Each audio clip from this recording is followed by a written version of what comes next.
Hello, Miss Jessa.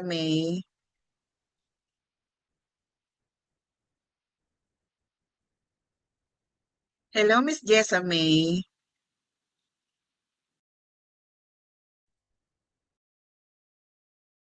Hello, Miss Jessa.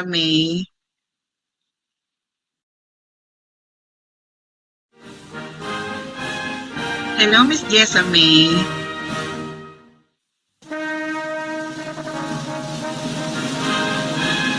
Hello, Miss Jessa.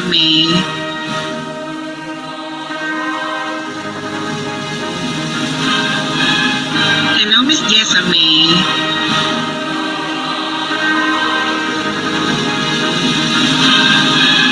Hello, Miss Jessa. Hello, Miss Jessa.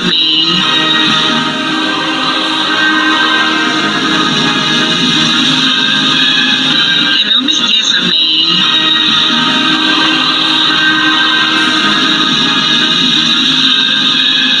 Hello, Miss Jessa.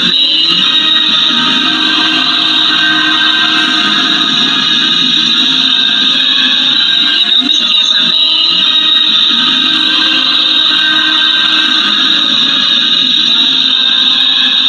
Hello, Miss Jessa. Miss Jessa.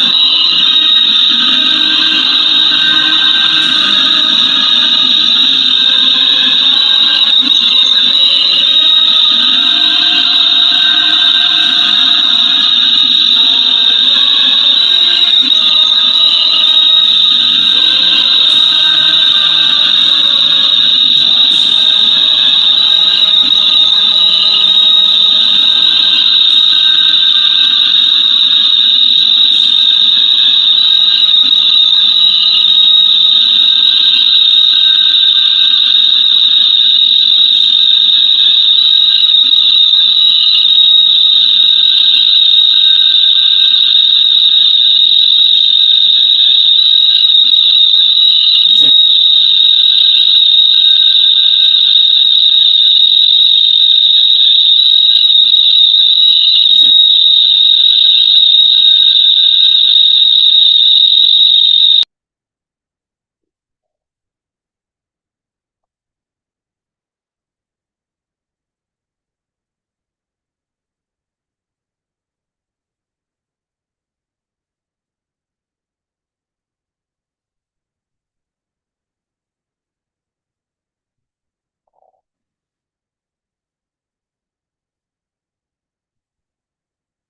Jana Gana मन अधिनायक जय हे भारत भाग्य विधाता। जन गण मन अधिनायक जय हे भारत भाग्य विधाता। जन गण मन अधिनायक जय हे भारत भाग्य विधाता। जन गण मन अधिनायक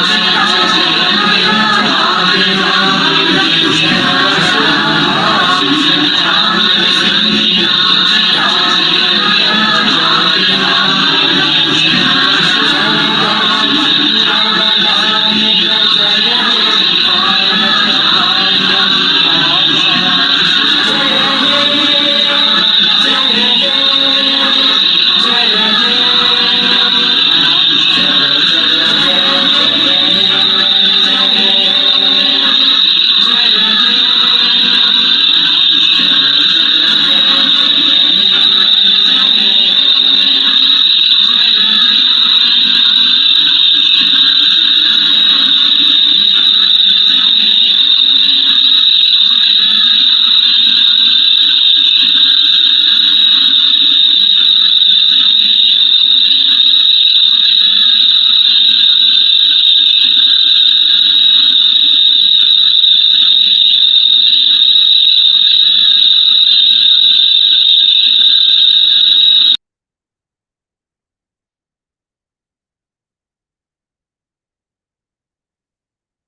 Okay, you may now be seated. As we embark on this exciting journey together, let us reflect on the significance of Can this you me now be gathering. seated? As we embark on this exciting journey together, let us reflect on the significance of Can this you me now be gathering. seated? As we embark on this exciting journey together, let us reflect on the significance of Can this you me now be gathering. seated? As we embark on this exciting journey together, let us reflect on the significance of Can this you me now be gathering. seated? As we embark on this exciting journey together, let us reflect on the significance of Can this you me now be gathering. seated? As we embark on this exciting journey together, let us reflect on the significance of Can this you me now be gathering. seated? As we embark on this exciting journey together, let us reflect on the significance of Can this you me now be gathering. seated? As we embark on this exciting journey together, let us reflect on the significance of Can this you me now be gathering. seated? As we embark on this exciting journey together, let us reflect on the significance of this Can you me now be gathering. seated? As we embark on this exciting journey together, let us reflect on the significance of this exciting journey together. Let us reflect on the significance of this exciting journey together. Let us reflect on the significance of this exciting journey together. Let us reflect on the significance of this exciting journey together. Let us reflect on the significance. Hello? Okay.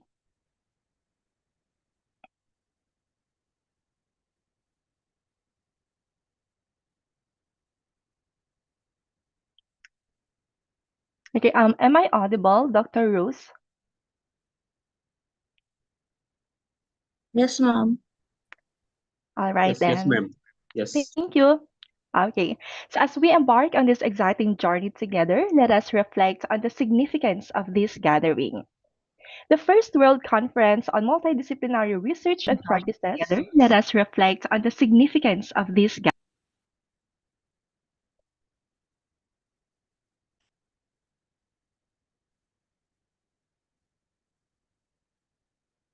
So WCMRP 2005 was organized by the Conferred Educational Research and Development Association or SARADA in association with Nueva Ecija University of Science and Technology Philippines and Srimadwa Vadiraha Institute of Technology and Management India. This conference offers researchers, delegates, and scholars an incredible chance to interact with each other and share their experiences and knowledge to engage in insightful discussions and share cutting edge research findings, advancements, and best practices in science, technology, engineering, education and humanities, and more.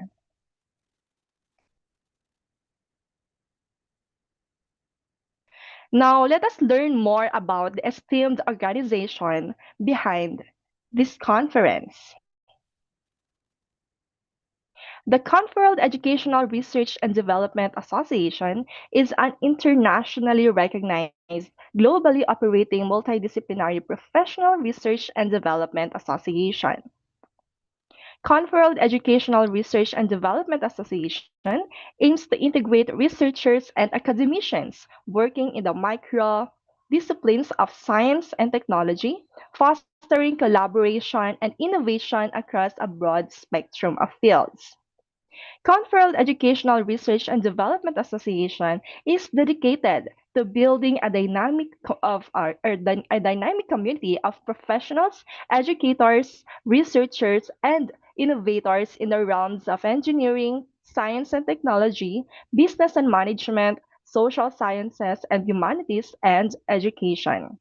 Our forums and affiliates include distinguished professionals and organizations, all working together with a common goal to be champions of science in safeguarding the earth.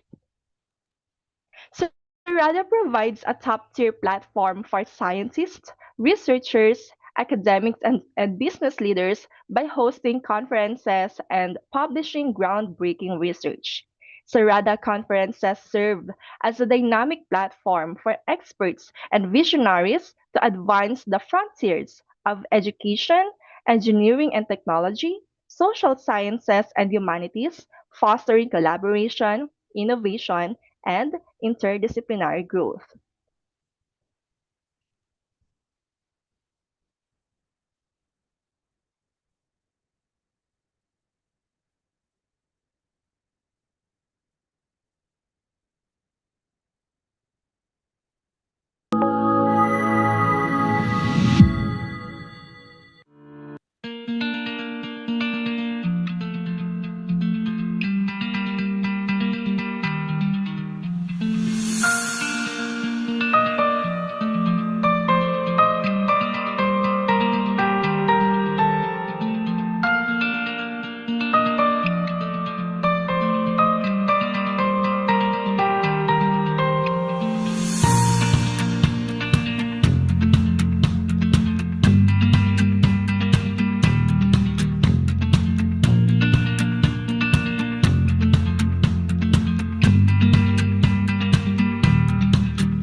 Next, we turn our attention.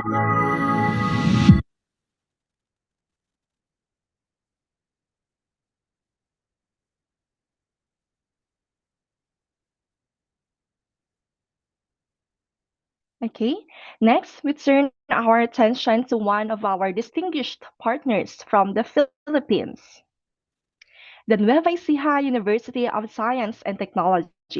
It is located in the province of Nueva Ecija, Central Luzon, Philippines, with its flagship campus at Cabanatuan. The university offers graduate and undergraduate courses in many specialized fields as well as vocational training programs. The university was established in 1908 and celebrated its centennial year in 2008.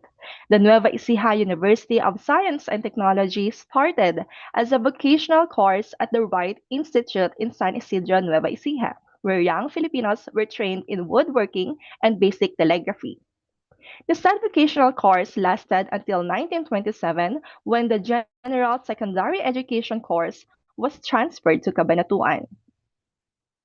However, on June 9, 1929, the school continued its operation in San Isidro under a new name, Nueva Ecija Trade School or NETS, with woodworking as the vocational course offered in addition to the existing secondary curriculum inherited from the Wright Institute. As of December 2020, NUST has 6 campuses and 6 academic extended venues, or formerly referred to as academic extension campuses. These are located in different areas of Nueva Ecija. Sumakab Main Campus, General Tino Street Campus, Atate Campus, Fort Magsaysay Campus, Gabaldon Campus, San Isidro Campus, Santo Domingo Campus, and Dampicuan Campus. The university also maintains a cyber campus to assist distance learning students. Let us now get acquainted with another key institution from India. The Sri Madhwa Vadiraha Institute of Technology and Management is an engineering college located in Bantakal near the temple town Udupi. It is affiliated to Vishwasvaraya Technological University in Belagavi and approved by the All India Council for Technical Education and the New Delhi and Karnataka state governments.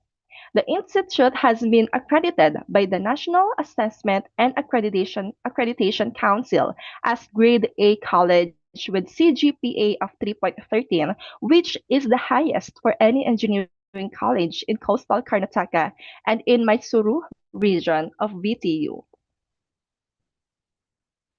The college was established in 2010 by Sri Sod Vadiraha Mutt Education Trust as Sri Madhwa Vadiraha Institute of Technology and Management under the guidance of H. Sri Vishwavalabha Tirtha Swamiji of Sri Sode Vadiraha Mutt Udupi, who is the president of the trust. The college offers the following undergraduate programs: Civil Engineering, Computer Science and Engineering, Electronics and Communication Engineering, and Mechanical Engineering. The institute has recognized research centers in the following departments which offer doctoral programs that includes the Civil Engineering, Electronics and Communication Engineering, Mechanical Engineering, Mathematics, Physics, and Chemistry.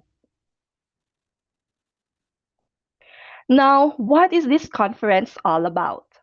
First World Conference on Multidisciplinary Research and Practices, or WCMRP 2005, serves as a collaborative platform for researchers, academicians, professionals, and students to engage in insightful discussions and share cutting edge research findings, advancements, and best practices in the field of interdisciplinary solutions that tackle challenges across various domains, including science, technology, engineering, education, and humanities, and more.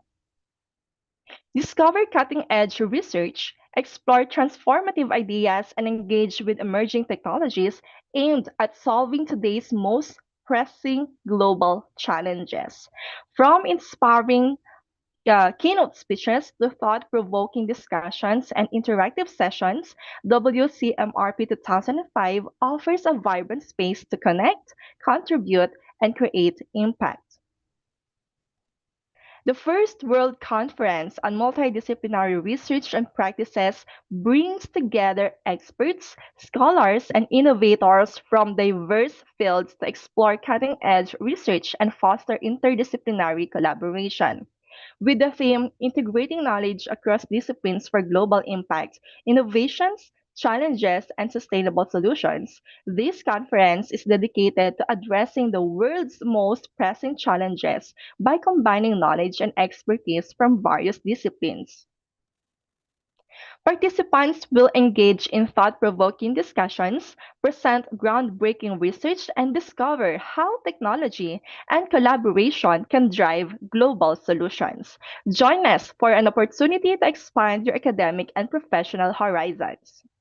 At WCMRP 2005, our mission is to bring together brilliant minds from across disciplines to ignite innovation, embrace emerging technologies, and address global challenges with forward thinking solutions.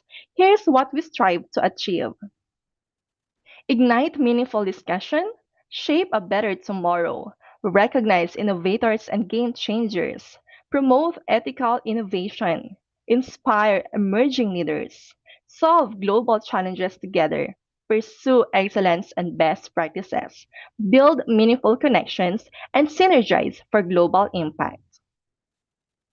Now that we have shared the goals of this conference, it is my honor to welcome notable figures who have made this event possible.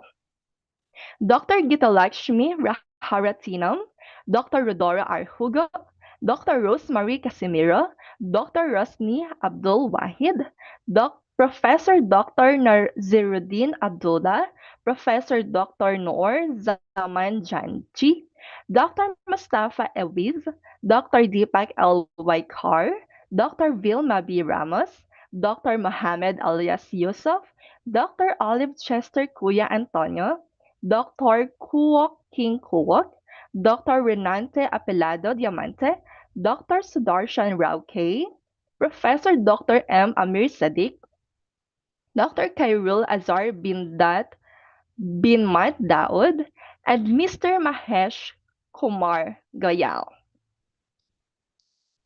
Now, proud moment for all of us as we unveil the fruits of our collaborative efforts.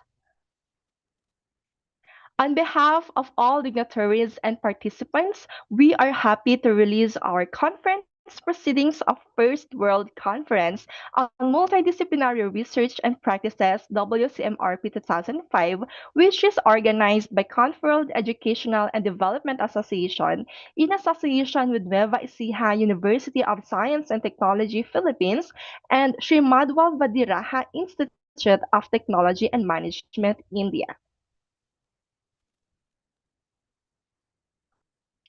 Next, it is my privilege to introduce a visionary leader whose dedication to research and education has inspired many in our academic community. Before inviting her to deliver her welcome speech, allow me to share a brief biography to highlight her remarkable achievements. Dr. Gitalakshmi Raharatinam is an entrepreneur and the founder and managing director of the Conferred Educational Research and Development Association. She earned her doctorate in biotechnology from the School of Bioengineering at SRM University, Katankulatur Campus, Chennai in 2013. Driven by a passion for societal and academic advancement, Dr. Gitalakshmi actively engages in various socio-academic initiatives aimed at community welfare. With over 15 years of experience as a researcher and consultant, she has served as a reviewer for esteemed journals such as Elsevier and Springer. Her scholarly contributions include numerous impactful publications in Scopus and SCIE journals reflecting an H index of 9 and a cumulative impact factor of 30. Dr. Gitalakshmi's research interests lie in biochemistry, microbiology, biotechnology, and R&D, particularly within the agro and pharmaceutical industries. Her dedication to innovation and growth in these fields underscores her commitment to advancing scientific progress and fostering development across interdisciplinary domains. Please welcome, once again, Dr. Gitalakshmi Raharatinam.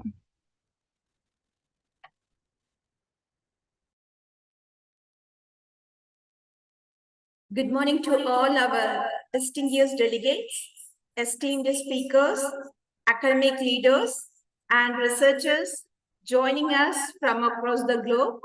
On behalf of Sarada, it gives me an immense pleasure to extend a warm and heartfelt welcome to each one of you to the World Conference on Multidisciplinary Research and Practices. This conference is proudly organized by Nueva Ecija University of Science and Technology, Philippines, Sri Madhva Vadiraja Institute of Technology and Management, India, and the Confold Educational Research and Development Association. The theme of this year's conference is Integrating Knowledge Across Disciplines for Global Impact, Innovations, Challenges, and Sustainable Solutions. As we navigate through a rapidly evolving world marked by unprecedented global challenges, from climate change to technological disruption, from healthcare reform to inclusive education, it is essential to embrace a collaborative cross-disciplinary approach. WCMRP stands as a global platform where ideas converge, where the boundaries between disciplines blur, and where innovation thrives. Over the next 2 days, we will explore groundbreaking research, engage in critical dialogue, and foster collaborative networks that transcend geography and subject boundaries. To all our keynote speakers and presenters, we thank you for bringing your insights and passions to this platform. To our participants and institutional partners, your presence enriches this gathering and fuels the spirit of academic exchange and cooperation. Let this conference not only be a space for learning, but also a launch pad for meaningful partnerships and actionable outcomes that contribute to the sustainable development of our communities and the world. Once again, I welcome you all to the WCMRP 2025. Let's make this a memorable and impactful experience for all. Thank you. Thank you, Dr. Gitalakshmi, for the speech. As we continue, it is my pleasure to introduce a respective academic leader who has contributed greatly to the field of public administration and disaster management. Before inviting her to deliver her welcome address, let me first share a brief overview of her professional background. Dr. Rosemary Casimiro is a researcher and a faculty member at the College of Public Administration and Disaster Management, and also Graduate School of Nueva Ecija University of Science and Technology, a state university in Central Luzon, Philippines, where she specializes in disaster risk reduction and management, climate change adaptation, public administration, public policy, and governance. Her academic work integrates interdisciplinary approaches to understanding the complex dynamics of disaster management and its impact on public policy and sustainable development. Dr. Casimiro's research interests include disaster risk reduction and management, public administration, community resilience, public health, and the role of governance in mitigating disaster risk, with a particular focus on the Philippines. Dr. Casimiro is a member of the National Research Council of the Philippines, holds a doctoral degree in public administration, and has published in international journals. Please welcome Dr. Rosemary Casimiro. Thank you, ma'am, for the introduction. To the esteemed organizers, honored guests, and valued attendees, good morning. It is with great enthusiasm that I welcome you all to the first World Conference on Multidisciplinary Research and Practices with the theme Integrating Knowledge Across Disciplines for Global Impact, Innovations, Challenges, and Sustainable Solutions, organized by the Nueva Ecija University of Science and Technology, Confolv Educational Research and Development Association, and Sri Madhva Badiraha Institute of Technology and Management, India. We gather here not only as representatives of our diverse fields and cultures, but as united pioneers committed to a shared vision, harnessing the power of integrated knowledge to create meaningful, lasting global impact. Our society is now defined by complexity and rapid change. Hence, no single discipline holds all the answers. The challenges we face demand innovative approaches that transcend traditional boundaries. This conference embodies the spirit of collaboration, inviting us to break down silos, exchange ideas freely, and forge partnerships that inspire transformative solutions. For 2 days, we will explore innovations and vision sustainable futures through research shaped by our collective expertise. Each session is an opportunity to learn and to contribute to be part of a dynamic dialogue that propels us forward. To our organizers, your dedication and vision have made this gathering possible. To our speakers and panelists, thank you for sharing your insights and for inspiring us with your work. To all attendees, your presence and participation will be the lifeblood of this conference. Together, we embody the potential to turn knowledge into action and ideas into impact.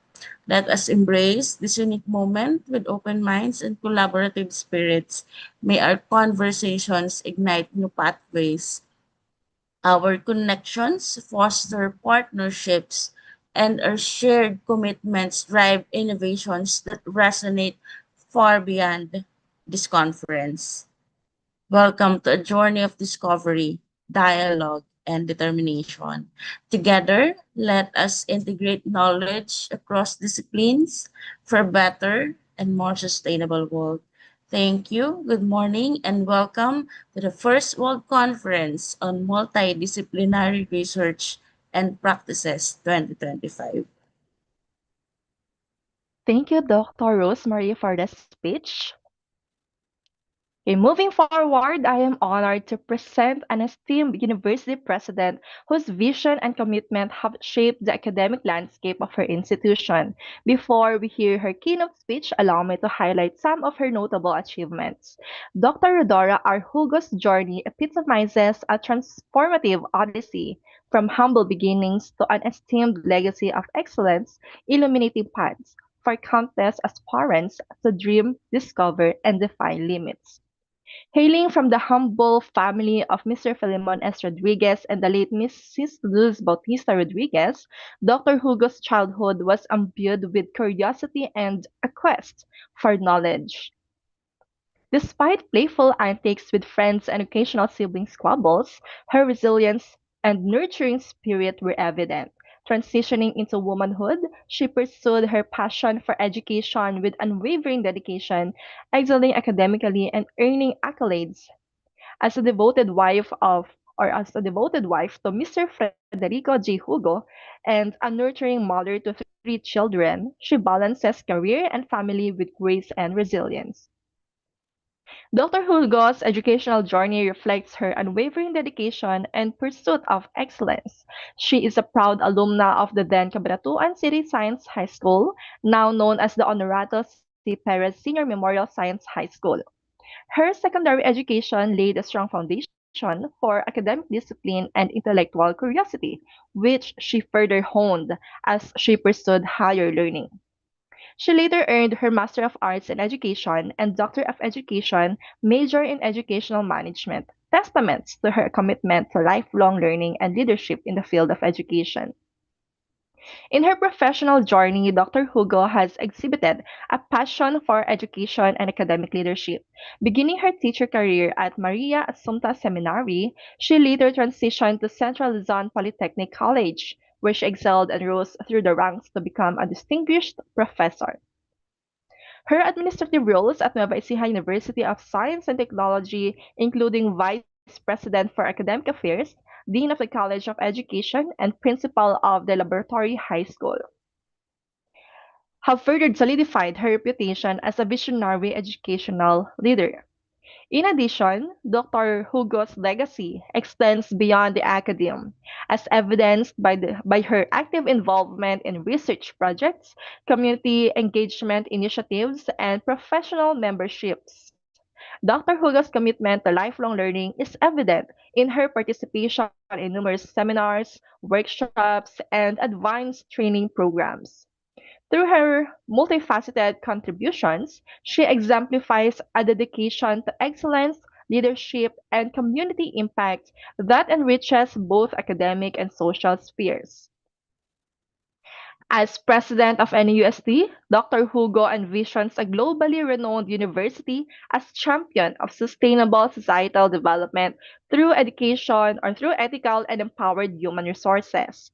Her primary mission as the head of the institution is to advance knowledge generation and innovation, produce globally outstanding graduates, and transform communities towards inclusive progress.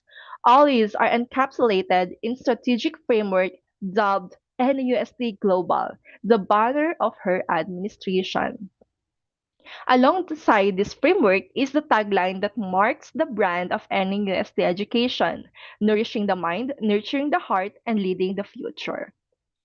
Her journey is a testament to the transformative power of passion, perseverance, and lifelong learning, leaving an indelible mark on the hearts and minds of those she inspires. Please welcome the fourth president of Nueva Ecija University of Science and Technology, Dr. Rodora R. Hugo.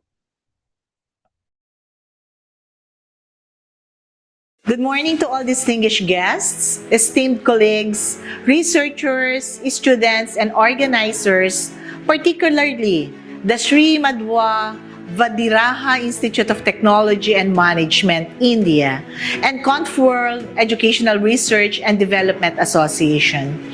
Let me express my heartfelt gratitude to the organizers for inviting me to deliver this keynote address.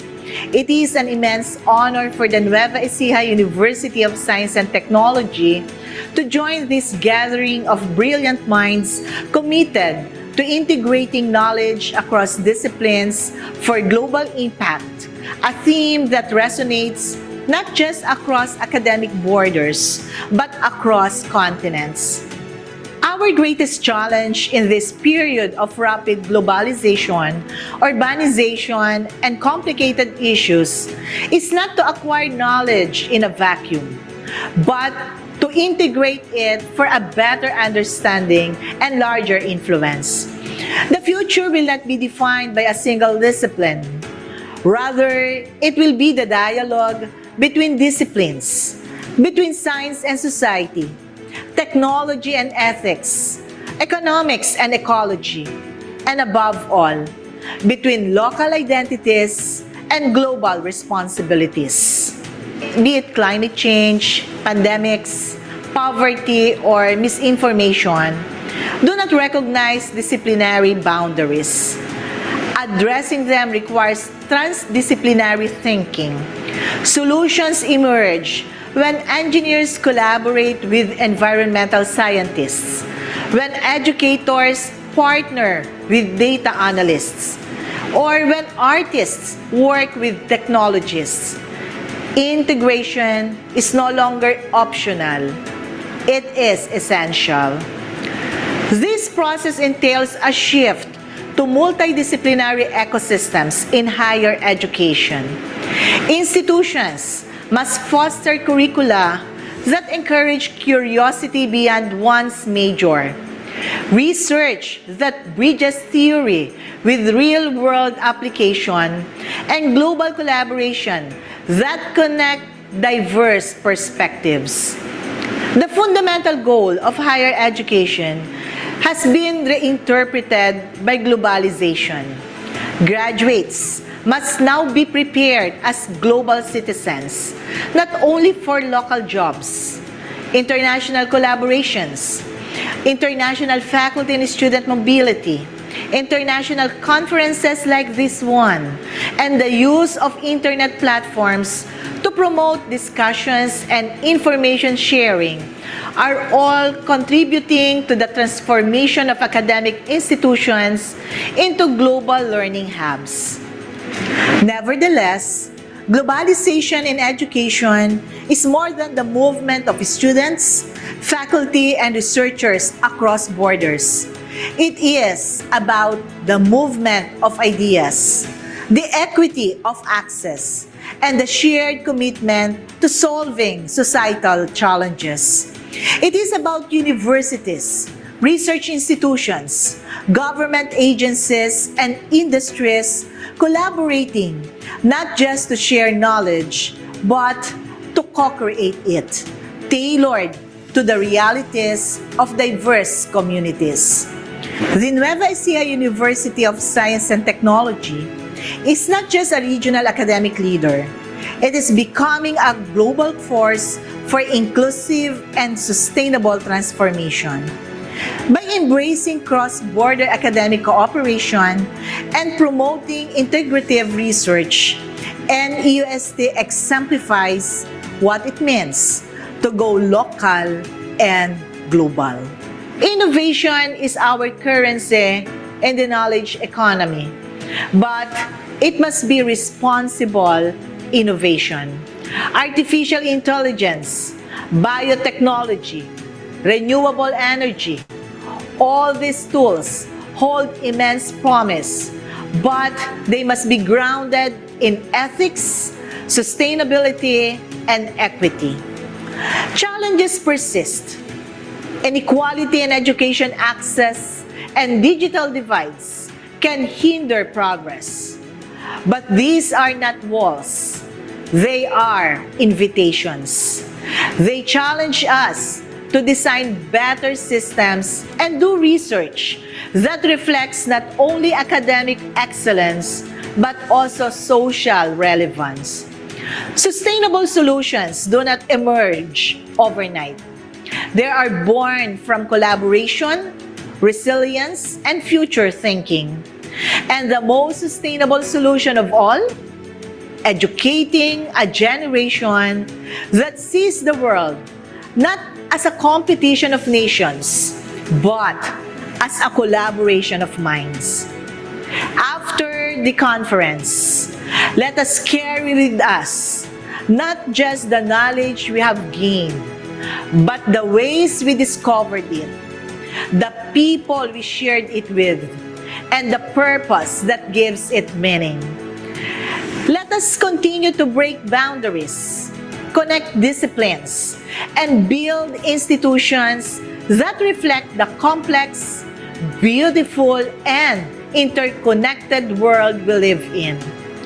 Let us champion research not only as a ladder for individual success, but as a bridge to collective well-being, a force not only for knowledge, but for global impact.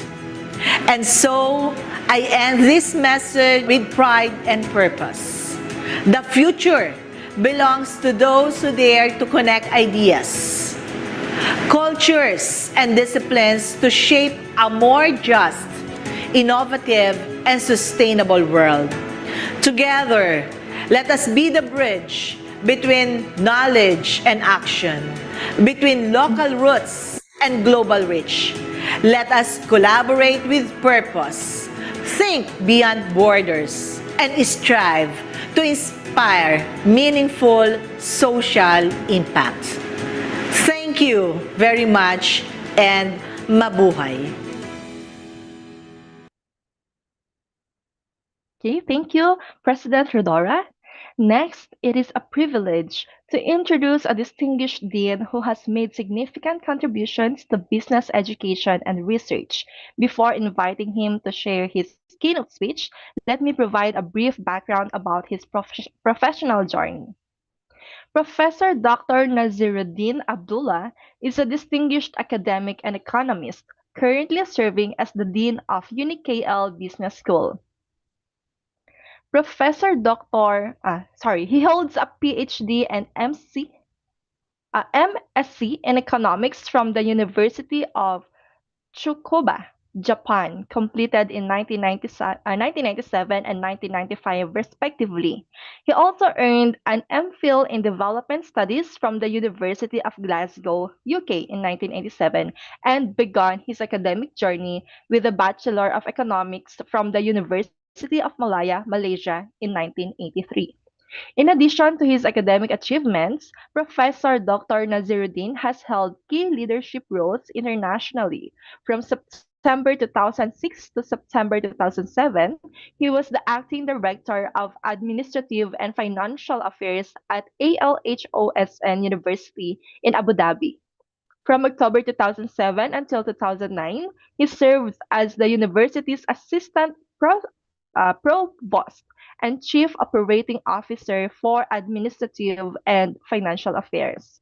His international experience combined with scholarly expertise has shaped his strong leadership in higher education. He continues to make important contributions to Malaysian academic discourse, research, and institutional excellence. Please welcome Professor Dr. Naziruddin Abdullah. Thank you very much, Jessa, for inviting me and also for briefly introducing me to the audience. Let me take one moment to say a few words pertaining to this conference.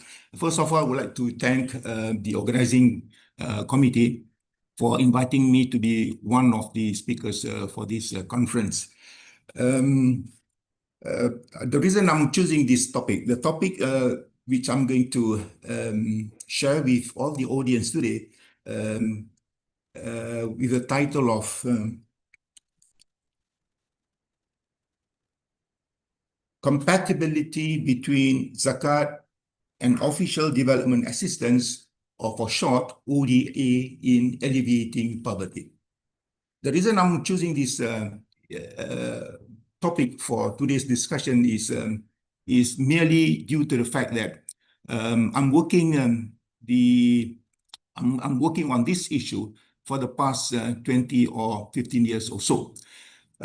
Perhaps by sharing this topic with all the audience today, we can bring together the so-called Islamic way of solving or the problem with regards to poverty, and also bringing in the so-called international financial aid to address the same issue, which is to alleviate poverty. Before I start the presentation, perhaps it would be wise for me to share with all the audience the two teaser. One is by Tariq Ramadan, and number two is by Samir Salama. In this regard, Tariq Ramadan has pointed it very clearly that the universal among human beings means, by its very nature, that we have to conceive and accept diversity, multiplicity, difference, and singularity. This was made known to us by Tariq Ramadan in 2010. Meanwhile, Samir Salama has also pointed out the way in which we could bring together the people of different religions to one particular place where all of us can collaborate together. In specific, Samir Salama mentioned the example of the golden age of Andalusia, where Muslims, Jews, and Christians coexisted in what the Spanish call convivencia. So this is to show that whatever circumstances that are facing us, we are able to get people together to be to deal with the issue that is confronting us. Next slide. Poverty is a universal phenomenon. It knows no boundaries, genders, races, and religion. Interestingly, affirmative measures have been taken by the relevant authority at the world's level to sort it out. This is evident from the Sustainable Development Goals, in short SDGs, where out of the 17 goals, 5 are either directly or indirectly related to poverty alleviation. There are SDG 1, specifically mentioned, the goal is no poverty, SDG 2, zero hunger, SDG 3, good health and well-being, SDG 4, quality education, SDG 5, gender equality, and SDG 6, clean water and sanitation. With the recent conflicts happening in the world, Muslim and non-Muslim alike, have resulted in the sufferings of people, especially the marginalized, poor, and destitute. The world's leader at the United Nations, continental, regional, national levels have been put under pressure to resolve these issues. The proposed way out, to my mind, to this issue is perhaps to bring parties involved to the discussion table. It goes without saying that any measures taken to resolve the sufferings of the people need financial aid. In this regard, Zakat and ODA should establish a platform where both institutions can collaborate to chart the way to resolve it. At the international forum, which involve both Muslim and non-Muslim, important steps have been taken in recent years to bring Zakat and ODA closer.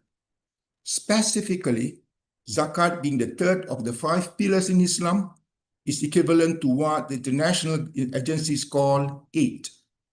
Zakat, a practice observed by nearly a quarter of the world's population, requires Muslims to donate 2.5% of their disposable income to charity, explicitly to the poor and needy and 6 other beneficiary groups listed in the Holy Al-Quran.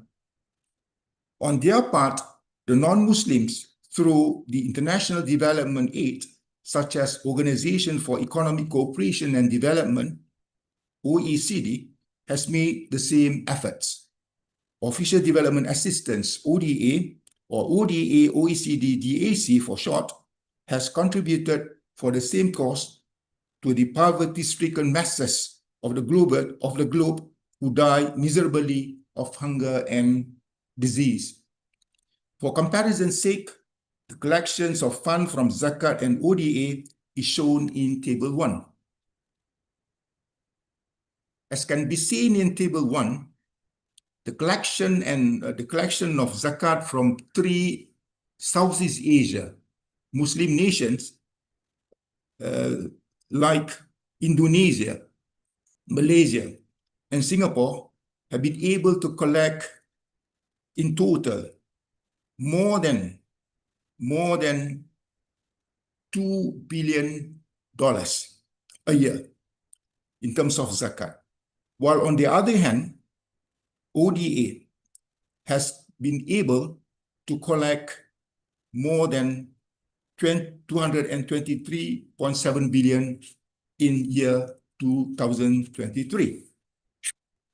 In summary, Table 1 shows that the total collection and disbursements of the selected Muslim countries is only less than 2% of the ODA OECD DAC.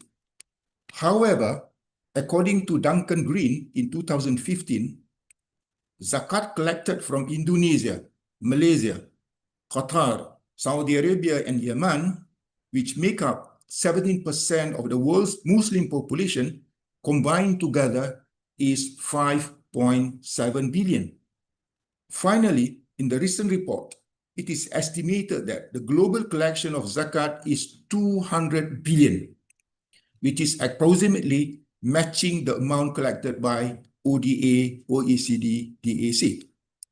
Given the same standing in terms of the amount of zakat and ODA collection, the poverty alleviation issues can be resolved if the two institutions managing the fund can work hand in hand. To put it differently, given the equal footing between the two institutions, it provides the opportunity for them to embrace broader, more inclusive partnerships and develop more comprehensive measures in addressing the one common issue, namely poverty. Conceptually, zakat institutions and development agencies should initiate a dialogue on the potential for mutually beneficial information sharing and coordination.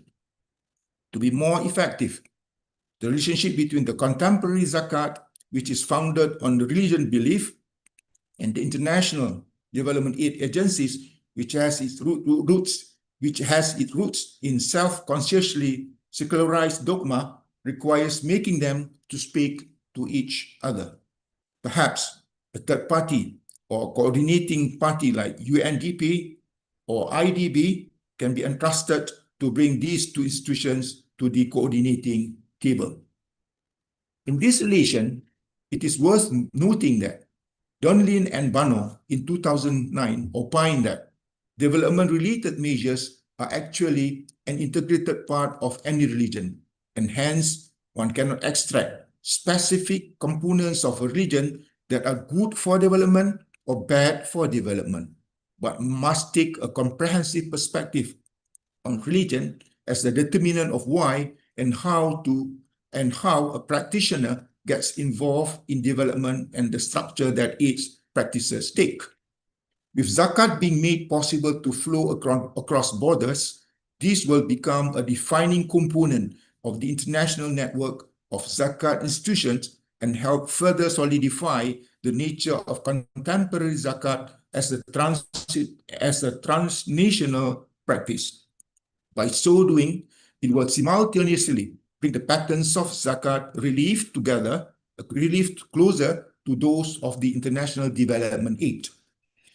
Interestingly, two of the most prominent Muslim scholars, Quran and Maududi, have stated that the institution of zakat is the Muslim community's version of the cooperative society, insurance company, and their provident fund.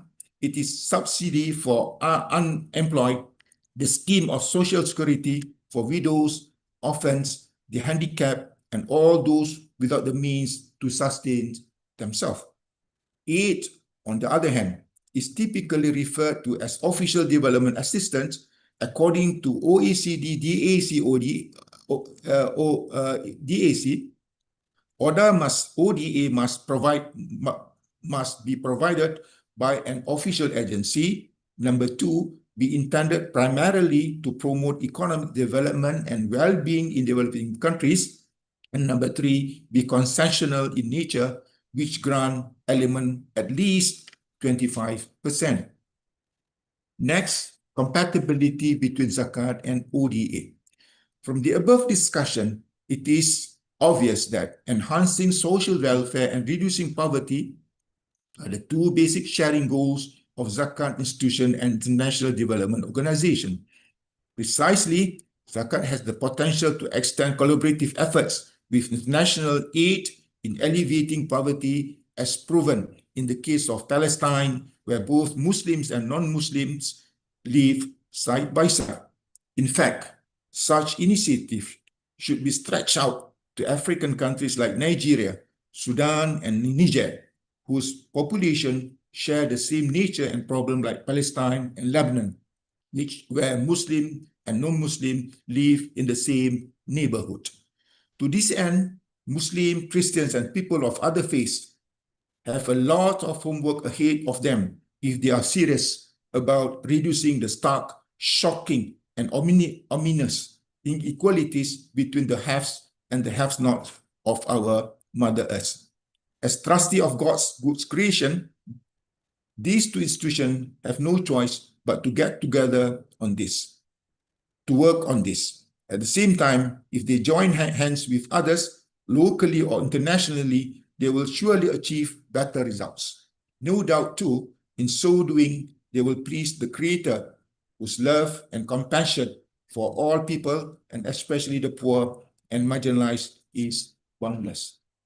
In conclusion, while improved coordinating between zakat institution and institutional aid organization is crucial to enhance the effectiveness and efficiency of aid and to fulfill the stated goals of development organizations, it is important to acknowledge that there are significant challenges to such coordination. In particular, there is a need for us to recognize that zakat institutions and institutional development organizations are rooted in different cultural and operational contexts and have unique objectives and missions. Here, a word of conscience is worth mentioning. That is, we must be careful not to impose the standards of goals of one group on the other and acknowledge the situation in which they conflict. As we speak, results on the ground show that poverty is never as simple as the expression, give a nation or a person money, it will last for some time. But teach the nation how to generate money, it will last a lifetime. Indeed, it is more important than that. Facing with a fast-changing world, socially, economically, and politically, both zakat and aid administrators have to talk to each other to ensure that the agenda for poverty alleviation will be dealt with in the more concerted effort and with full of wisdom. Thank you very much for the time given to me, and hope we can chart a future with the proposed agenda. Thank you very much again. See you in the next conference. All right. Thank you, Professor Dr. Naziruddin Abdullah. Okay. Continuing, I am delighted to introduce a prominent leader in engineering education and the current chair of the IEEE Education Society chapter in Singapore. Before his address, let me briefly outline his background. Dr. Deepak L. Vaikar has been involved in education, training, research, and management fields for more than 3 decades. He has been associated with the premier institutions, polytechnic colleges, and academies in India and Singapore, as well as with British and Australian universities offering courses in Singapore. He has authored, co-authored books, book chapters, research articles, and policy papers on power, energy, management, sustainable development, virtual digital teacher, e-learning, leadership, and education-related topics. He has served on various committees in professional bodies such as Chair of the Institute of Electrical and Electronic Engineers, Power and Energy Society Chapter, Singapore, and Chair of the IEE Education Society Chapter Singapore. He is a recipient of the IEEE PES Outstanding Power Engineers Award and SP Green Body Award. He has served as editors and reviewers for the conferences and journals and external examiner for assessing master dissertations and doctoral theses. He has delivered hundreds of invited keynotes, plenary, panel presentations at the international conferences, seminars, and forums in North and South America, Europe, Australia, New Zealand, Middle East, Africa, and Asia. He has been providing a range of advisory, training, coaching, mentoring, and consultancy services for colleges, institutes, organizations, and individuals. Dr. Waikar has conducted several students, faculty, and management development programs. He is a senior member of IEEE USA, a life member of the Institution of Engineers India, and a mentor for Teaching and Education Research Association. Fellowship program with PhD from the National University of Singapore, MS from the University of Saskatchewan, Canada, MTech from the Banaras Hindu University, India, and PD certificate in university teaching from the University of Newcastle, Australia. He obtained PGDBM and BE degrees from the Nagpur University and the Government Engineering College, Aurangabad in India, respectively. His research interests include sustainable energy and green transportation systems, decarbonization, and net zero policies and framework, reinventing and transforming tertiary education, smart model for talent and leadership development, smart and microgrid. His hobbies include cricket, chess, and poetry. Please welcome Dr. Deepak L. Waikar.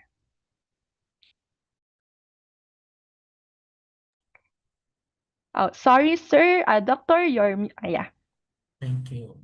Thank you very much, Madam Chair, for that kind introduction. At this stage, I would like to also appreciate invitation by Dr. Geeta and all the committee members. I am delighted to be at this first World Conference on Multidisciplinary Research happening 19th and 20th of June online. And so may I have your permission to share my slides, ma'am?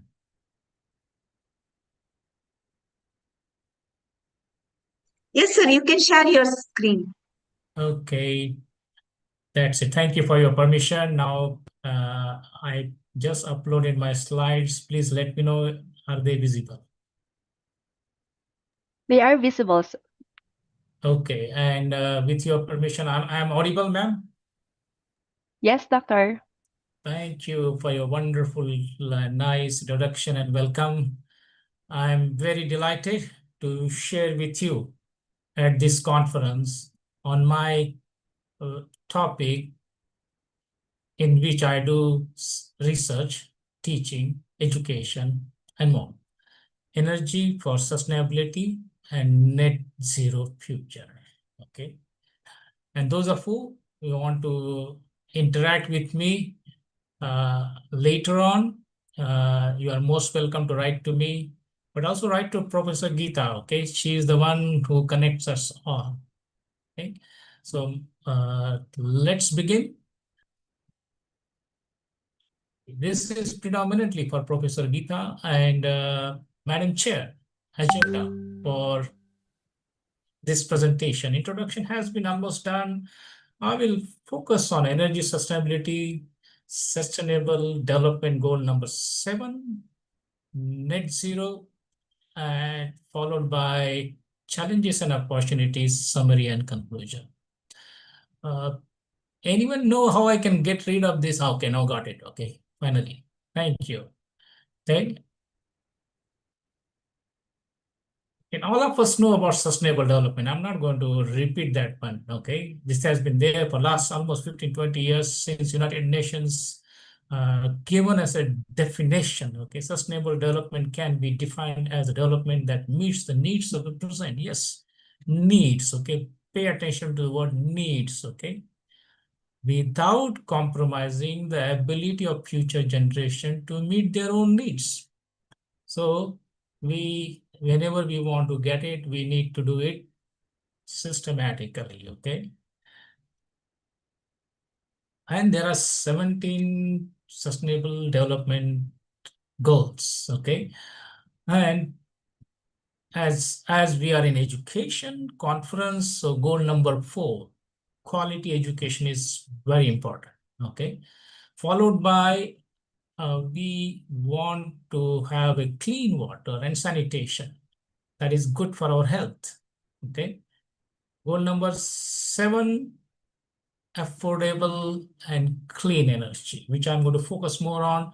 And obviously, while all these one are doing it, we want to take action for climate. Okay.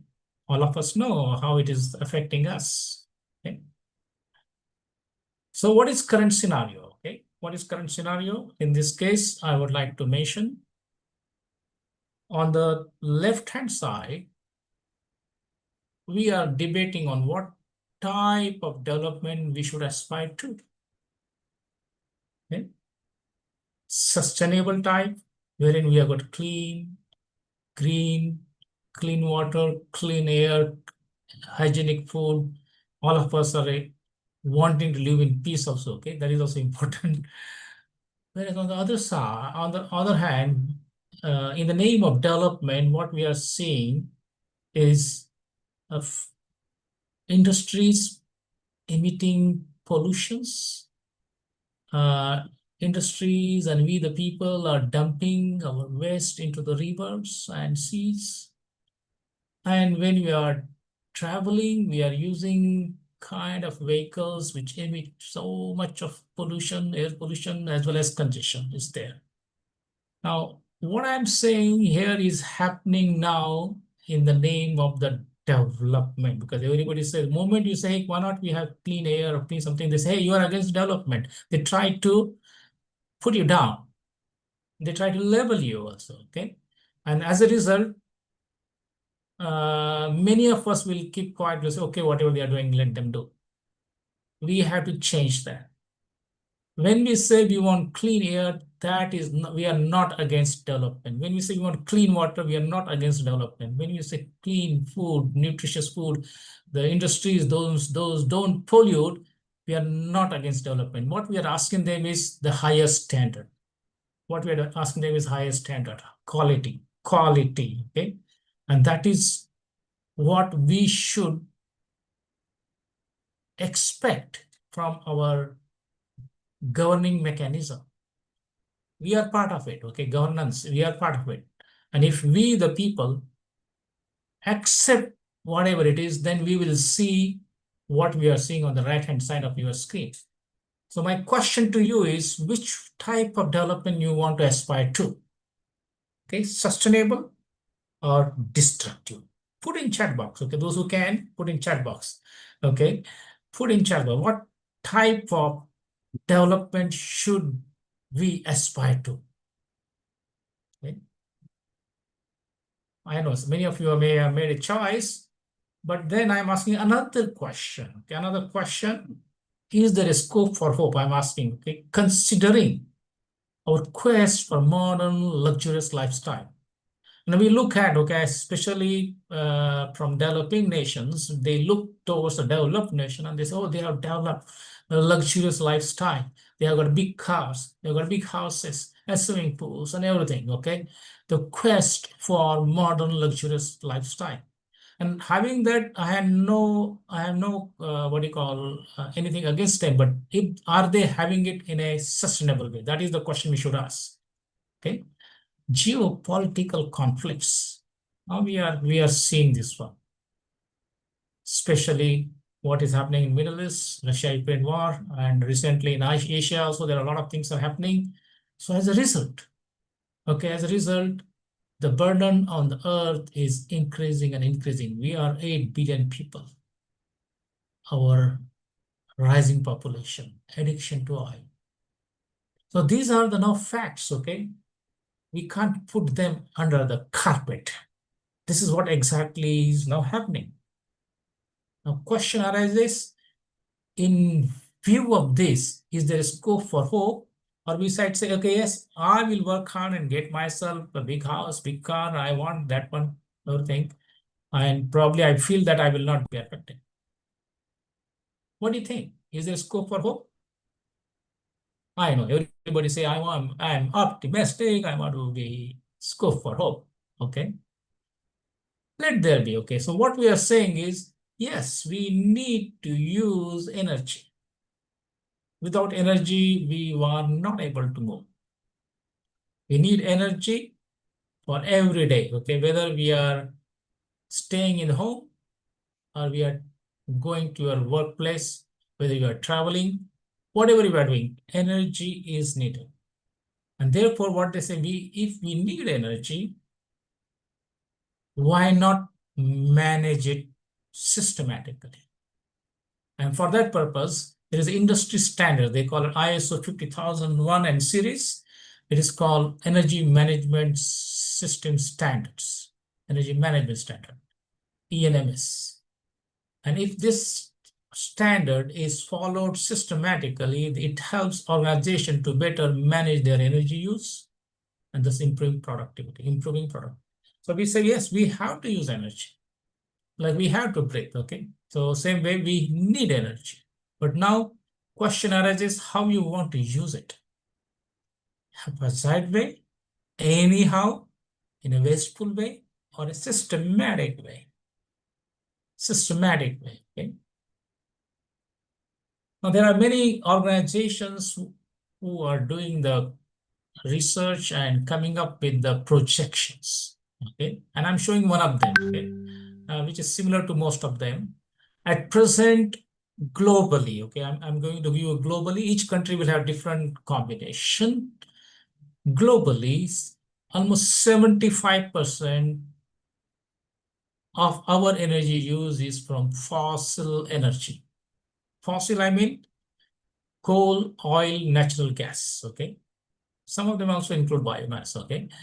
So 75%. Then some are hydro are there, and then nuclear coming and bioenergy coming, and that is different part. And as a result, our greenhouse gases have been increasing and increasing and increasing. Okay, 2/3 of the emissions come from the use of our energy.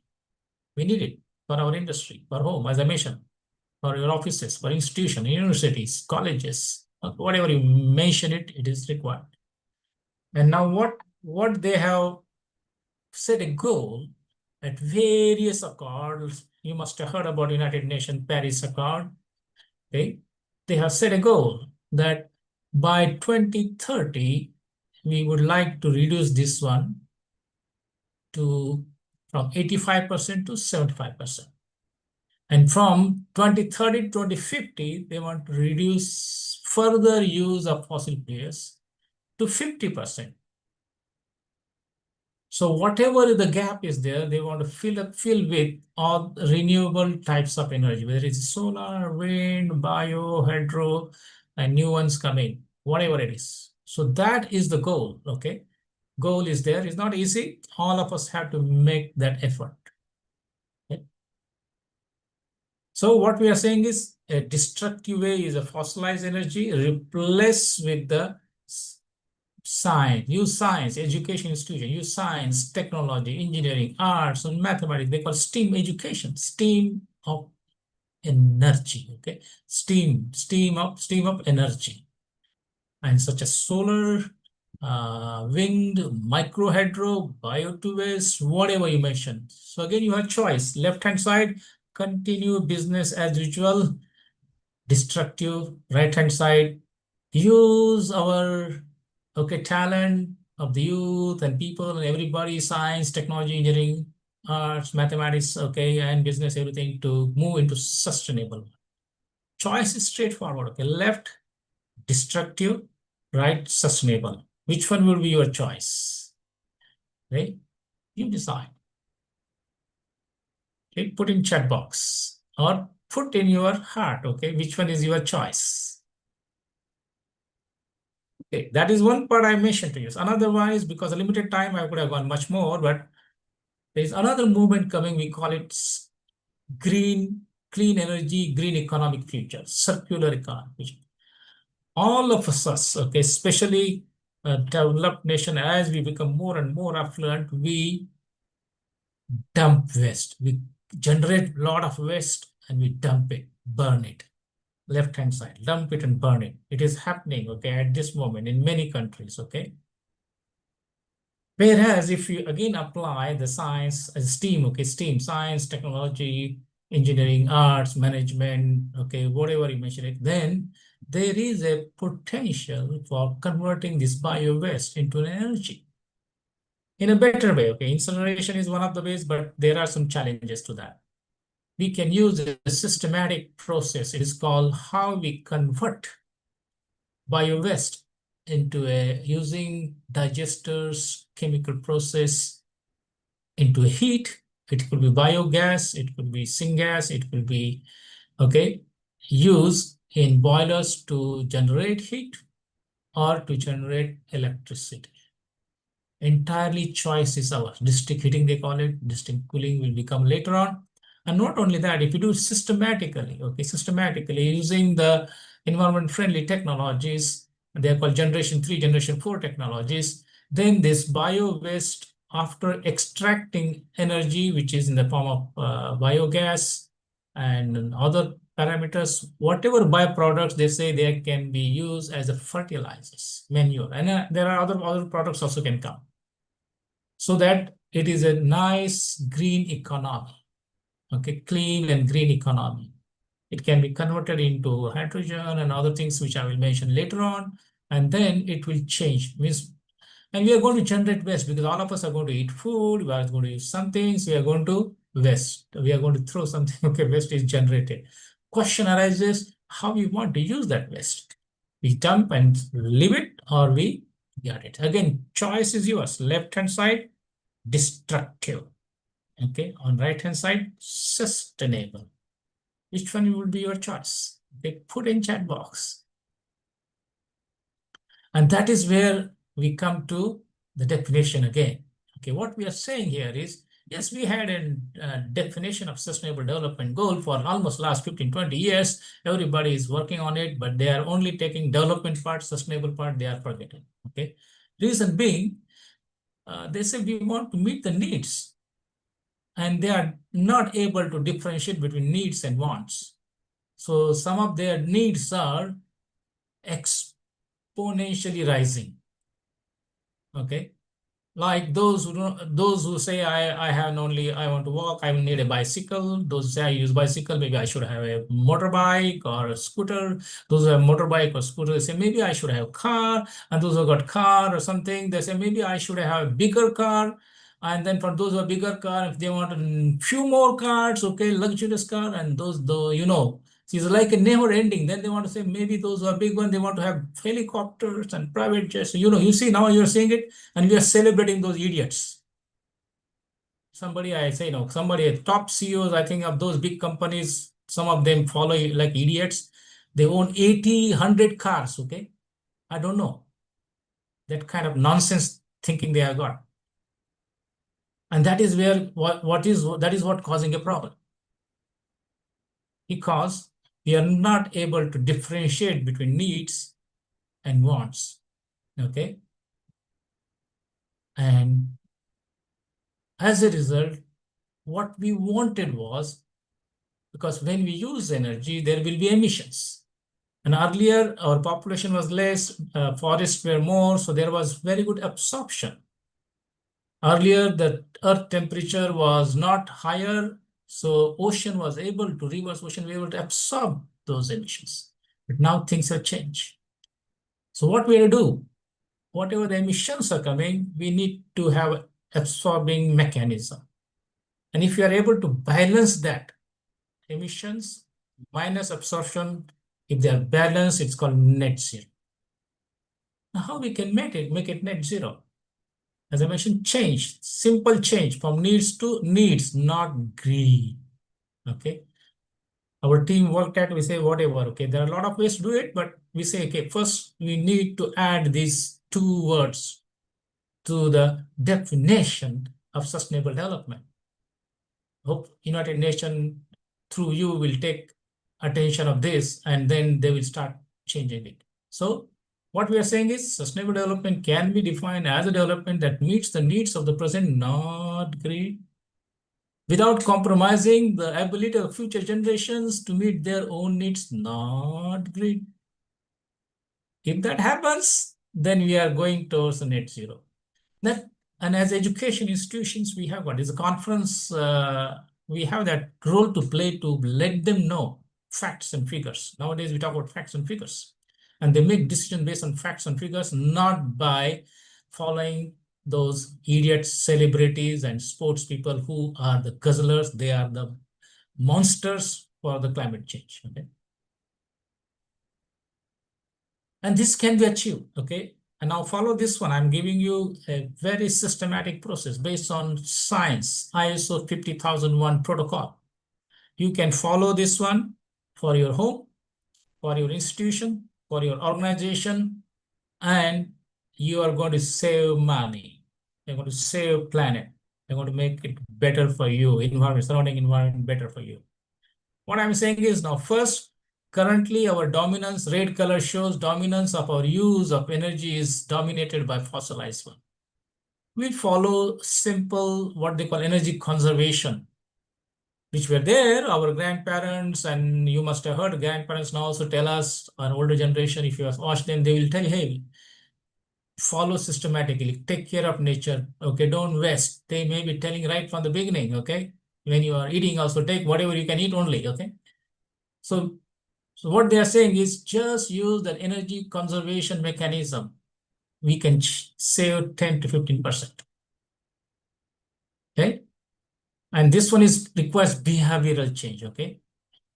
Example, now if I'm using a fan in my home and when I'm done, I should switch it on. If I'm using aircon in home, use it, but when I don't use it, switch it on. Right. When not in use, I'm saying when I use it, we need to. For example, we are using this for conference, we need to use this one. It consumes energy, okay? But still, it is needed because effect is better multiplying the education. If we do that, simple change, in a house, in an organization, everybody does that one, you can save 10 to 15% of your electricity bill, energy bill. It means you're paying for, say, 100 units, now you only pay for 80 to 85 units. 85 units only. Then, there is as I mentioned, STEAM, okay? Science, technology, engineering, management, arts, okay, everything is there. We apply that and we can now make it more efficient. Equipment, devices, they improve their efficiency, use it properly. And it is possible. We have done it, okay? We have found almost 25 to 40% reduction is possible. 25 to 40%. And if you go simple one, okay, even if 10% plus 25% will 35%, you can immediately shave. 40% might require more time. And if you do that one, your consumption of energy changes from 100 units to straight away to 60 units only. For 40 units, you are saving. Try this at your home. I can tell you, okay, try this at your home. Get your people around you and do this one. You will start saving money for your home. Try this at your institution. You will start saving money for your institution. Try this for your organization. You do. And each one of us does in a multiplying effect is a bigger one. Now, what happens? Everybody says, put solar, put wind, but say, we need to invest. They don't have money to do it. Then they say, okay, we need government subsidy. Then government will tax more and give you. Instead of that, you save here, industry can save, we can save and use that money. Instead of going into big parties and celebrations, use that money to now buy renewables, whichever is affordable in your country, in your place. It could be solar, it could be wind, it could be biomass, it could be something else also, okay? Use that one, then you start saving. Then your requirement is reduced from 100 to 85 to 60. Now you're only paying for 30 units. Rest of the 30 units are coming from your own usage, your own installation, which you saved and do it. As a result, now almost 60 to 70% saving in your electricity bill, energy bill can happen. And if you continue this one, again, you save for a few years, put more solar. And like this one, you can go over whatever 3 to 5 years, you can go for your sustainable net zero future. Systematic process. This diagram explains even if you want to live your life also, okay? Do it systematically. If you are earning 100, don't spend all 100, okay? Save something. Then as you save, start investing and do something more, okay? And as you do that one slowly, what happens is your savings increase, and your expenditure goes down and down, then you become financially independent, okay? See, I'm also giving you how you can live your life also. Health also same way, okay? Health also same way. So this is a very powerful graph, okay? Powerful graph. If you follow this one, we are going toward journey towards net zero future, okay? And when you come to goal number 7, affordable and clean energy, which has been given by the United Nations, they say universal access to modern energy. Yes, we want modern energy. Everybody should get it. They're not disputing that. For that purpose, we have increased the percentage of renewable energy. I just shown you the path, systematic way, okay? Most of them put in abstract. They expect government to do it. Not necessary. Government does it, well and good, but not necessary. Double the improvements in energy efficiency. That is what they have decided, okay? So whatever, every few years, you can double efficiency, okay? Double your efficiency, improvements, okay? So suppose now at present, your efficiency is only 40%. So say, okay, now next time you want to increase it by 20%, or it becomes 60%, then become 70%, and 75, 80, go up to 90, okay? Promote access to research, technology, and investment in clean energy. Most important, okay? And that is why I support this kind of conferences where research is very important one. We need to do quality research, not anyhow research, okay? Quality research, using the whatever tools and techniques, AI, whatever it is. High quality research in the basic things, okay? Basic things you need first, basic things. Because our air is compromised, our water is compromised, our food is compromised, and the living around compromised, surrounding is compromised. So we need to invest there, expand and upgrade energy services for development. So they set the goal 2069, but we can start. Okay, those who are listening now, you can start today itself. Don't have to wait. And I think in 2023, I was in Dubai, United Nations Climate Change Conference, which was COP28, happened in Dubai. Their leaders pledge, okay, doubling of energy efficiency, tripling of renewables, transit away from fossil fuels. Top leaders agreed. But then they only go there, Photoshop, nice video, everything, use statement, and then they go back home and they do something else, okay? Most of the leaders are only for show business. Then COP29 happened in Baku, Azerbaijan last year. They say we'll triple finance for developing countries, protecting lives and livelihood. Yes, disasters are happening, you know it, okay? Whether it is a flooding, whether it is a drought, whether it is a storm, whether it is a wildfires happening regularly, one part of the other, okay? Heat waves, flooding, huge rain, okay? So therefore, they say now to help the developing countries to protect themselves, they say we'll create a fund for that. Adopt the carbon rules for the carbon trading. Well, this is more for just delaying tactics, but something better than nothing. But there was no progress in fossil fuels because it happened in oil-rich country.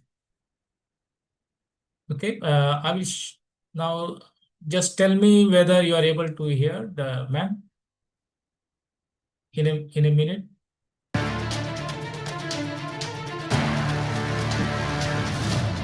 Strategies for accelerating energy transition towards net zero vision.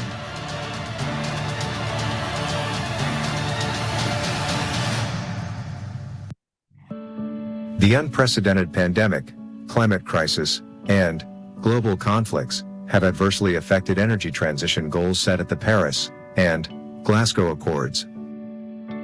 The top three most significant greenhouse gas emitters, China, the United States of America, and India, have, in principle, set a goal for net zero emissions by the years 2060, 2050, and 2070 respectively. As the world economy attempts to recover from unprecedented pandemics, demand for energy is increasing, and is expected to increase further. Consequently, energy prices and inflation have been rising. While attempts are continuing to address supply-side constraints, they are predominantly focused on fossil energy. In view of almost negligible greenhouse gas emissions and energy security issues, proponents are once again promoting nuclear energy. On the other hand, efforts for the substantial deployment of clean energy resources, including green hydrogen, to address the energy supply, have been made. They are constrained by low reliability, storage, higher cost, and transfer of technology. Measures such as energy conservation, energy efficiency, and clean and green energy technologies in the entire energy supply chain have to be adopted as advocated in the International Energy Management Standard, ISO 50001.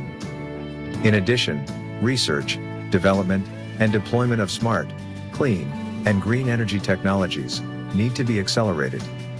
Smart grids, microgrids, smart meters, data analytics, artificial intelligence, and digital twins have a crucial role in the efficient management of the power and energy sector. What strategies can, therefore, be adopted, adapted, and accelerated for an energy transition towards net zero vision is the theme of this presentation.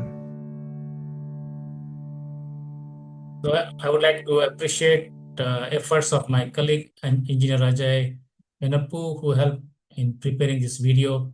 Okay, thank you very much, Ajay. This is what we are now recommending. Okay. Along with the Sustainable Development Goals, one more very powerful protocol is coming. They call ESG, Environmental Social Governance, which addresses almost similar thing what can be done by Sustainable Development Goal, but Sustainable Development Goal predominantly is for we the people, educational institutions, government, for them to do community efforts and try to do it. Corporate, as we have seen, because they are more interested in profits, getting huge quantity of bonuses for their CEOs and their top management, and maybe low bonus for the others. They are damaging environment much more and much faster than we the people. So as a result, there is another protocol has come, is called ESG, Environmental Social Governance, which is helping to address climate change. As I mentioned, same thing, water efficiency, energy efficiency, and carbon intensity. Also, it has also, they say also, while all we are doing it, we should also take care of social impact, social compact. Okay, health and safety, responsibility, customer responsibility, human rights, and good governance. That is what most important part is, good governance, business ethics. Yes, we are not against businesses making profit, but that shouldn't be the sole aim and goal of the organization and businesses. We are not against businesses are growing. They should, but whenever they get huge profit, they should flow it back to the society for protecting environment, because without that, our survival is at stake. Therefore, we need a board in the board, we need some at least few representatives who will strongly say, hey, today you're introducing this product, but it has got the major impact on environment. You take care of it before you release into the market, whatever way, okay?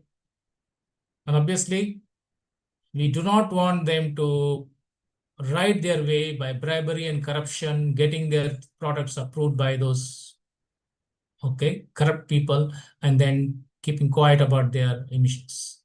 So ESG is a mandatory for the companies who register on the stock exchange, multinationals. ESG is going to be mandatory on many other organizations, companies, depending on the initiatives of the countries. By 2027, it will be mandatory in Singapore also. Okay? So likewise, every country is doing something about it. So therefore, it is good. Those who are from business school, business background, I think you should focus on ESGs.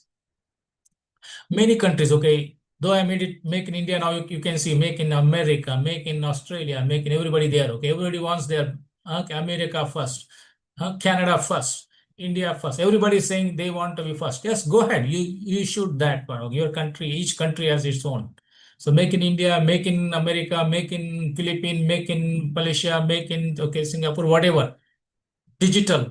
Okay, digitization is everywhere. Every country is going for digital. Okay, well, obviously we should promote clean surroundings, clean country, self-reliance, most important one. And obviously, those who are developing nations, as I mentioned in my earlier part, they want to become developed by a certain year, okay? So like example, India said 2047, other countries will be setting some other day, other years. Yes, have that vision. We are not against that. But when you are doing this one, please use affordable, renewable, clean energy, okay? While doing this one. When you do this one, use that one, then it is sustainable. Otherwise, not. You will end up in such a mess later on. And this is for those who are from arts. I have composed this one almost 5 years back. Net zero pollution, net zero waste, net zero energy at its best. Now we know it, okay? Every day you'll find some days coming. In June, there will be Earth Day, there's some other day, then Women Day, and Men Day, Mother's Day, Father's Day, you name it. Every day, some day is there, okay? And then we say, remember on that day, and after, even in 364, we forget about it. Not that, okay? So net zero pollution, net zero waste, net zero energy at its base, make them part of everyday routine. Every day, okay? Every day we should think about it. Say, what is it we are doing for this? Keep our surroundings clean and green. Because once our surroundings are clean and green, nice one, our mindset will be better, we'll feel healthier, we'll get cleaner, better air, okay? And then we'll feel more energetic, and then we'll do more, whether it's research and education, whatever job you're doing and helping people, whichever sector you're in, you'll do better job, okay? So please spread this word, okay? This you can share it. I will put it in the chat box later on. This is the vision we are promoting. Synergizing green tech, sustainability, and net zero. They are at different places. We can bring them together. Each one of us has a role to play. I've shown you there. Individual has a role to play. Organizations have a role to play. Education institutions. Now, I am very fond of, if your university wants to introduce sustainability in your curriculum, in your research, in your student projects, in your outreach to community and industry, please approach us. I'm giving my email address. We will be very happy to do it. We are not going to charge you high like other companies are charging you. No, we will do it at a very, very, very affordable. Okay. Yes. What you will do is just take care of, if it's online, not much an issue. But if you want us to come to your campus and help you, which I'm likely to do in first week of July, I'm going to one campus in India to help them completely. Okay. I've been doing that one. We'll be very happy to come to your campus and set everything systematical, okay? We are not going to charge you, okay? You just take care of our operational expenses, travel, accommodation, and the meal. That's it. Just feed me, and then I will so that I can rise and give the presentation, okay? synergizing green tech, sustainable net zero. Okay, every part of this. And those who want to connect with me, yes, LinkedIn is there, one of the where I am active there. I am not much active on other social media, Facebook, because they just show I'm going here and going there, I'm eating here, and I'm not interested in that. I'm interested in what you are going to do for sustainability in green tech, education. What is it you are contributing to that? What is how best you are contributing to that? That is where I will be very happy to support. Okay, not for ha ha hoo. Okay. So I may not like also some of the things. Most welcome. Madam Chair and Conference Organizing Committee, I present to you Energy for Sustainability and Net Zero Future. Thank you very much for giving me opportunity to share some of my views. You need not agree, but implement it. Okay, just I will say, don't agree with me, but do it. If you don't agree, don't agree. Doesn't matter. If you agree with me, well and good. But implement whatever I said. Okay. Thank you very much for giving me opportunity to share with you. You can reach out to me, as I mentioned, through my email, WhatsApp, or through our wonderful chairs. Okay, chairpersons here from the two wonderful universities, one from Philippines, another from Malaysia, and also all the way coming from India, Dr. Geeta. Okay, thank you very much, and have a wonderful day. We'll stop sharing. Okay. So even though the discussion left us wanting more, the insights shared were deeply appreciated and highly valuable. Thank you so much, Dr. Deepak L. Waikar. Next, I am pleased to present a dedicated program chair and head of the Regional Center for Indigenous Peoples Education, whose commitment to public administration and education is truly inspiring. Before she speaks, let me share a brief profile. Dr. Vilma B. Ramos is a respected academic, public servant, and researcher whose work exemplifies a strong commitment to inclusive governance, community empowerment, and indigenous peoples education. As the program chair of the Graduate School Public Administration at the Nueva Ecija University of Science and Technology, she has been instrumental in promoting academic excellence and cultivating public administrators who are ethical, culturally sensitive, and responsive to the needs of diverse communities. She also serves as the head of the NUST Regional Center for Indigenous Peoples Education, where she leads transformative initiatives aimed at preserving indigenous knowledge systems and promoting intercultural dialogue in higher education. Her advocacy is rooted in meaningful engagement with indigenous communities and the promotion of their rights through education and policy support. As a researcher, Dr. Ramos is an associate member of the National Research Council of the Philippines and a member of the NUST University Research Technical Committee. She has led numerous externally funded research projects and has published extensively in international peer-reviewed journals focusing on themes such as public administration, cultural inclusion, gender, and peace building. Her body of work continues to inspire innovation and integrity in public service, education, and community development. Please welcome Dr. Vilma Ramos. Good afternoon, everyone. Thank you, Ms. Jessa May Manalo of NEUST. Good morning. Good morning, distinguished delegates and colleagues and participants. It is a great honor to address this international gathering of the World Conference on Multidisciplinary Research and Practices. Again, I am Dr. Vilma Bernardo Ramos from the Nueva Ecija University of Science and Technology, Philippines. All right. So our conference team integrating knowledge across discipline for global impact. It holds profound relevance for public administration, particularly in reimagining governance and policy through innovation. Today, let me share some insight on innovations in governance, leadership, ethics, citizens management, engagement, policy reforms, and strategies to enhance sustainability, and resilience in public sector within both global and local contexts. All right. Since tinanggal na yung my screen has been removed, so let me share my screen. All right.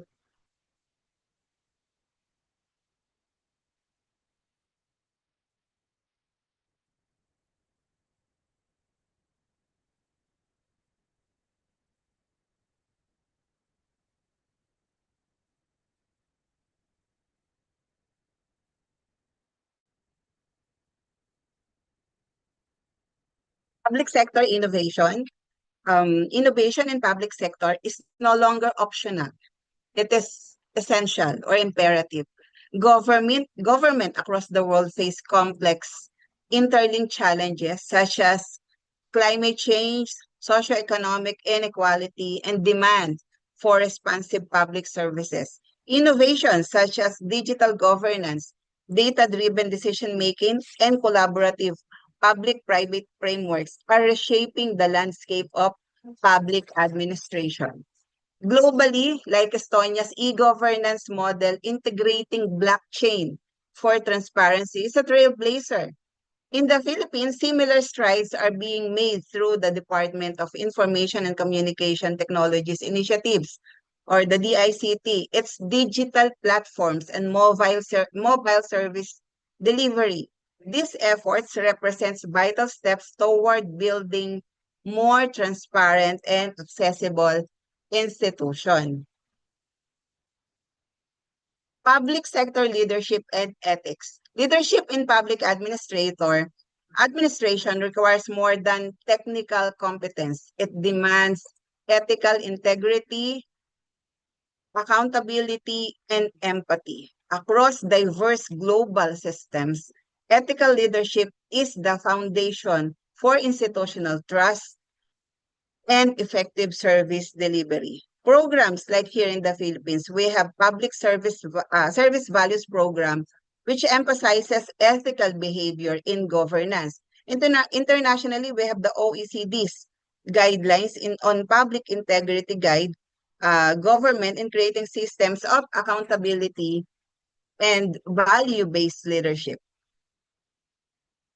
Institutions that prioritize ethical leadership report stronger civic engagement and higher public confidence. All right, the next one, citizens engagement and policy reform. Inclusive and participatory governance ensures that citizens are not merely recipients of services, but active co-creator in policy making. Initiatives such as participatory budgeting, open government platforms, and digital consultations empower communities and improve policy relevance. In the Philippines, local government support funds have institutionalized community-based planning mechanism. Globally, the Open Government Partnership has united over 75 countries in implementing citizen-centric policy. And for the sustainability and resilience in public administration, the global governance agenda must place sustainability and resilience at the core. This means integrating climate change adaptation, inclusive growth, and disaster risk governance into the machinery of public administration. Cities like Copenhagen and Singapore exemplify integrated sustainability frameworks. Meanwhile, developing nations like the Philippines have adopted policies such as the People's Survival Fund to support climate-resilient local initiatives. Proactive public administration also includes institutionalizing risk governance through interagency cooperation and adaptive planning. In conclusion, governance and policy innovation are rare key levers for building sustainable and resilient societies.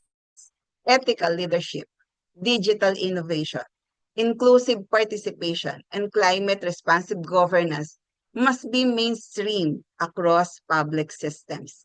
As public administration scholars and practitioners from diverse disciplines, our collaboration is critical in co-creating governance solutions that address global and local complexities. Together, let us advance systems that are inclusive, future-oriented, and rooted in ethical and sustainable practices. Let me close my speech with the quote, "Good governance is doing the right things with the right people for the right reason and together." Good morning, everyone. Have a good day. Thank you so much, Dr. Vilma Ramos. Okay. Welcoming now a distinguished professor in civil engineering whose expertise and leadership have greatly benefited the National Defense University of Malaysia. He addresses us. Uh, Before he addresses us, let me introduce his background. Dr. Mohammed alias Yusuf is a professor in the Department of Civil Engineering, University Par Pertahanan Nasional, Malaysia. He graduated with B.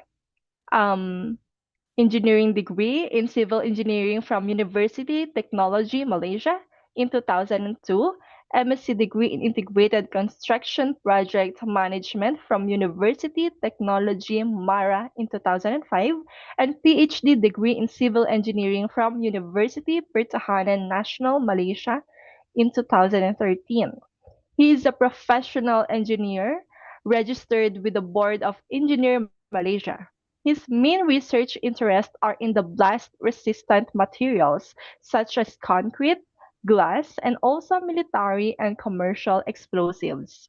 He has developed a blast-resistant concrete and had obtained the patent for the blast-resistant concrete panel from Intellectual Properties Corporation of Malaysia in 2016. Dr. Muhammad alias Yusuf is author of Blast Resistant Materials, Concrete and Glass book, and this book focuses on the introduction of explosive technology, blast phenomena, blast resistant concrete and glass.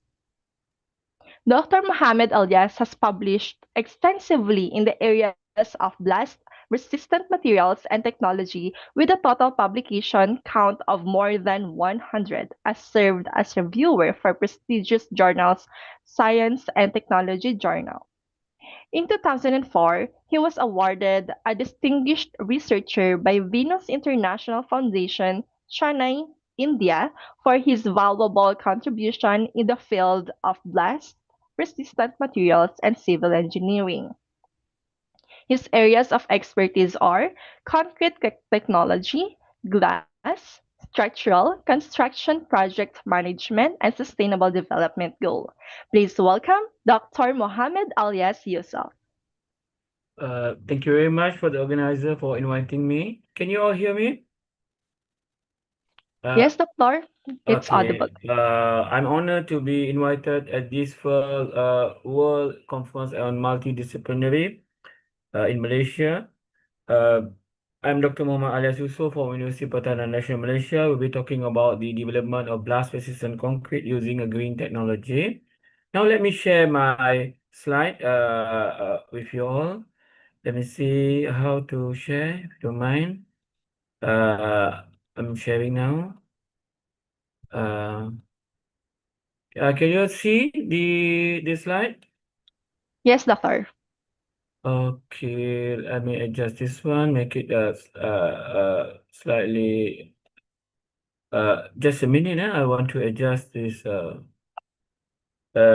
slide. Okay, can you see now? Yes. Okay. Let's talk about the blast-resistant concrete. Concrete is made of cement, sand, water, and aggregate. Concrete is one of the world's most widely used construction material. It has been widely used because its components are most easily available and cheap to produce. Concrete was first invented by Joseph Espedin in 1824 in the United Kingdom. Joseph Espedin was a bricklayer and a mason. He also known as the father of concrete. Now, due to the current trend of green material, green technology, everybody are talking about, these green topics. So one of the topic that we are talking about is a green concrete. Green concrete actually is an eco-friendly alternative concrete that uses using a recycled material and reduce environmental impact. It incorporates waste material like fly ash, slag, and other recycled aggregate. This approach also addresses waste management and promote a more sustainable construction material in the industry. Whereabout green technology also is focused on reducing the environmental impact on concrete production and users. This includes using recycled material, reducing carbon emission. Key approach in this green material technology is using fly ash, slag, and recycled aggregate in the mix and employing alternative binder to reduce the reliance on the traditional cement. Concrete can damage due to the following event. One is a terrorist attack in building, the other one is accidental and explosion in the building. The development of blast resistant concrete is made of cement, coarse aggregate, fine aggregate, water, high fiber, and also fly ash. This material is suitable to be used in bunkers, government building, commercial shopping complex, and also hotel. The hybrid fiber are referring to the combination of two different fibers in the concrete mix. Bento and Mendes is one of the literature researcher found that by incorporating two types of fiber with the combination short and long fiber, improve the toughness and ductility of the concrete. The main material used for the blast resistant concrete are cement, coarse aggregate, fine aggregate, RBC fiber, and also a fly ash. These are the ordinary cement being used in the constructions. So this type of these are the coarse and fine aggregate being used in the development of the blast resistant concrete. The water used must be clean water and that must conform to the British standard. There are two different lengths of the fiber being used. One is a short fiber, the other one is a long fiber. It has a tensile property up to 1,100 megapascal. In the development of blast resistant concrete, we mix the fiber in the concrete at the laboratory. Then we do a walkability measurement. Then we do a composite strength test to identify, to determine what is the test of the concrete at 28 days of the strength. Then we test the Excuse me, fluctuation. Dr. Alias. Yeah. I would like to respectfully inform you that your face is not fully visible on the screen in the Can you see video. my screen? Yeah, but your face in the screen video is not fully visible. Will it be possible to adjust the camera slightly? Okay, now is it okay? Yeah. Perfect. Thank you so much. Okay, no problem. Thank you. The flexural strengths were conducted under third point loading under using test beam with a size of 100 and times 100 millimeter times 500 long. The split tensile test is to determine the tensile property of the concrete. So this is a result of the mechanical property of the blast resistant concrete. The blast resistant concrete has a composite strength of 37 megapascal with a flexural strength of 7.7 and split tensile strength of 4.0. So after we have developed a blast resistant concrete, we do a field blast testing on the concrete to find out the actual resistance on the concrete for the explosions. So this slide shows these other panel has been prepared from the laboratory are sent to the blast testing site. This slide shows the preparation work for the field blast testing. This research has been assisted by the military personnel at the demolition site. These are the sensors being used to measure the peak pressure is known as a peak pressure sensor, which is used to measure the peak pressure from the detonation of explosive on the concrete sample. This sensor is mounted on the blast testing jig as shown in the slide. We also use reflected pressure sensor to measure the reflected pressure that hit the structure. It has to be fixed on the testing jig. We also use accelerometer to absorb the to measure the shock absorbed on the concrete. It is mounted underneath of the concrete to measure the acceleration due to explosions. We also use a blast pencil probe sensor used to measure peak overpressure at the specific distance. It is located between 3 meters, 6 meters, and 9 meters from the testing sample. So this slide shows the fixing of blast pressure probe at the specific distance. So this is the pencil probe. We fix it at the specific distance from the testing site. In addition to this, we also use a high-speed data acquisition system. It's required to capture the blast-related parameter from the blast event. This system consists of software, hardware, and also signal conditioner. In this system, we are using LabVIEW program to display the blast test result. So this slide shows the high-speed data acquisition system we use in the experiment. We also use a high-speed camera. So actually, we are using many type of sensors and high technology in the blast resistant development of the blast resistant concrete. So these are typical setup of the blast concrete test. So we place the concrete, and so this is the type of explosive being used. We fix it at the 300 millimeter distance, standard distance from the concrete panel. So I don't know whether this video, we try to play this video, is showing that this, the test of the explosion test. We try to play this video, whether it's working or not. Okay, this video, I'm sorry, this video is not working, but we can see these are the concrete panel, these are the explosive, these are the setup of the experimental test before we do a blast testing. So this is a blast test explosion test photo on the blast resistant concrete. After the explosion, the concrete still remain intact. This has been captured using a high-speed camera. The blast test setup preparation by the preliminary personnel is this again, and in the blast test result showing that normal concrete without fiber break, the blast resistant concrete still intact. So this is the normal concrete, and this is the blast resistant concrete still intact. And the pressure sensor result shows the maximum pressure can be taken by blast, which is the concrete is 14.5 megapascal. So this is a photo of blast resistant concrete panel. I think that's all from you. Thank you very much for the organizer for inviting me for this event. I really appreciate. Thank you very much for me. That's all. Okay. Okay. Okay. Thank you very much, Dr. Alias Yusuf, for the highly informative session and for imparting new knowledge that we will surely value moving forward. Thank you. Really Okay. appreciate. Okay. Bye-bye. So finally, I am honored to introduce a respected professor from India known for his contributions to mechanical engineering education and research. Before inviting him to speak, let me share a few details about his career.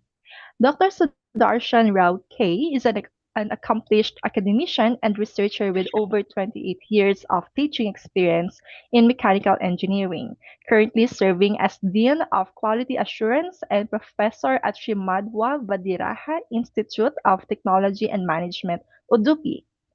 He holds a PhD in composite materials and has a strong academic foundation in product design and mechanical engineering. Dr. Rao's research interests span composite materials, tribology, artificial neural networks, and advanced statistical techniques such as Toguchi and Gray relational analysis. His scholarly contributions include 15 peer-reviewed journal articles, a book chapter, 20 conference papers, and registered patents. He is actively involved in quality assurance, academic governance, and curriculum enhancement. A highly recognized resource person in various faculty development programs and a dedicated reviewer for academic journals and conferences. Dr. Rao also contributes to academic inspection and evaluation as a member of the VTU Local Inquiry Committee and examination boards of VTU and NITI University. He is a fellow of member of the Institution of Engineers India and the Indian Society of Mechanical Engineers, and a life member of several prestigious professional bodies including ISTE, ISTD, ISH, and IFERP. So please welcome Dr. Sudarsan Ralke.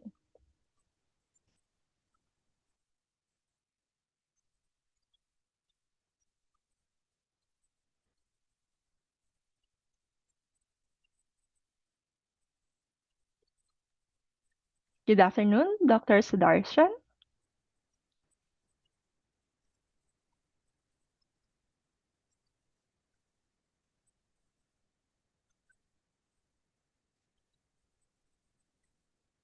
Although your mic is on, we cannot hear anything from Dr. Sudarshan Rauke.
Oh, Dr. Sudarshan,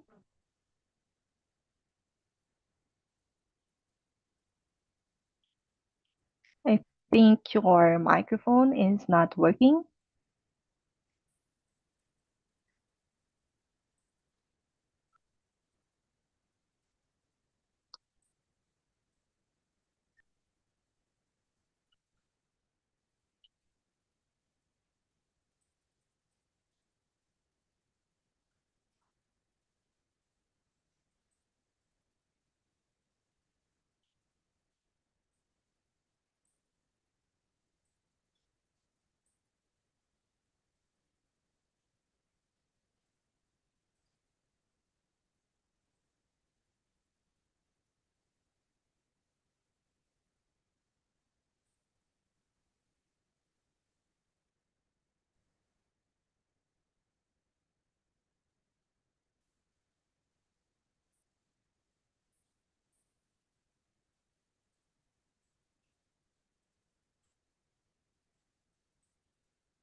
Okay, so we will take a short pause as we will wait for Dr. Sudarshan, who is currently, I think, resolving some audio issues. And thank you so much for your patience.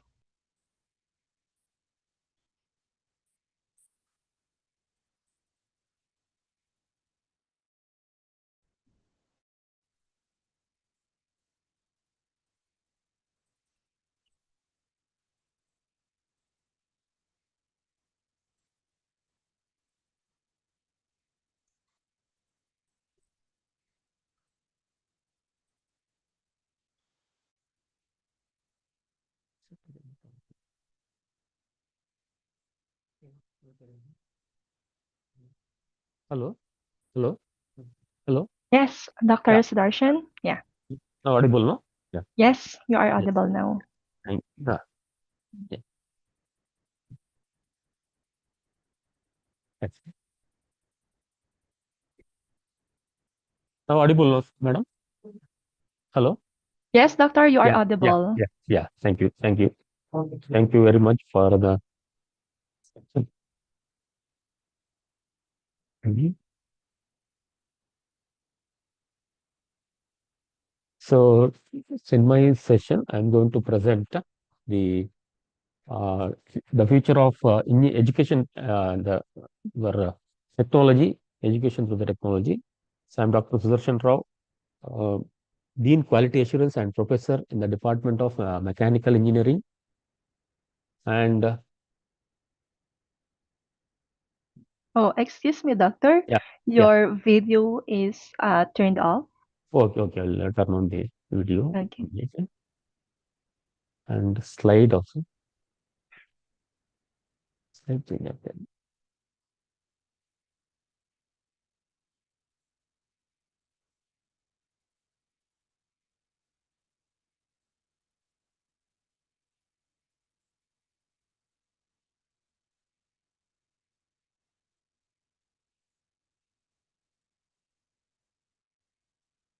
How so? Video is on, no, madam?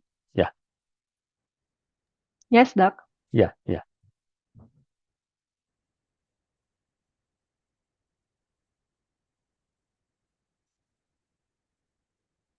So agenda for the today's session is introduction about the education technology, then evolution from the traditional teaching method to the digital learning, then the key technologies in education, some of the identified key technologies, then benefits of the educational technology for the teaching and learning process, then challenges and the limitations for all the technologies. There may be few limitations and challenges, and conclusions of the education technologies.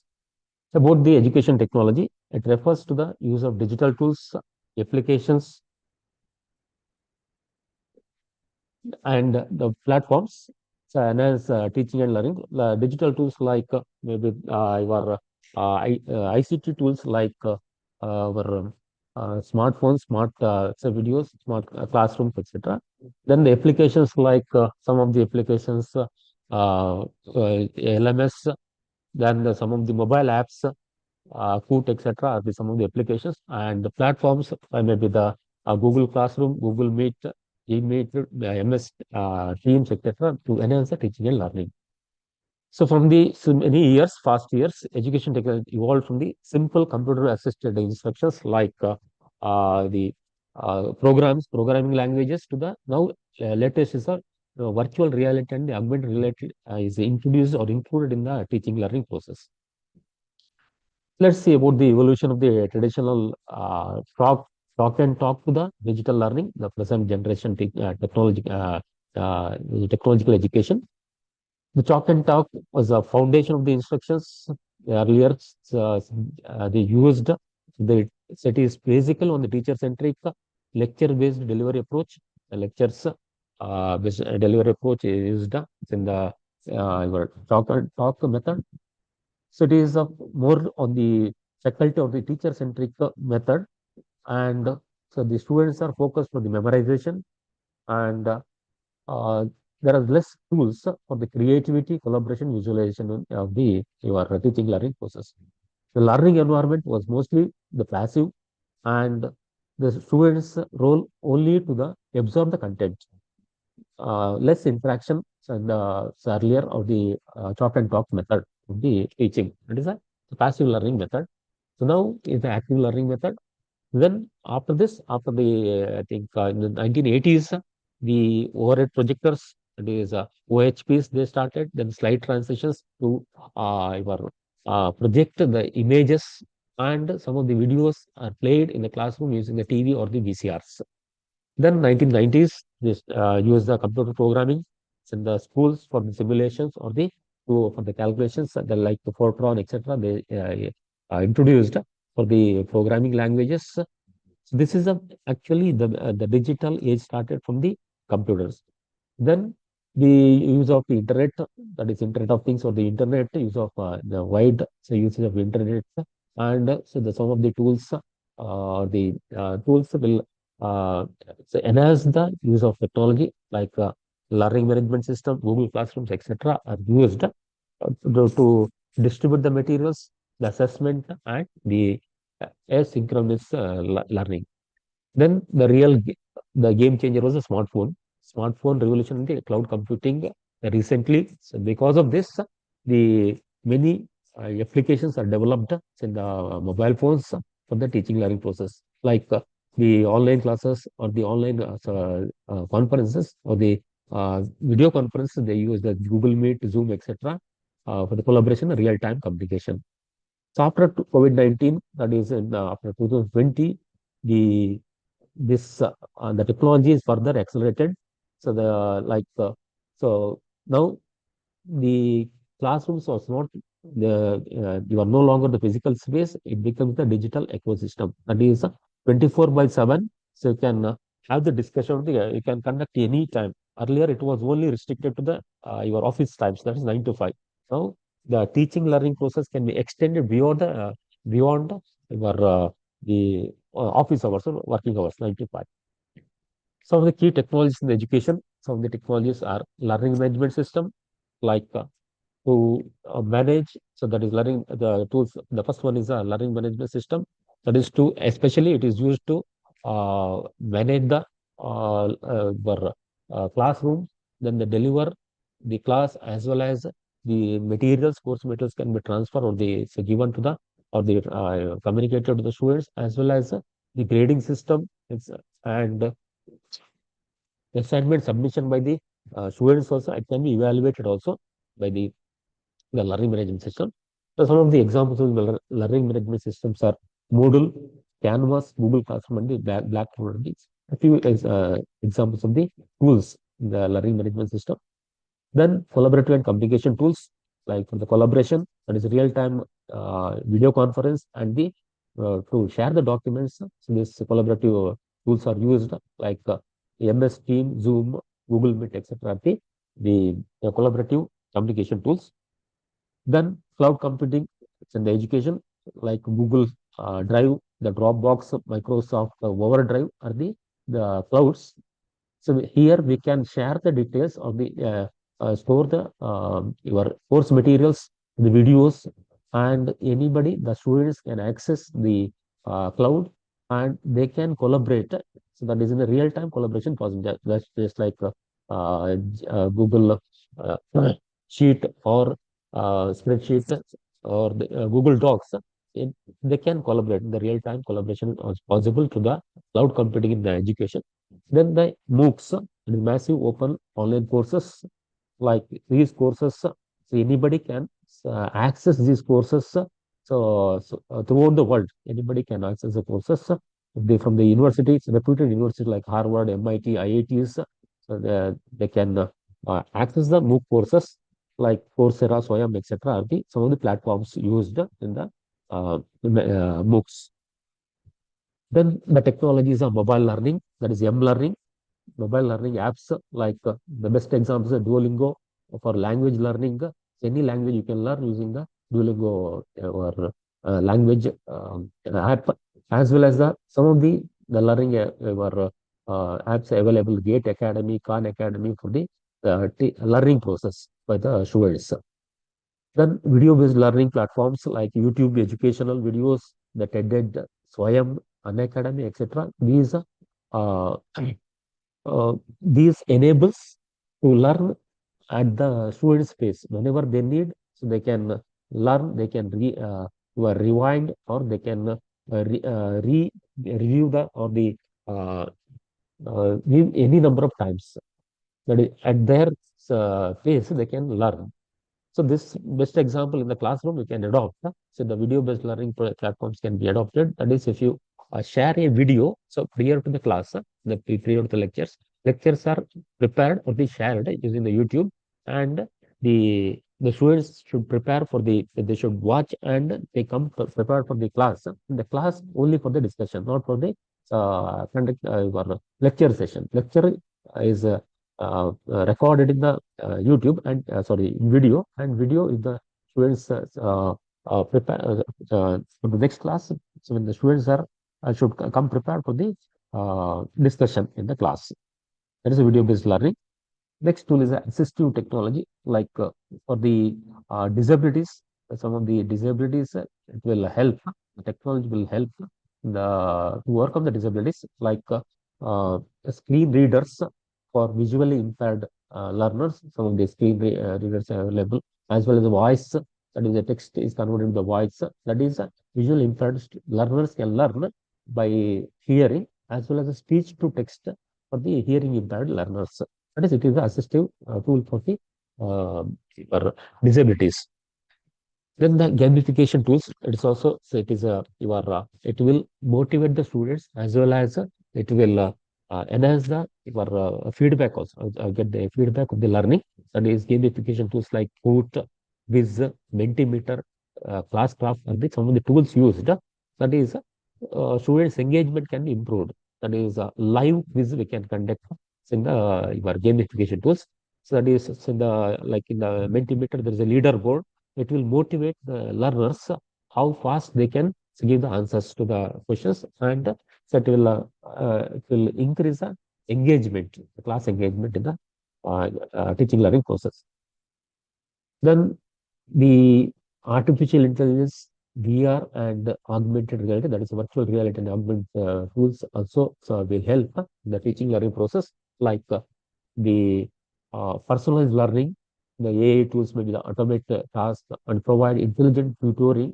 It is based on the input data, based on the data, the students' data. It will give the information to the learners. How, so which are the in which area the student is weak, and which area they have to give the more concentration. That is, so that and automate. That is, we can automate the quiz, automate the your video, the messages, all those things can be automated also with the AI. Also, AI tools like ChatGPT helps the students in the writing, the coding, and the problems. That it will assist in the students for the solving the problems, as well as Gradescope is the AI assistant for the grading system. The Gradescope is a tool used for the assistant. Similarly, virtual reality and augmented reality, some of the tools used, maybe the Google expeditions. That is, it will give the virtual field trip. That is, if you want to realize, or that is visualize one industry, so it will create the Google expeditions. So will create the virtual tour to the virtual to that industry. That is, the students will visualize properly the working of the industry. Similarly, Z space, so especially used for the physics and the biological experiments, like dissections, etc., is possible through the Z space environment tool. Similarly, tilt brush, so it is your augmented reality tool used for the your artistic expressions. It is used the tilt brush. The last tool, so, the educational technology, is the data analytics and the learning analytics, like LMS, so will help identify struggling students. That is the lecture management system, the based on the data, Power BI, Tableau. So it will help the learners, as well as for the teachers, to identify the struggling students, and it will give the our information to the for the feedback to the students, as well as for the faculty. So based on this, some of these, if you use these tools, some of the benefits of the educational technology, some of the benefits, like enhanced engagement and motivation. That is, if you use your interactive tools like Mentimeter, Google, your classroom, etc. So it will enhance the engagement. The students' engagement will be enhanced, like food quizzes or the virtual labs also. If you adopt the virtual lab in the teaching learning process, then students' engagement will improve, and it will motivate the students. They can conduct their own experiments. Then the personalized learning, like education technology enables adaptive learning, where the content is tailored to the learner's pace and the differences like Coursera, etc. Different levels, different course levels will be different. That is for the beginners, so that is level, that is level 0, 1, 2, 3, etc. It is based on the learning level of the students. It can be, so you can engage the personalized learning also in the your education technology. Then the global access to the quality education, that's what the MOOC courses, anybody can anywhere, they can access the MOOC courses. So without any barrier, without any barrier, they can access. The SWAYAM, that is IITs, NITs, and the your IIMs, they give they offer the courses, the SWAYAM as well as Coursera, edX. So that is, so internationally anybody can access any courses. Then the improved collaboration and communication. So using the Google workspaces, then the MS Team, Google Meet, Google Drive, etc. Real-time document sharing and virtual classrooms are possible to the our, the technological tools. Then real-time feedback and assessment. Some of the AI-powered your grading systems will give the real-time your feedback for the assessment, as well as your Google Forms also. So that is, if you get the quizzes, if you conduct the quizzes immediately after submission, immediately they can get the feedback. That is which are the questions are wrong, and if the faculty member or the teacher, if they provide all the detailed information about the answers, then they can get the feedback. That is about the quizzes, about their performance. Okay. Then flexibility and self-paced learning. That's what the YouTube educational channels. So you can rewind or you can watch the videos any number of times. Whereas if it is your physical classroom, only at once or the twice, but it can be rewind or they can watch the videos any number of times. Okay? The students can pause, rewind, and review the content till they understand your concept. There is a best your way to learn using your YouTube education channels, as well as the recorded lectures also. So available in the Canvas or the Moodle, etc. It will help the students. So they can learn in their own pace. Then integration of emerging technologies like AI, VR, AR, and virtual reality and the augmented reality can be integrated in the technologies like data analytics and the uh, learning experiences, and the students, they prepare the students for the future careers. Studies, it will VR, AR, it will assist the students so the better visualization. Okay, better visual like virtual reality, the anatomy, and especially in the biology as well as the physics or in the technology also they used to visualize properly. Then AI tutors like ChatGPT, you are assisting the homework and concept clarification. Actually, so if you have any concept and any difficulty in understanding some of the concepts, it will give the assistance. And so maybe the text as well as it will recommend so which video, that is YouTube channel, it will be available. There is a link also it will provide. Therefore, it will technological education, so it will help integrating the technologies AI, VR, and AR, as well as it support for the differentially abled learners. That's what was informed.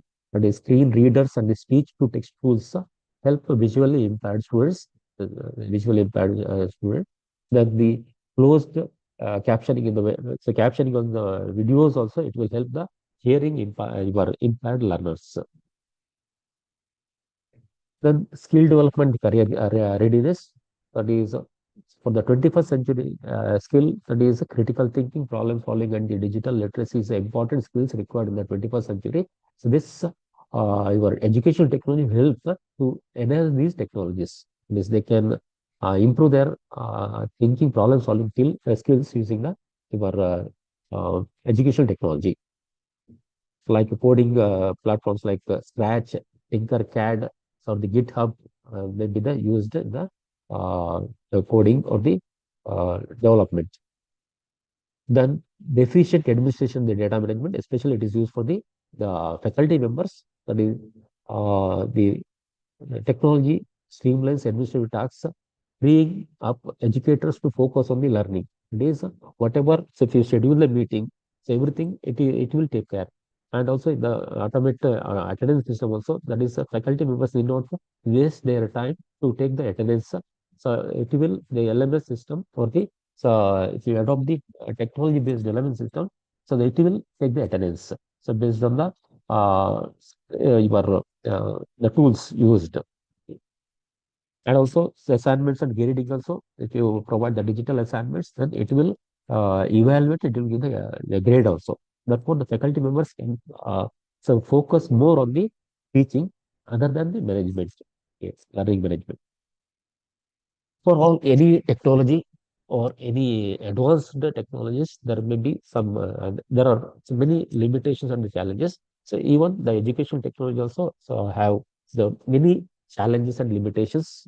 Some of the limitations so have identified few limitations. So those limitations are reduced human interactions, like heavy your reliance on technology can weaken student teacher and peer-to-peer relation. That is, so at present, if you adopt the completely the full technology-based education, then it is so virtually the teacher and the faculty members may be virtually connected well or well connected, but the physical it is they are disconnected. Okay, physical connection also required. Therefore, so it will lead to emotional and social development by the they suffer. There may not be emotional connection between the teacher and the students, as well as reduced opportunity for the mentorship in the professional, your personal guidance. The personal, so if there is a face-to-face class, then there is a possible to so mentor the students, as well as you can give the guidance to the students.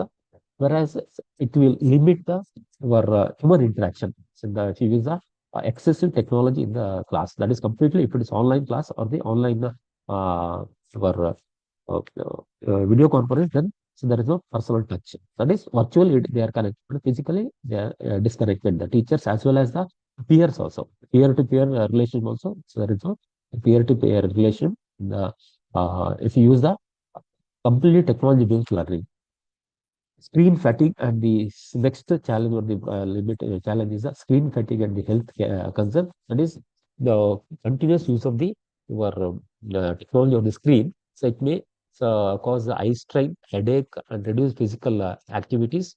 Therefore, so it will so the negative impact on the mental and physical health, as well as decline in the attention span of the concentration. That is in the screen or the online sessions, we cannot that is so the concentration in there, so that we cannot give the focus more concentration continues for 6 hours, whereas in the physical class it is possible. Then data privacy and cyber security, that may be the so also a challenge or the limitation. So that is so risk of data breaches for misuse of personal information. That is personal information, whatever you shared, that can be misused by others, or lack of proper digital safety awareness among the students and teachers. That is completely, if they share everything, then so there may be misuse of the some of the data. The inadequate teacher training. So this is also a major drawback of this. That is, many educators are not fully trained about the education technical tools effectively. So all tools they so may not aware about the many tools. Okay, so therefore, so the technology may be underutilized or misused by the teachers as well as your students. Then frustration among the teachers resulting in the poor delivery of content. And so they are not technologically upgraded, then so there may be frustration of the teachers, that is to adopt the technology. That one size fits all platforms, that is the major drawback of this. That is so many platforms do not account for the diverse learning styles of the learning styles and paces. Like there are three types of learners as per the your researchers. That is auditory, visual, and the kinesthetic learners. Auditory learners, they learn so by the audio. That is so like this virtually or virtual classes. They can understand. They will learn. But the visual and kinesthetic learners, they focus more on the physical interaction, the visual and the kinesthetic learners. So this if you adopt this your technology, that is completely, if you use a virtual classes, then so the visual and kinesthetic learners may find difficulty in following the content.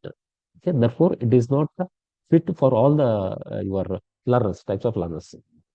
So there is a lack of differentiation limits and the effectiveness in the teaching learning process. So if you use the technology, adopt the technology the completely.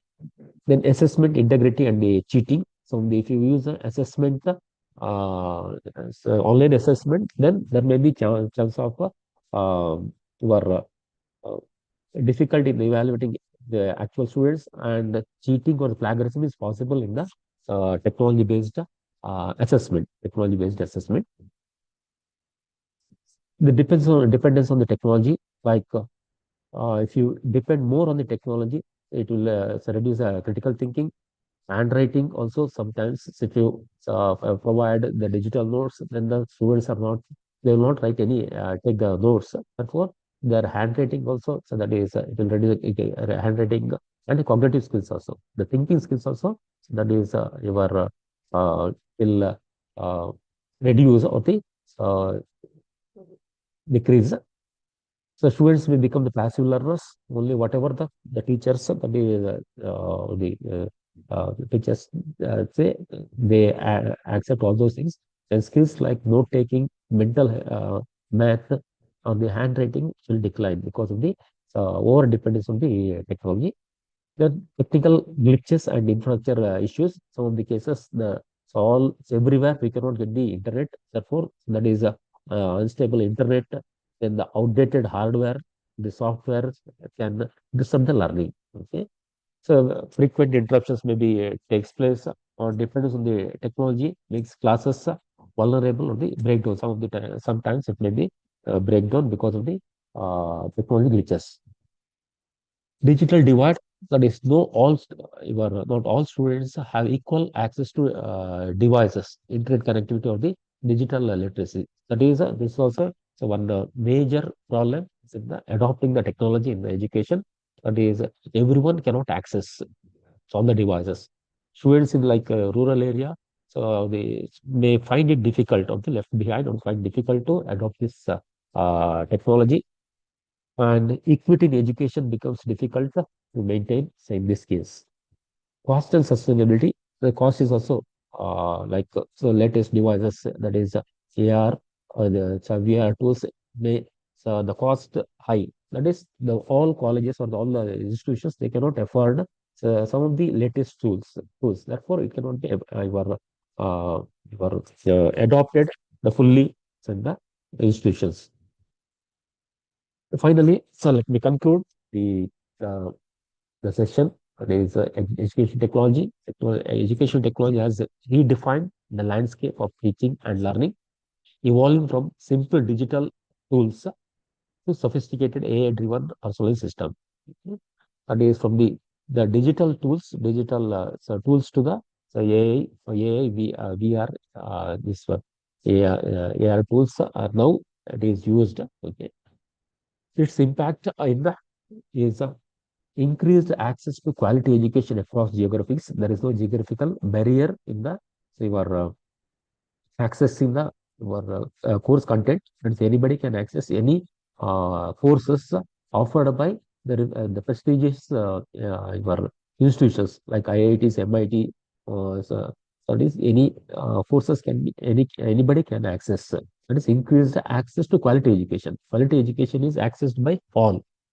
Then enhanced learner engagement through interactive and the immersive experience. So that is some of the interactive tools if you adopt in the technology or in your virtual classes, then we can engage the students in the interactive uh, interactive tool. Then efficient teaching practice enabled by automation, analytics, and digital content delivery. That is automation. So you can automate your the assessment as well as the teaching process can be automated, as the analytics can be introduced. The digital content can be delivered whenever they need. You can your automate the assessment also. Assessment can also be your automated, so based on our requirement. And EdTech is not replace the teachers. Okay, there is clearly said that the education is not educational technology is not replace the teacher.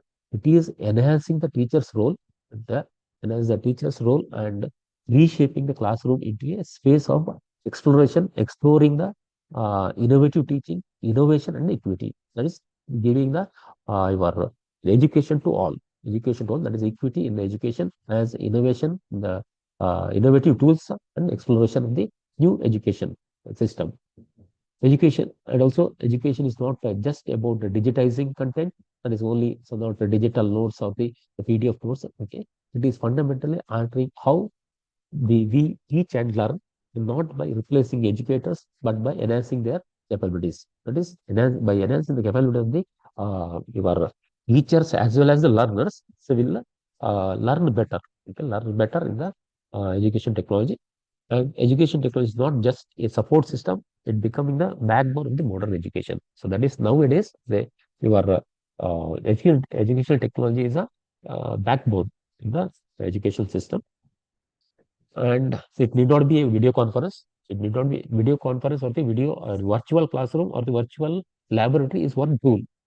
Apart from this, so nowadays AI tools and the virtual reality and the augmented reality tools, it will enhance the learning. Okay, not only the video or the virtual classroom or virtual lab. Therefore, finally, technology will not replace the great teachers, but in the hands of great teachers, it's transformational. That is, we can transform the education using the latest tools.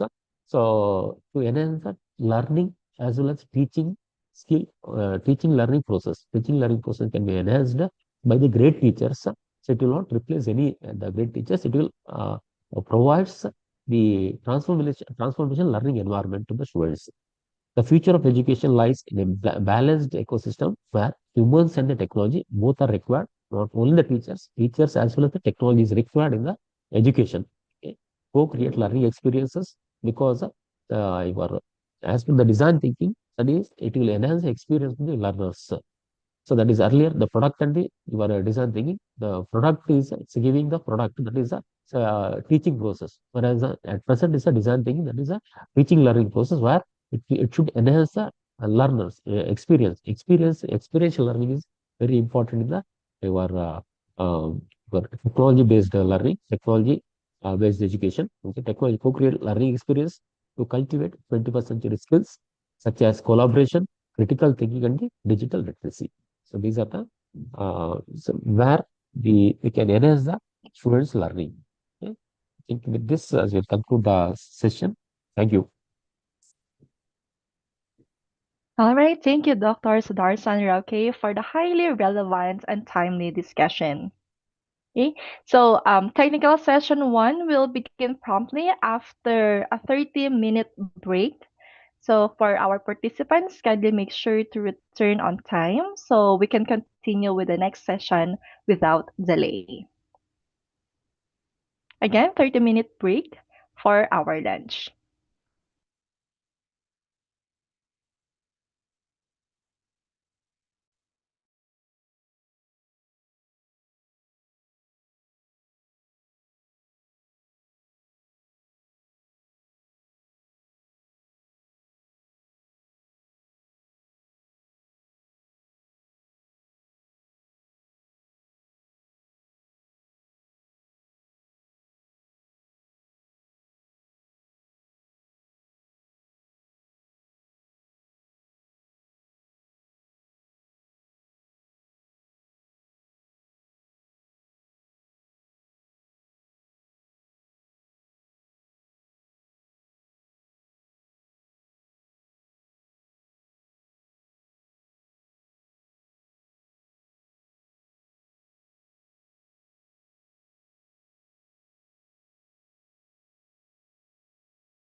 Good afternoon once again, everyone, and welcome back. So we hope you had a refreshing break. We now resume our program with technical session one. So before we begin, may I kindly remind all presenters and participants of our time allotment. Are the presenters here?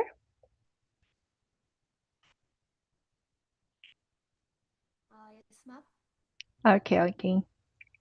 Okay, again, reminder for all the presenters, you will have a total of 10 minutes.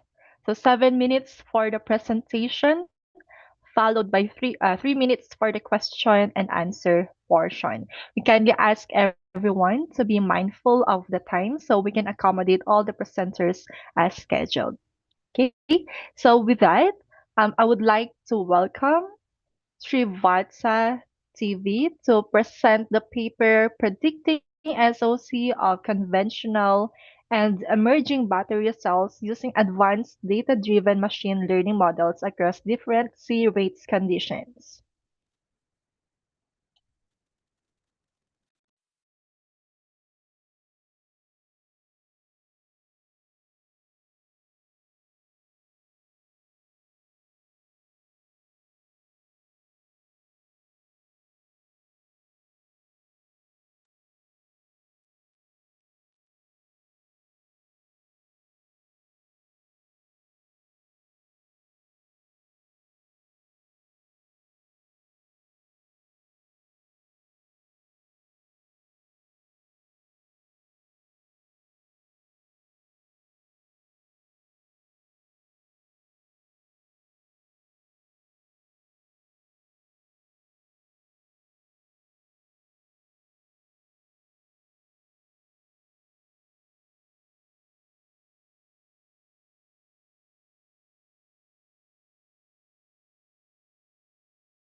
Okay, so um, we will begin since Sudarshan Rauke is here.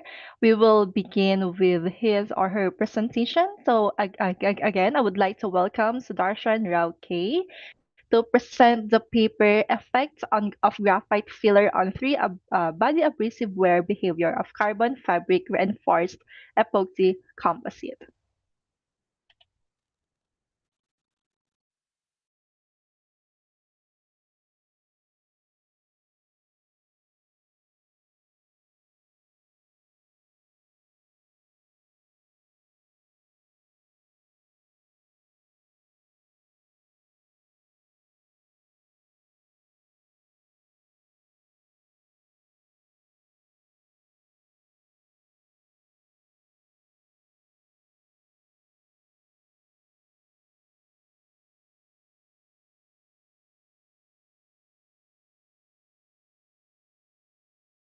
Dr. Sudarshan, you may now, yeah, you may now proceed with your presentation.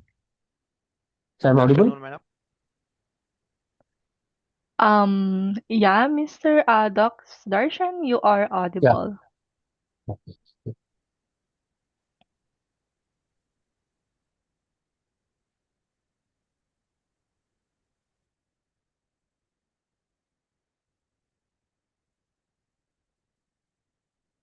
So, is it visible? The screen, my screen, slides. Yes, Yeah, Doc, your presentation is visible. May yeah, we also presentation visible. Yeah, request your video to be turned on? Thank you. okay.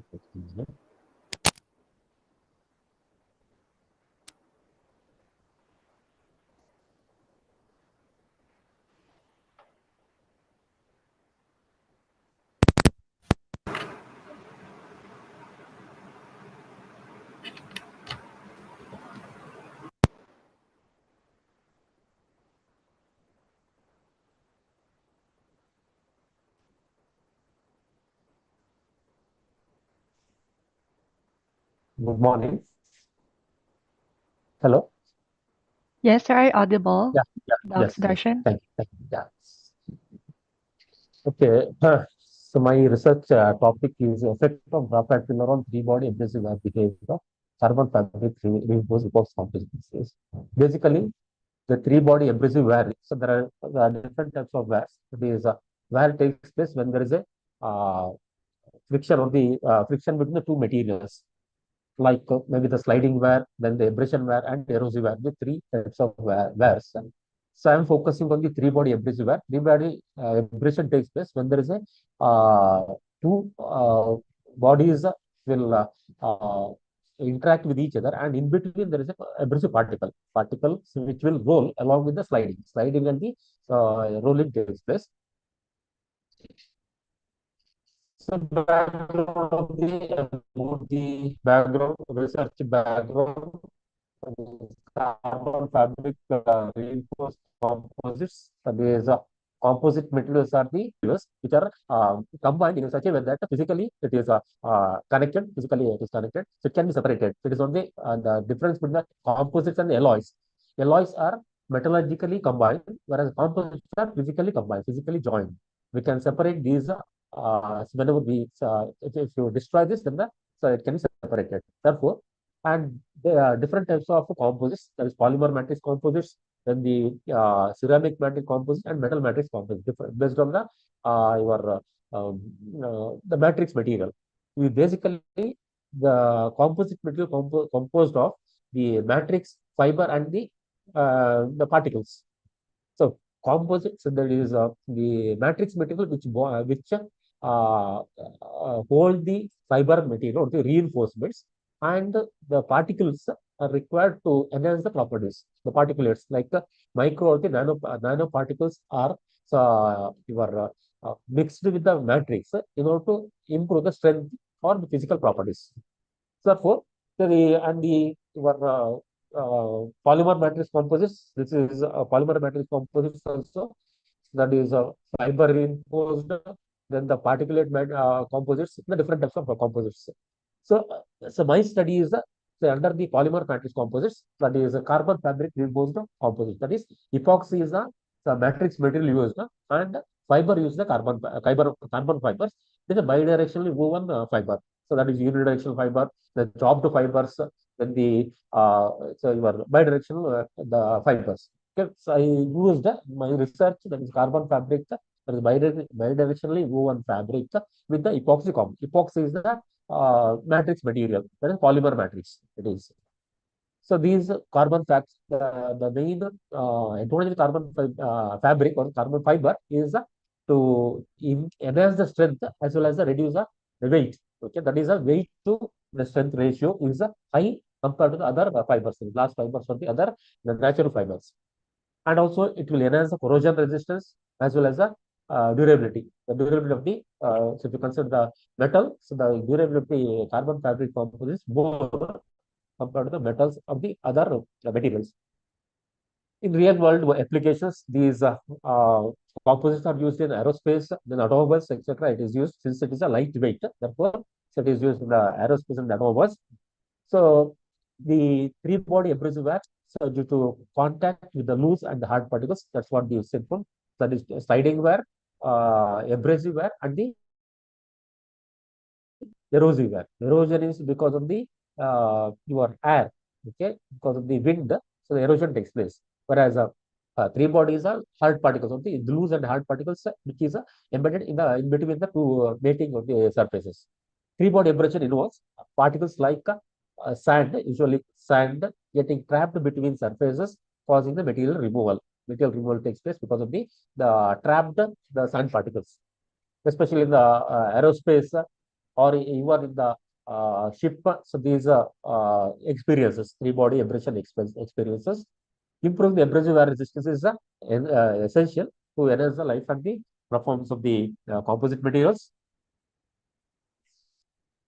The solid lubricants that is if you use your liquid lubricants like oils cannot be used in some of the cases. Some of the cases it cannot be used. Only in the engines you can use oil, whereas the solid liquid lubricants in some applications cannot be used. In such cases, the lubricants like the graphite particles. Okay, graphite is also a lubricant. Lubricant that have been added polymer compounds to reduce the friction and your it will enhance the wear resistance. So graphite as a structure is a lamellar structure, the lubrication under the dry sliding as well as the three body wear conditions. While graphite is known to reduce the wear in two body sliding wear, its effect on three body abrasive wear is the carbon composite is less explored by the researchers. Therefore, in this study, the influence of graphite filler content, that is I varied the graphite, so that is unfilled carbon epoxy composite, then the graphite filled composites at 2, 4, and 6% of the graphite filler, then the applied load, which is for the testing, and sliding distance. Sliding distance varied from the 300 meters to 900 meters on the abrasive behavior of the carbon epoxy composite. The methodology adopted is a reinforcement, so used as already informed. So I used bidirectional line woven carbon fabric. Woven fabric used the fabric in the reinforcement as the reinforcement. Fabrics used is the medium viscous epoxy resin. Epoxy resin is a thermoplast resin. Thermoplast resin and polyamide hardener, that is to for the curing it is required. So this hardener is required. Epoxy itself cannot cure, that is to solidify. So the hardener is required. The filler materials are graphite particles of 246 unfilled. The 246% of the graphite filler is used, and fabrication hand lab technique by the room curing for the uh, uh, 2 days, 48 hours. And so after fabrication, the wear testing is conducted. The test is conducted as per the ASTM G65 standard using the abrasive valve, that is rubber wheel abrasion tester. Abrasive the particle used is the silica sand of 400 micrometer size. Then the test parameters like normal load applied load is 11 Newton. There is three conditions.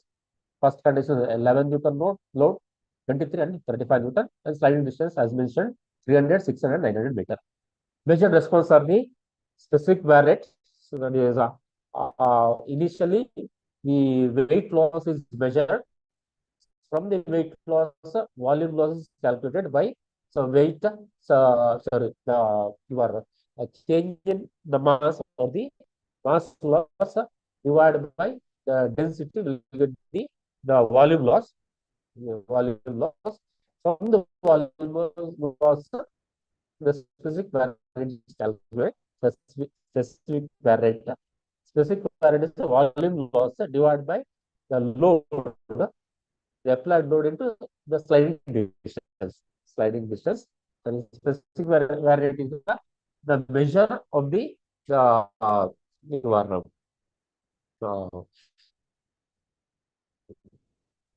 variability of the materials or the tribological property. The materials are measured of the expressed in terms of the specific wear rate.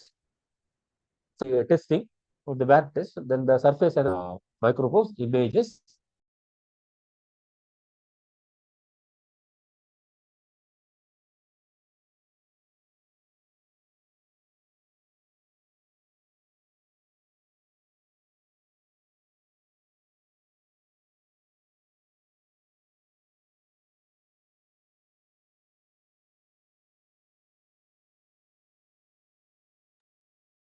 So I think Doc Rao has a problem with his unstable internet connection. Let us wait for a few minutes.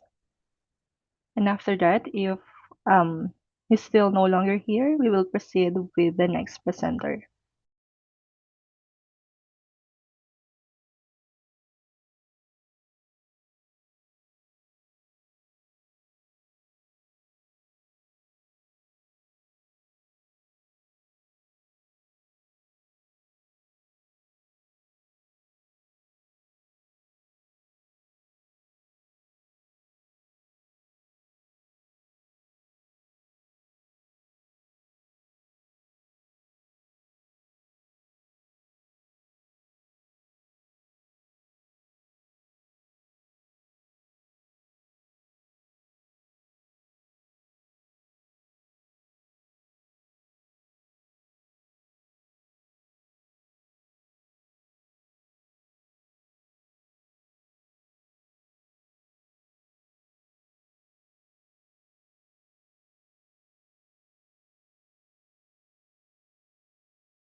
I'm already.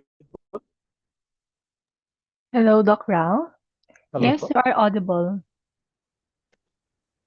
And we can see the presentation. Voice is not stable. Yeah. We understand. Yeah, I'm. Yeah, yeah. Yeah, thank you, I thank you, have thank you. I'll continue. Okay. question, sir. Yeah. Yes. Yeah, thank you. Yes, audio. Okay. Uh, I'll stop a video, can I madam. ask Okay? question? I Yeah. mean, I have Yes, one brother. doubt. Yeah.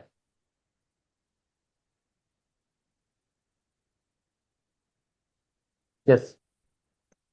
Sudarshan, sir. Yes, sir. Yes, sir. Yes, sir.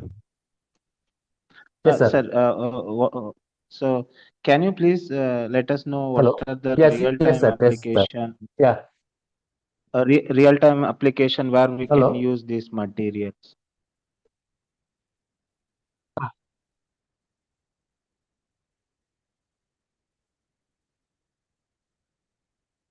Yeah. Real time. Yeah. So, especially composite metals are used, especially in the aerospace as well as in the automobile industry. So, main reason is to reduce the weight. It is the best Okay. application is aerospace. Aerospace, the main requirement is weight reduction. Therefore, the carbon epoxy composites are especially used in the aerospace, in the aerospace industries, as well as in automobile also. Automobile body preparation, etc. These are used. So whether you did in a simulated manner or in a real-time setup?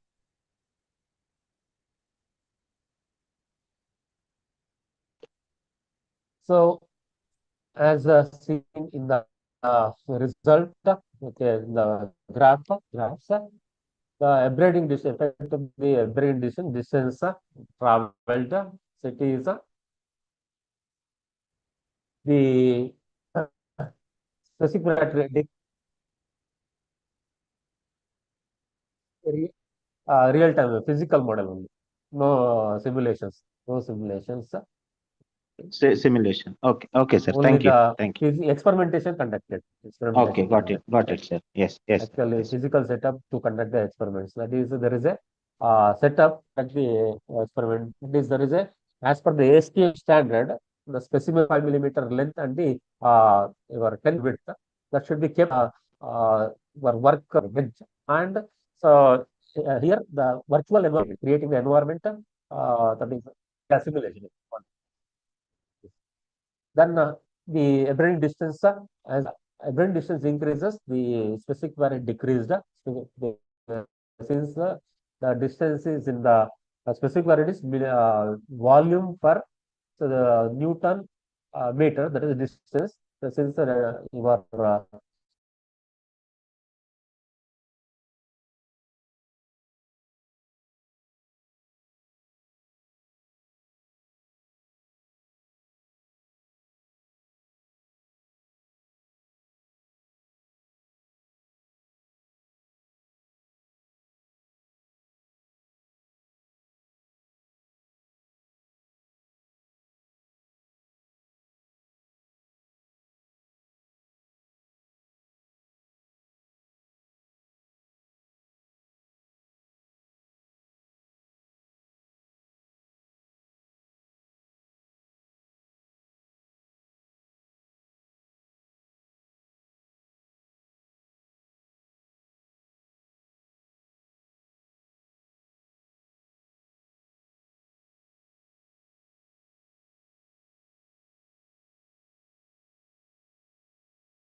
yeah. Then the effect of normal load specific value decreased with the increasing load, and the graphite filler controls the specific value decreased with respect to the at the 6% graphite content. This is regarding the standing electro microscope. The first image is the for the unfilled composite. Second one is a 2% filled, and the 4 and 6% filled content. So here the as the graphite filler content increases, the where debonding takes place in the between the fiber and the filler.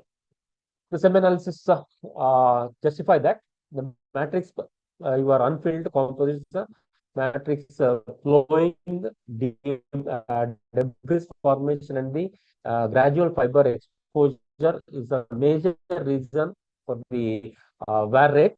Okay, so there is a strong matrix fiber adhesion results in the fiber pullout. And this adhesion is more compared to the filled composite. The filled composite, the adhesion is less, whereas in the unfilled adhesion is less. There is a graphite particle in the unfilled composites. So here the graphite filled composite higher wear loss due to the poor fiber matrix bonding. Then the severe matrix cracking takes place. Porosity is observed as a graphite removed from the matrix, then the fragmentation matrix in the field composite. And operating distance, the conclude that is operating distance and the load are the dominant factors affecting the wear performance of the composites, whereas a graphite filler enhances the wear resistance only up to the at the higher quantity, the 6% graphite filler, and some images justify the your wear. These are some the references and the acknowledge the support of the management principal of the institute for the presenting this paper in the conference, as well as these are some of the research publications. Yes. Any questions?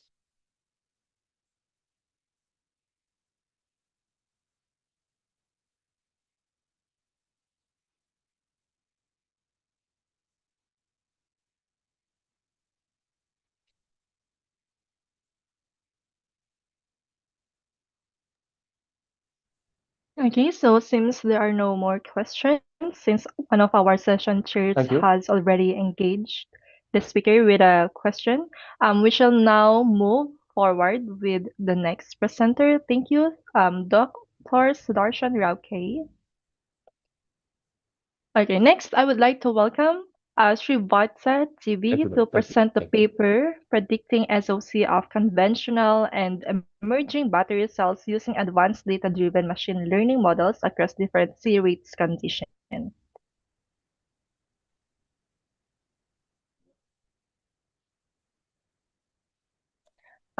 Doc Sudarshan, would it be possible if you stop sharing the presentation so that the next presenter can present his Yes, PowerPoint? yes, Thank you. yes, yes. Good afternoon, madam. Is I audible? Yes, you are audible. Yeah, okay. Thank you. Hi, I am Shivatsa, assistant professor over in SMATM Bentacle. I first thank you for the organizers of the WCMRP and Kerala for giving a wonderful opportunity of presenting the paper over in the international level with the collaboration of SMATM. Now coming to my topic, the prediction of SOC, that is state of charge of conventional and emerging battery cells over the advanced data-driven and machine learned model across the different C rate conditions, that is current rate conditions. So when it will be related to the conventional emerging batteries, we know that the we have seen like many of the electrical vehicles now on the road, so which are mainly due to the prospect of the reduced carbon emission on the road and to reduce the dependency of the fossil fuels. So that is what the main the now era which will be modifying to the electrical vehicles. So the one of the critical factor over that is performance and adoption of the EVs, the efficiency and the reliability of the battery system. Since the EV vehicles, which are compacted with the battery packs, which are included several battery cells. So the performance of the each battery cells will be the main importance of the performance of the entire battery pack. So the conventional battery cells, what we are using the present era is lithium ion batteries with the NMC or LFP configuration, and which we are included in this study. And along with that, some of the two derived batteries technology, that is, or emerging battery technologies, that battery cells are nickel cadmium and nickel metal hybrid. So in the main principal properties are of these batteries are which will be having a high density and high output powers, which we are using at present, that is NMC and LFP batteries, which are the subpart of the lithium ion batteries. They are like some of them are environmental friendly and high safety. In addition to this, the emerging batteries like nickel cadmium and nickel metal hydride, they are also having a high output power and a good energy density and serving for the long life. So these which we are included, why we cannot optimize the emerging batteries over the battery pack. So the study will be begins with the curiosity of how the battery cells will be works over the different cycles. So for that purpose, we have gone through some of the literatures which Sorry to interrupt you, sir. yes, Please sir. go to the presentation mode. Okay, sir. Thank you. So, is it visible, sir? No? Yes, yes. Thank Okay, thank you, sir. So some of the background literatures we have gone through how the batteries which will perform based on the different C rate conditions. So that is C rate is nothing but when we have given a lower current rate, that is we will say that constant current, constant voltage charging. So C rate will be mainly depends upon how we will give in the current to the system. So current to the battery, how it will be charged. So when we will given the fast charge and when we are given the slow charge, how it will slow current, so how it will be performs over that with respect to that. And we have some of the literature outcomes which based on this, like nickel NMA, that is nickel metal hydride, which are durable and eco-friendly, which came out from the literatures. And LFP batteries are also will be stable and safe, but enhancement in the conductivity that will be needed. And NMC batteries, which is we have known that lithium-ion batteries are high energy density and well suited for the EVs, but that we are using in present era. So we have fixed the objectives like the emerging battery cells, which can be modifiable for the conventional batteries in the EV vehicles, and with how the performance of the indication of the charging and discharging rate with respect to different C conditions of the emerging batteries and conventional batteries, and retention and degradation rate, different battery types, and analytical and machine learning predictions over the experimental data to find the accuracy and reliability over the different cycles. Because the batteries which we can easily see that the main concept is when it will be working with the fresh batteries and used batteries, there are different conditions. Like fresh batteries or the new batteries will be given the longer life. When it will be used for multiple cycles, then its retention of the power, it will be gradually decreases. So the different iterations with the different C conditions, we have to see the state of health, that SOH, so state of health of that batteries. So working with the batteries for the longer iterations, it will take more time, and that we can avoid by using analytical and machine learning approaches. So because what we have when I am on the methodology, I will explain you. So how the C rates will be applicable and how it will be take time. So, and development of sustainable, efficient battery systems growing in the electric field to develop the sustainable battery efficient systems. So in this system, in this research, we have used LFP batteries and NMC batteries, two conventional batteries, and two emerging batteries like NMIH, that is nickel metal hydride, and nickel cadmium cells. So all these batteries we are considered as a battery cells, single cells, and test is performed based on the 0.2 C rate to 2 C rate, that is 10 times higher than that. So the 0.2 C rate, it will take around 10 hours to charge entire battery, and 2 C rates which will take around 15 to 20 minutes to charge full entire battery. So that is how the C rates will be C rates playing with the time. So now if I going for the 100 or 200 iterations, you can imagine how much time I needed to test the single battery with that different C rates. So to this one, we can avoid it with the regression models of the machine learnings. And this is the one of the decibel system, which is a lithium ion battery celling characterization unit, which is provided by the decibels. And this is mainly used for the battery characterization testing, battery characteristics testing.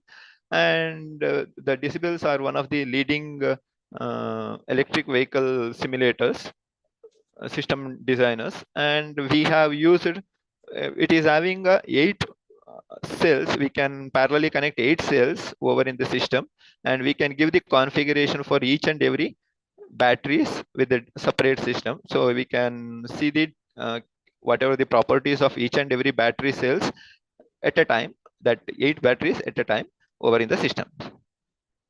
And this is what the mathematical model, analytical model we have developed using the machine learning MATLAB. So which will be produces similar kind of results of this. So with the analytically, and here we are giving the boundary condition of the batteries. What is the mAh and what is its input current, and what will be the C rate. All those things we are providing. What is the voltage? All those things we will provide it. It will give the output with respect to that. How the voltage behavior with respect to the constant current. And this is one of the machine learning model which we have adopted different kinds of machine learning model to basically understand how the regression will give the results for the experimental data. So when it comes to the results, we can see the how C rates will be, how the voltage varies with the time with respect to particular C rate. So I have considered one C rate.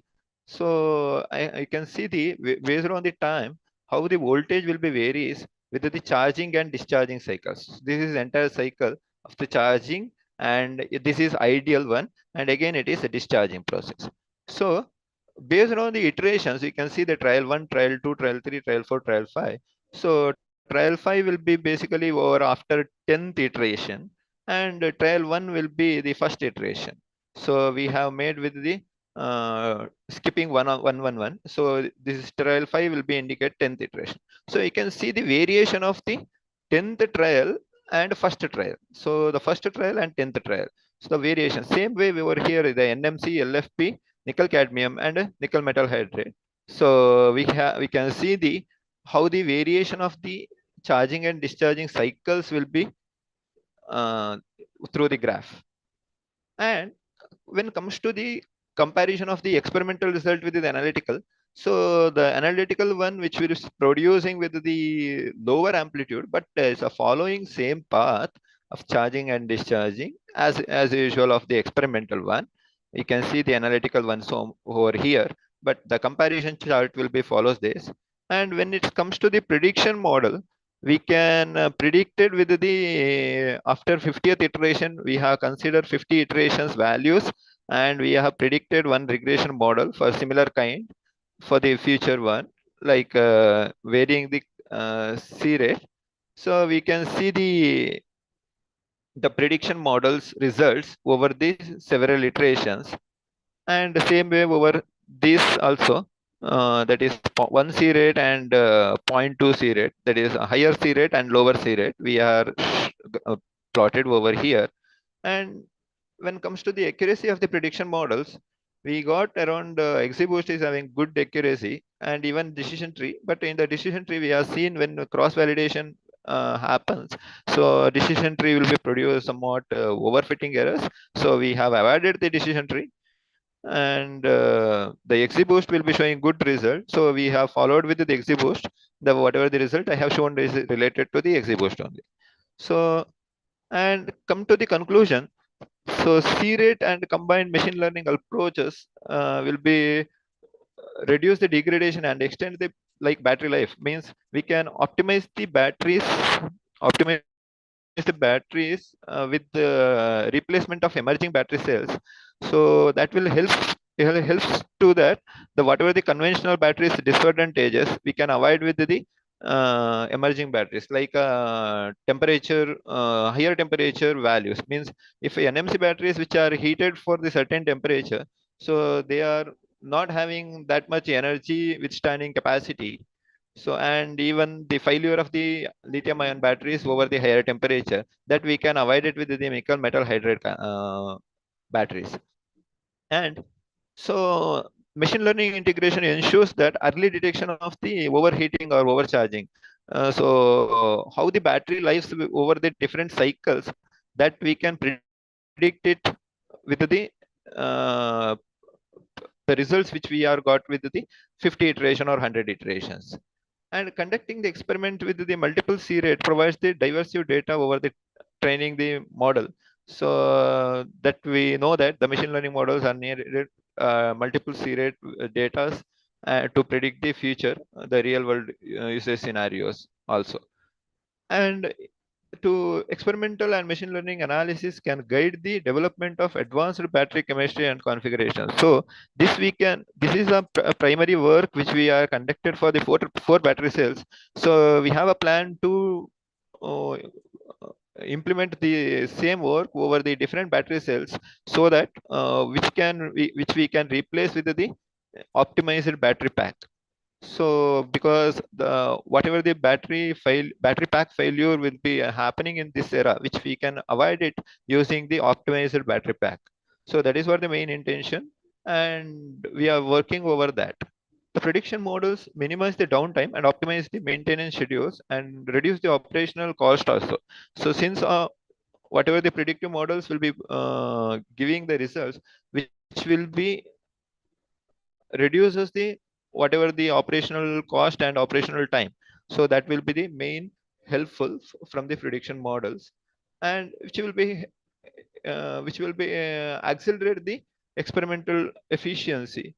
So and we can provide the actionable insights like for the what will be the replacement for the traditional batteries or the conventional batteries.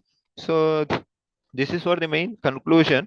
So from our results which we have which we have seen, like NMIH batteries which are providing good results as so far. So we have to extend our research over the different battery cells and different condition, even in the thermal condition, variation of the thermal condition, how it will be performed. So that will be the next step of our research. And these are some of the research references which we have followed in the research. And thank you. Thank you. Are there any questions for the presenter from the session chairs? Yeah, I have a few questions. Yes, sir. So what criteria were used to determine the state of charge accuracy from your machine learning models? So we have given whatever the experimental data for the 50 iterations what we have conducted. So that as the input, and same way we have produced the different state of charge data with the battery health. Like we have given the first iteration with the whatever the data we have obtained from the experimentation, and what is the state of health of the battery, and how it will be, what is the current condition, and what is the voltage which we are given as input for the experimental data, and what is the first cycle, whether it is first cycle or second cycle, what it will be in that way. So we have given this cycle, input current, input voltage, and the behavior of the graph.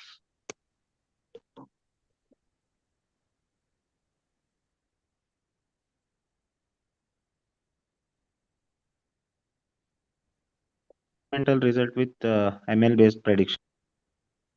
Yeah. Hello. Am I audible? Hello. Yeah, you are audible, sir. So you compared experimental results with ML based predictions, right? Experimental results we are not compared with the ML based predictions. ML based models which we are did for the main understanding the battery cells over the 100 iteration or 1000 iteration, how it will be battery cells like performance indicator it will be. Like how the performance of the battery after 100 or 1000 iterations. Because when we conduct the experiment for 100 or 1000 iterations, the battery cells are not durable that much, and it will it is also takes more time to charge and discharge the batteries. So that is what the main aim we are utilized the machine learning approach. And whatever the machine learning approach we have obtained, initially we have conducted for the 25 iterations and given the 25 iteration values to the machine learning, and we have predicted for 50th iteration. So, and we have also conducted I the got experimentation. it. No, I got it. I mean, my question was, whether you compared or not. If it is yes, what was the average error or deviation observed between them? It is like we are doing for the 50th iteration. We have obtained from the machine learning model, but experimentally we are doing for 50th iteration. It will take more time, so we are doing that. Once we got that, then we can say the error of how much we got around. So it is not. No, it is not yet done. So Completed until yet. today, we Okay. have did So around 35 have you iterations. considered including temperature or? Okay. Okay, got it. So the one more question. So have you considered including temperature or environmental conditions as additional input or feature parameter in the model? Yes, exactly. We are considered for the room temperature until today, and we have developed the thermal variation over when we are charging and discharging to vary the temperature from 0 to 50 degrees centigrade. That is present whatever the local temperature. So we are planning to variation of 0 to 50 degrees centigrade, and the system is ready. So once we completed this prediction model and Got it. Yes. experimental model, so Yes, we are yes, planning sir. with that. Got it. Yes, yes. Thank you. Thank you. Okay, okay. Thank you, sir.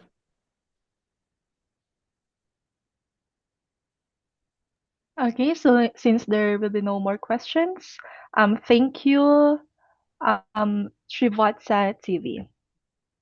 Thank Okay, you, madam. next. Thank you so much.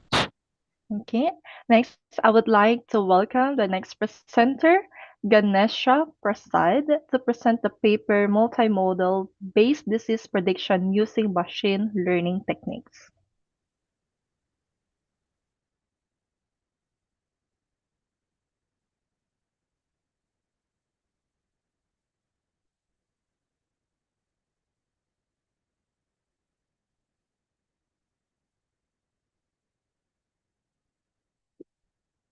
Okay.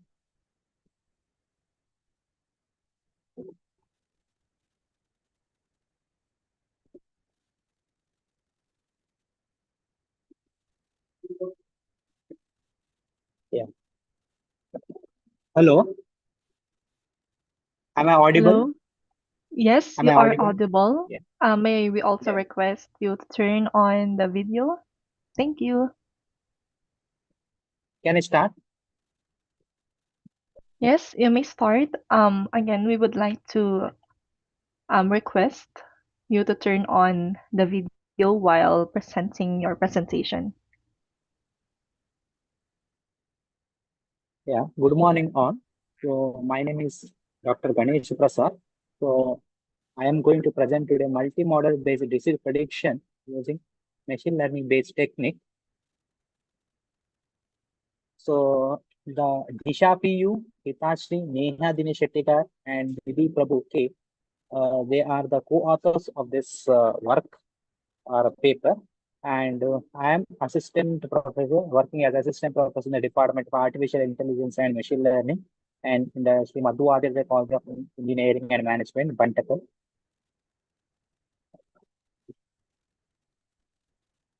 So coming to introduction.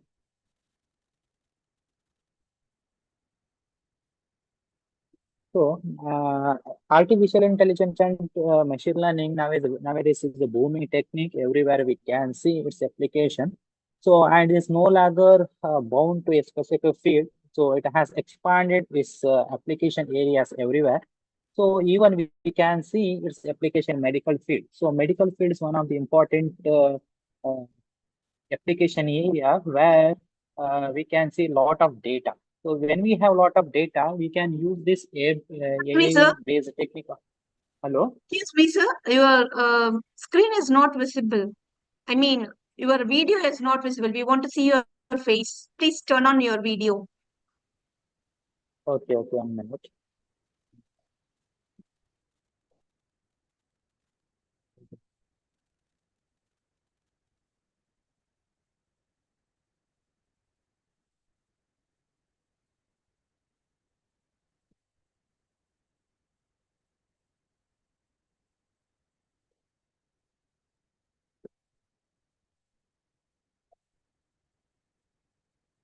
Yeah, please go ahead. Now it's visible. Yeah, okay. Yeah, so we can see the application of AI in every field. So even medical field also, where we have a lot of data using which, so we can develop some robust machine learning based model so that, so using which we can predict the diseases.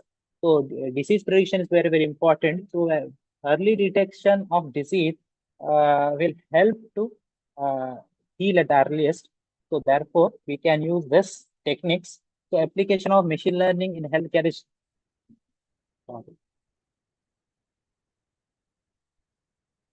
So highly relevant due to increasing volume of medical data and need for efficient data analysis. Many diseases progress silently without noticeable symptoms. So when we have some of the symptoms for a headache, fatigue, or some other BP, blood pressure, or so many other details, so using which we can train the machine learning based models, and hence those models can be used to predict the diseases, and those machine learning model can be deployed in terms of app, mobile app. So using the way the patient can, by sitting at the home, he can analyze the condition, what is his condition. So that is the basic idea behind this work. And these are the objectives that was framed for the current study. So the first objective is to develop the robust machine learning model in order to predict the likelihood of multiple diseases. So evaluate the compare the performance of different machine learning models to create the intuitive and accessible web applications that allow the user to input their medical data and receive the instant prediction easily. So these are the three objectives framed. So here we are going to predict the multi diseases. So therefore we have named multi-model based multiple disease prediction. So this is the overall methodology that we have considered. So input data. So data mainly we have taken, so getting the medical data is very difficult. So therefore we have secondary data which is available in the Kaggle. So multiple data we have considered for different diseases, because the feature for heart disease is different, feature for kidney disease is different, feature for some other disease is very different. So therefore we require different data set. So for each disease, we have a different set of data. So those data first consider input, and the pre-processing is very much required, as data pre-processing is one of the important steps where we need to handle some of the null values, or we have to missed values, and we have to go for data visualization. We have to see what is the trend of the data, whether it is normally distributed. So if the data is is not normally distributed, then machine learning model does not make any sense. So, or what is the trend in the data? How if there is any not if data is not balanced, then we may go for data augmentation, etc.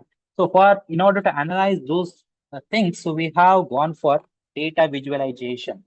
So here we will be getting the overall trend in the data and what is the skewness, etc. Then after the data pre-processing, so mainly as usual, we have to do data split. So usually the usual percentage of training and testing are the 80 and 20 respectively.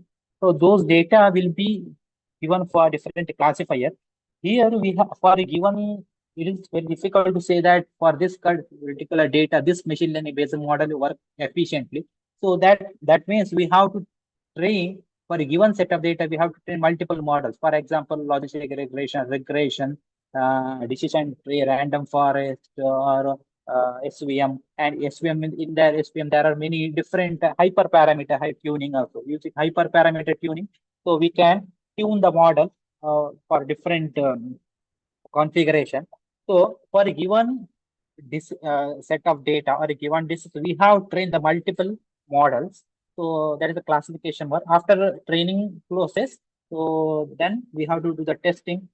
Then in that testing, we'll be getting the accuracy. So the accuracy mainly tested using confusion matrix. So where we'll have accuracy, precision, etc. Using confusion matrix, we'll be getting those details. So based on the confusion matrix, we have to select any one of the model for a particular disease, and those models will be deployed in terms of web application using Streamlit. So this is the overall methodology involved in the study. And these are the different models we have selected after performing the various training processes. See here, where we can see the logistic regression for heart, chronic kidney, and lungs prediction. Actually, behind this, there are a lot of work, because we have to train the different models and which is the best performing, so that we have selected. So then for second, stacking classifier for liver disease prediction, then voting classifier for diabetes prediction, CNN, this convolution neural network for pneumonia prediction, and symptom-based disease prediction using XGBoost model. So these are the final model, so that have been selected based on the better accuracy. And everywhere except fourth case, we have used numerical data. That's a data in the form vectors. So whereas for CNN, so convolution neural network, we have used images. So therefore, we have gone for deep learning. So deep learning is one of the important tool where it using images we can extract some good feature compared to the our normal vectorial data. So these are the best performing model and their accuracies for diabetic disease. The best model voting classify 85%, chronic disease is 97%, then heart disease is 88%, pneumonia it is 87.66%, liver disease is stacking classifier 76%, symptom based prediction 98%, and lung cancer it is 96%. These are the best performing models. So after performing the hyperparameter tuning, then those machine learning model have been deployed into web applications. So where user can give the details, get to know what type of disease it is. So this is the web application generated using or developed using Streamlit application. So these are the some of images we can see here. The various details have to give whether the gender, age, whether the person has smoking habit or not, and so many other details, whether chronic disease, fatigue values, allergy, whatever the different problem he's facing, that everything he's going to enter, and he'll be getting to know what type of disease it is, whether it's negative or positive. So this is some of the images.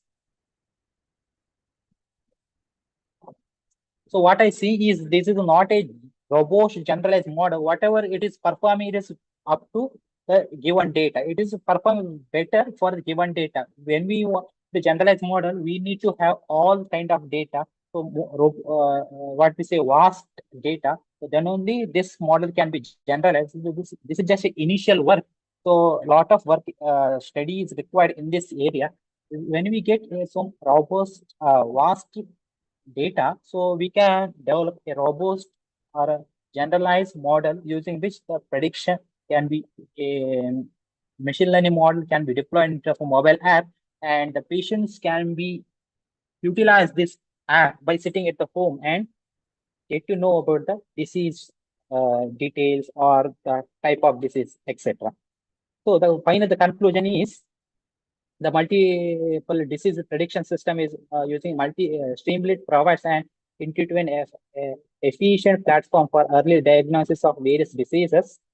By integrating symptom-based prediction, it enhances acceptability for patients and healthcare providers, offering a comprehensive user-friendly tools for preliminary health assessments. The system leverages the machine learning for fast and accurate prediction, promoting preventive care and reducing the late-stage diagnosis. Its scalability and seamless integration into healthcare platform make it valuable contribution to modern medical technology. So these are the main references which we have referred. So there are others also. I have included one important one. Thank you.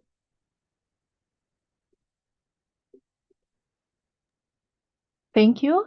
Are there any questions from the session chairs? Yeah, can I ask questions?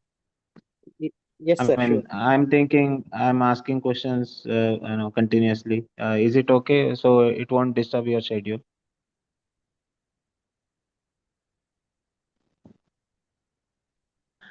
Ganesh sir, am I audible? Yes, sir. Yeah, you are audible, sir. So were any ensemble method like bagging or boosting explored beyond the ones already used, such as stacking or voting? Yes, sir. It is starting different machine learning algorithms. But Oh, okay, great. So the model for liver disease seems to have the lowest accuracy. It seems around 76%. So what factors contributed to this, and how might it be improved? So actually, so the data is not robust for this particular disease, whatever we have done from Kaggle. So therefore, we have receiving a very lowest accuracy. So that for liver disease application. Okay. One more question. Okay. For CNN based pneumonia prediction, right? Yeah, yes, sir. Did you work with the image data set or tabular Image tabular data sets, kind of symptoms? image data Image. sets, Oh, okay. image, yeah, image Okay. data set we converted into grayscale. Those grayscale images are used, and even we have Mm, done some augmentation. So in order to increase the mm, images, so it is just a rotation of the images we have done. Not there are different mm. augmentation. So those grayscale images have been used for Okay. CNN purpose. So we have done. Okay. Yeah, yeah, Okay. Thank you, sir. All the best. Nice work. yeah, yeah. Yes. Yes. Mm. Thank you. Okay. With that, thank you, Mr. Ganesh. Yes. Moving to the next presenter, I would like to welcome Chetan R. to present the paper Innovative Cold Chain Management Portable Modules for Vaccine and Medical Fluid Storage.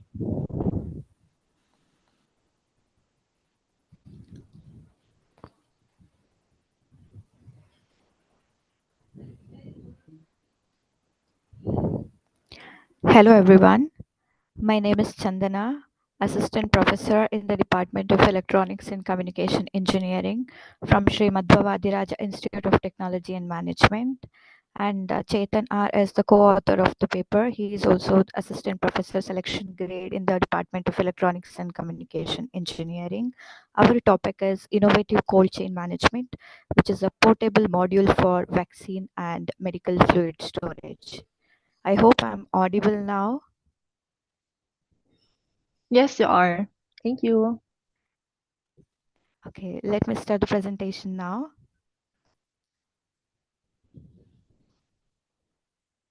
Shall I share the screen now? Your screen is already Oh, visible. okay, fine. Thank you. The creation of an effective temperature-controlled portable storage unit is essential if you are preserving pharmaceutical fluids or you want to transport those medicines, vaccines, or pharmaceutical fluids to a remote area. It is better if you have a temperature-controlled storage unit with you.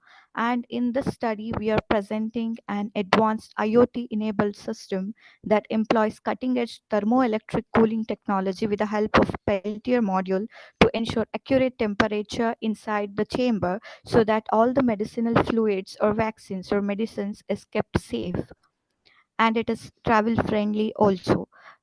By meeting this critical medical logistic requirements, the system's continuous monitoring and adaptability ensures stable conditions. A stable temperature is very much required. If you are, for example, if you are carrying a COVID vaccine, the optimal temperature for that it is 30 degrees Celsius. And if you're going for an insulin, it will again change. It is around 8 to 25 degrees Celsius. Similarly, if you are carrying any other parabiotic or prebiotic medicine, the temperature will be in the range of 8 degrees Celsius to 25 degrees Celsius. So to maintain a proper temperature for these medicinal fluids, it is better you have an efficient temperature controlled storage unit. And moving to the abstract introduction, uh, here we are planning to design a compact and made for medical use pharmaceutical fluid storage module, which is sensitive to all the different temperature. Various sensitive pharmaceutical fluids can be accommodated here, but the accurate temperature is controlled with the help with the margin of plus or minus 0.5 degrees Celsius. And if you are using this particular storage module, it will eliminate the need for repacking. If you are going for long distance transport, then repacking is required if you are not using this system. So in this system, you can easily control the temperature of the module in a remote area because we are employing a Wi-Fi module here. Moving to the next slide. Relevance of the work, as I told, accurate temperature control, and it is portable, and because of its compact size, it is user friendly and easier to transport to remote areas. And with the help of IoT and Wi-Fi module, real-time monitoring is also possible, where we can control the temperature in a distance area, ensuring safety of life-saving medications. Moving to the next slide. While designing this particular module, certain issues and challenges were faced. First, we have to decide which is that best component that we can use and which is that best parameters that we can use to design this module to get high accuracy, because these pharmaceutical fluids will be effective if they are stored in a proper condition. If you are not following that, the efficacy of that particular pharmaceutical fluid or the medicine will reduce. So we have to keep we should get a proper knowledge about the components and the design parameters, and our focus was on low power consumption and less tolerance, ensuring the isolation of the temperature of medical supplies within the device. And we have to make sure that it is durable and it is impact resistance. And proper ventilation should be given inside the module, because we don't want to trap heat inside that particular module because it's a cold storage module. Moving to the next slide. Regarding problem formulation, investigate and apply energy efficient technologies to improve overall sustainability and reduce power usage during temperature regulation, and combine cutting edge insulation materials to improve thermal performance. Here, for insulating this material, the chamber is actually insulated with the help of two different materials. Externally, it was covered with MDF, that is MDF sheets are used for insulating the chamber externally, and polystyrene is used inside to maintain the temperature. MDF is nothing but medium density fiber boards. Those are used externally because they are more resistant to temperature fluctuations than polystyrene.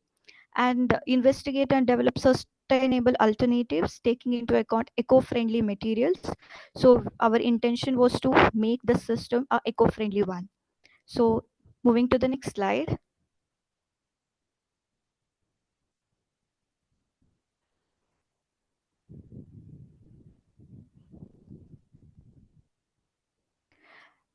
Actually, at the beginning, we have set 4 objectives. The first one is uniform cooling throughout the cold chamber, and the rapid temperature stabilization. If there is a change in temperature, how you can get back to the desired temperature. We have to make the system portable one with a good power optimization facilities, and security of the device is also one of the main concern. Moving to the next slide. Yeah. Coming to the methodology to design this module, there are certain important components that we have taken. The first one is a sensor, which is DHT2022. This DHT22 is a sensor which is a temperature and humidity sensor. And the next one, the actuator, what we are using here is Peltier module. The specification is given there. It is TEC1 12704. We have used 2 of them, and TEC1 12706. We have used one of this. And 12704 was used to reduce the temperature. I mean, for cooling effect, we have used 2 of those Peltier modules. And to remove the heat of that, as a heat sink, we have used the TEC1 12706. And relay module is also driven, and we have used a microcontroller to integrate this input output everything. For that, the microcontroller which we have used here is ESP32, which is operated at 3.3 volts with 12 milliamp specification. And to display the temperature and the status, we have used a display unit, that is LCD display we have used. Moving to the next slide. Yeah, here you can see the block diagram of the system. As I told you, the temperature sensor which we are using here is DHT2022, that is used to sense the temperature and medicine sample is present. And with the help of Peltier module, we want to cool the chamber, and we have push buttons there to set the temperature. We have 2 push buttons there, one to increase the temperature and one more is to decrease the temperature, and relay module is there to control this. And moving to the next slide. Moving to the next slide. Yeah, here we have specified the storage section of the portable module has a temperature sensor, which is DHT 2022. Today is 22, and we have included GPS module because we told in the beginning only with the help of Wi-Fi module and IoT we are trying to place. So GPS allows real-time IoT location tracking, and we are also having a comparator used. Hello. Comparator used by a control system to compare the actual temperature with the set or the reference temperature. And Peltier units are driven by the relay modules in response to the input signal what it gets. Moving to the next slide. In the next slide, we have a flow chart, how the temperature is controlled inside the module. At the beginning, first we will check whether the medicine is inside the module or not. If it is not there, again we will go to the start. If the medicine is there, first we will sense what is the current temperature. Then we will convert that analog input to the digital output. So the signal conversion takes place, and then we will compare the current temperature with the intended with the reference temperature. Then if they are equal, then the temperature is maintained. If they are not equal, if the current temperature is not equal to the reference temperature, we have to regulate the temperature. That we can do with the help of DC fan, or there is a special water block to dissipate the heat. Then with the help of these we can reduce the temperature, and then we will display the temperature, what is the current temperature after regulation action. Then after displaying the temperature we will again sense the temperature, and then again we will convert that analog value to the digital value. Then again comparison takes place until proper temperature is maintained. We will continuously check for the temperature at current temperature value with that of the reference temperature. Moving to the next slide.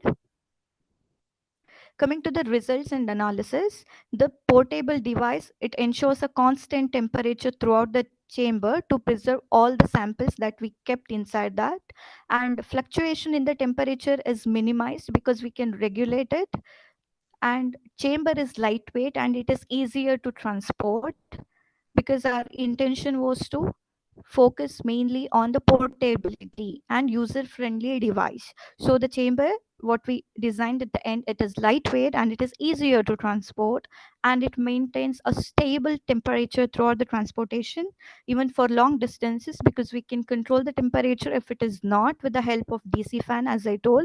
And if the person who want to control the temperature, if the person is not with the module, he can control it in a remote location with the help of Wi-Fi module, and with the help of Android apps also we can control this, because we have developed an app for that. With the help of Wi-Fi module you can change the temperature. It operates with minimal energy consumption and it provides greater efficiency. Moving to the next slide. Coming to the conclusion, usually the portable chamber, what happens is that if you are going for larger chambers, they are they are cool, and if you are going for the smaller chambers, the effective cooling will be there. But the thing is, portable chamber has a problem. Like, larger chambers are cool, but you cannot carry it easily, so they are bulky in nature. Larger chambers consume lot of energy, but they will cool easily, but it is very difficult for you to carry them. So small chambers with effective cooling are good for efficiency and mobility. And if you want to add certain security features, it can be done with the help of certain locks, alarms, or you can set certain password for that.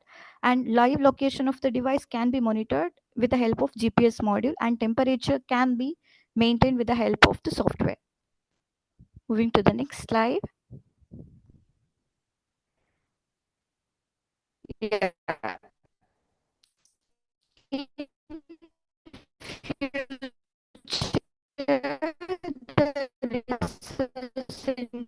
Enthusiasts can think of designing more energy efficient temperature management system, MDF and polystyrene. You can use IoT for data analytics here to manage the data, and you can look into more affordable and environmentally friendly options also, where with a small devices itself, you can cool efficiently. No need to go for bulk machines. You can go for that as well. Moving to the next slide. Yeah, the module after designing the module, module will look like this, and you can put everything inside a proper casing. So this is the module what we have designed, portable module. Moving to the next slide. These are the references.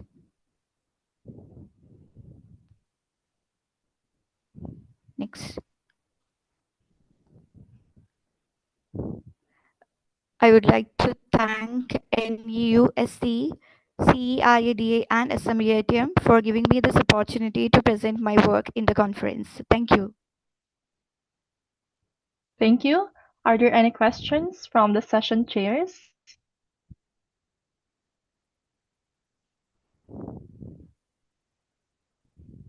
Sir, Dr. Nagraj, but sir, you can ask the questions.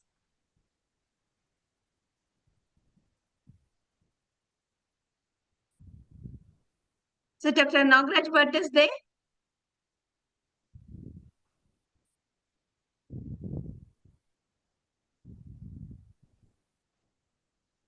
Dr. Kirtipati Kumar, are you there?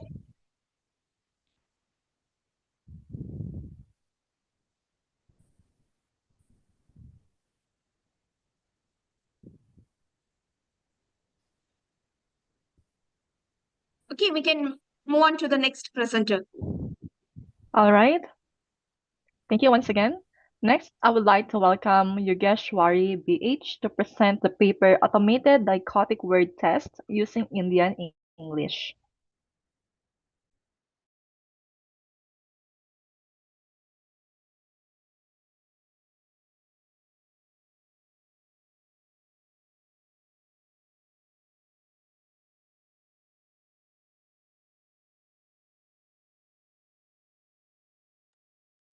Am I audible, ma'am?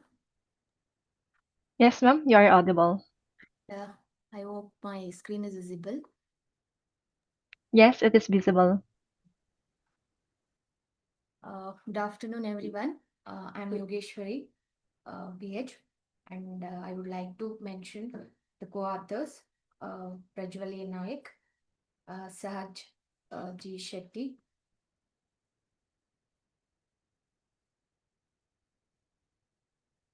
Sudeep Shetty, and Shashank Vyas from Sri Madhva Vadiraja. Ma'am, sorry to interrupt you. Could you please speak a little bit louder? Your voice is not audible.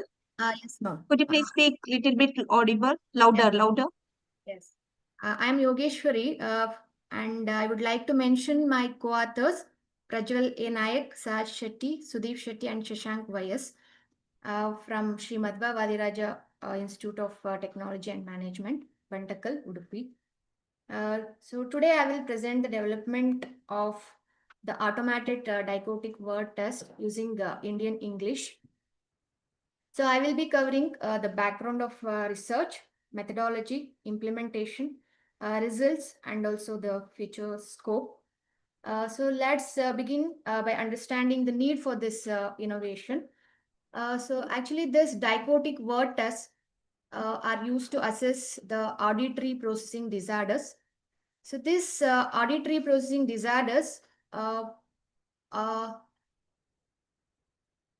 the one the individuals with this auditory processing disorders, they find it difficult to distinguish the similar words, and also they fail to follow the instructions. And even though they have the normal hearing ability, so the brain find it difficult to process the sounds in a noisy environment. And this is assessed by using the dichotic word test. So where the two different auditory stimuli are presented to each ear simultaneously and ask the listener what they uh, heard. And so these tests are effective, but come with some major limitations. So that is, they require the MATLAB based systems and controlled environment. And also the tests are manually scored which is time consuming and also which is inconsistent, and they are also infrastructure dependent and limiting access for the rural and the remote populations. So the existing tools which are available are not linguistically adapted for the Indian English. So the Indian English speakers are mainly adapted for to ensure the fairness and also the cultural relevance and also to ensure the accuracy.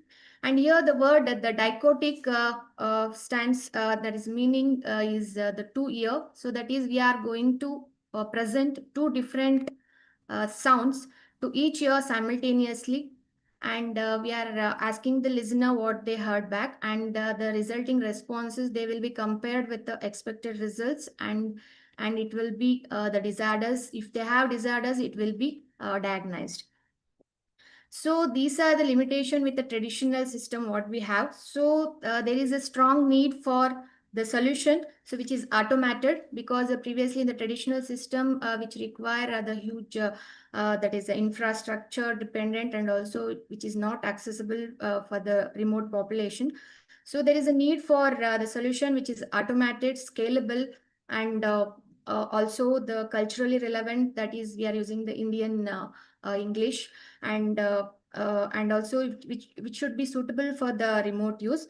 And next is about the methodology. So the figure shows the workflow of this automated dichotic word test system. So where we have the data sample preparation. So first the data set need to be created with the phonetically balanced Indian English words, and they will get the audio files, so which are designed for the dichotic presentation, that we are going to play the two different words simultaneously to each ear.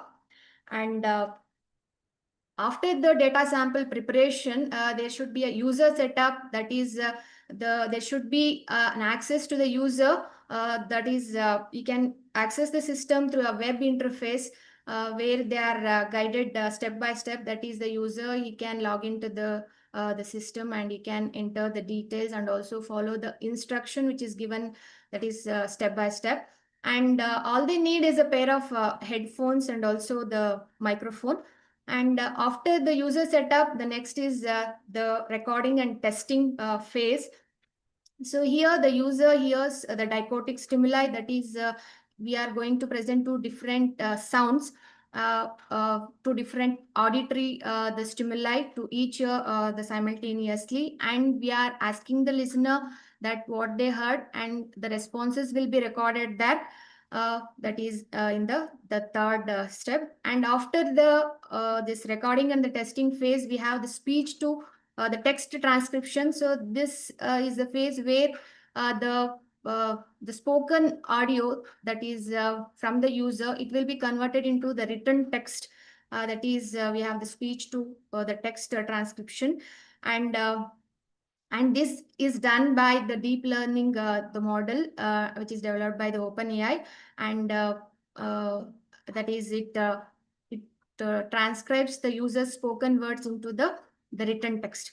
And after this transcription, we have the data analysis, that the responses whatever we get from the user, so that it should be analyzed, that is it should be compared with the expected answers. And after doing the data analysis, we have the result and the feedback, that is we have to check for the accuracy, that is we have to check whether the whatever the sound that is heard by, that is after doing the transcription, the word, the written text, it should be compared with the expected result, and accuracy is calculated automatically, which eliminates the human error and also the delay. And after this we have so here is what we observed. So that is in the results part. So we have a speech to text transcription, that is where we have achieved the high accuracy. So for the clear and Indian accented English, and manual effort and time were drastically reduced, and we have used the web-based interface. And also we have, so this is the same thing where we are playing the two different auditory stimuli for the ear, and we have the option to record the responses, and also we have speech to the text transcription has been done, and after that we are calculating the results. And this is what the user interface of the automated dichotic word test system. So where the interface allows the user to play the audio and record their spoken response, and also submit it for the transcription. And also they can upload the files, and also they can simply speak to the mic directly. And once the transcription is done, the results are shown immediately, that is including what the user said, and also whether it matched the target word, and also the scoring output. And this user interface, it is easy to use. And the next we have the future scope. So here this the method, it can be expanded to the multiple Indian languages, and also it can be integrated with the clinical diagnostic platforms, and also it can be implemented with the mobile application development. And apart from all this, the advantage, we have one limitation. We have some limitation. I'm mentioning the one limitation of this the deep learning model. So although it handles the Indian English reasonably well, but shows limitation in the noisy environment. So the future work can be on improving this the noise robustness. And these are some of the references which we have referred. Thank you. Thank you. Are there any questions from the session chairs?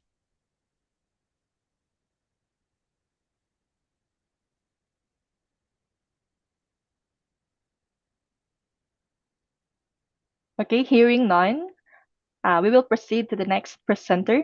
Thank you once again, Ms. Yodesh. Thank you, Ram.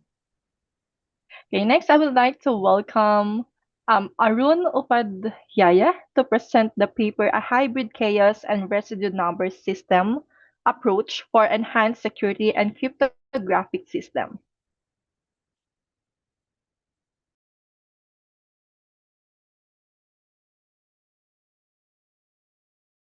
Am I audible? Yes, Mr. Arun, but there are feedbacks. And may I also remind to turn on the video while presenting. Thank you. Sorry.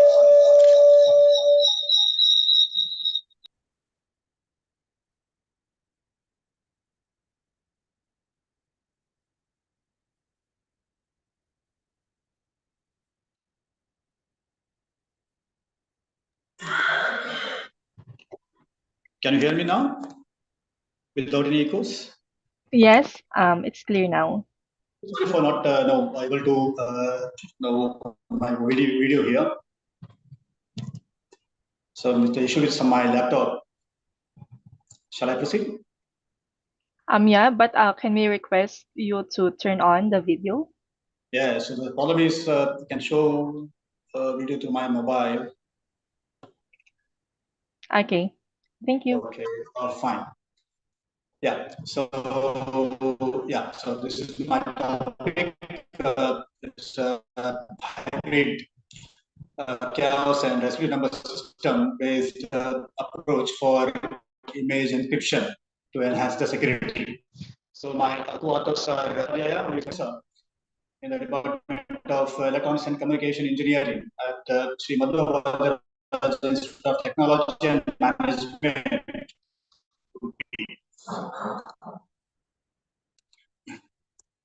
Yeah, so coming to the introduction part here, hope you can see this. Okay, so this is the introduction part where see now so we are into the multimedia era wherein we have to transmit so many kind of informations like audio, video, Sorry, Mr. images, Arun. text through various mediums such as WhatsApp or some other mediums. Mr. Arun. And, yeah, may I kindly ask you to check your internet connection as the audio is cutting in and out? Yeah.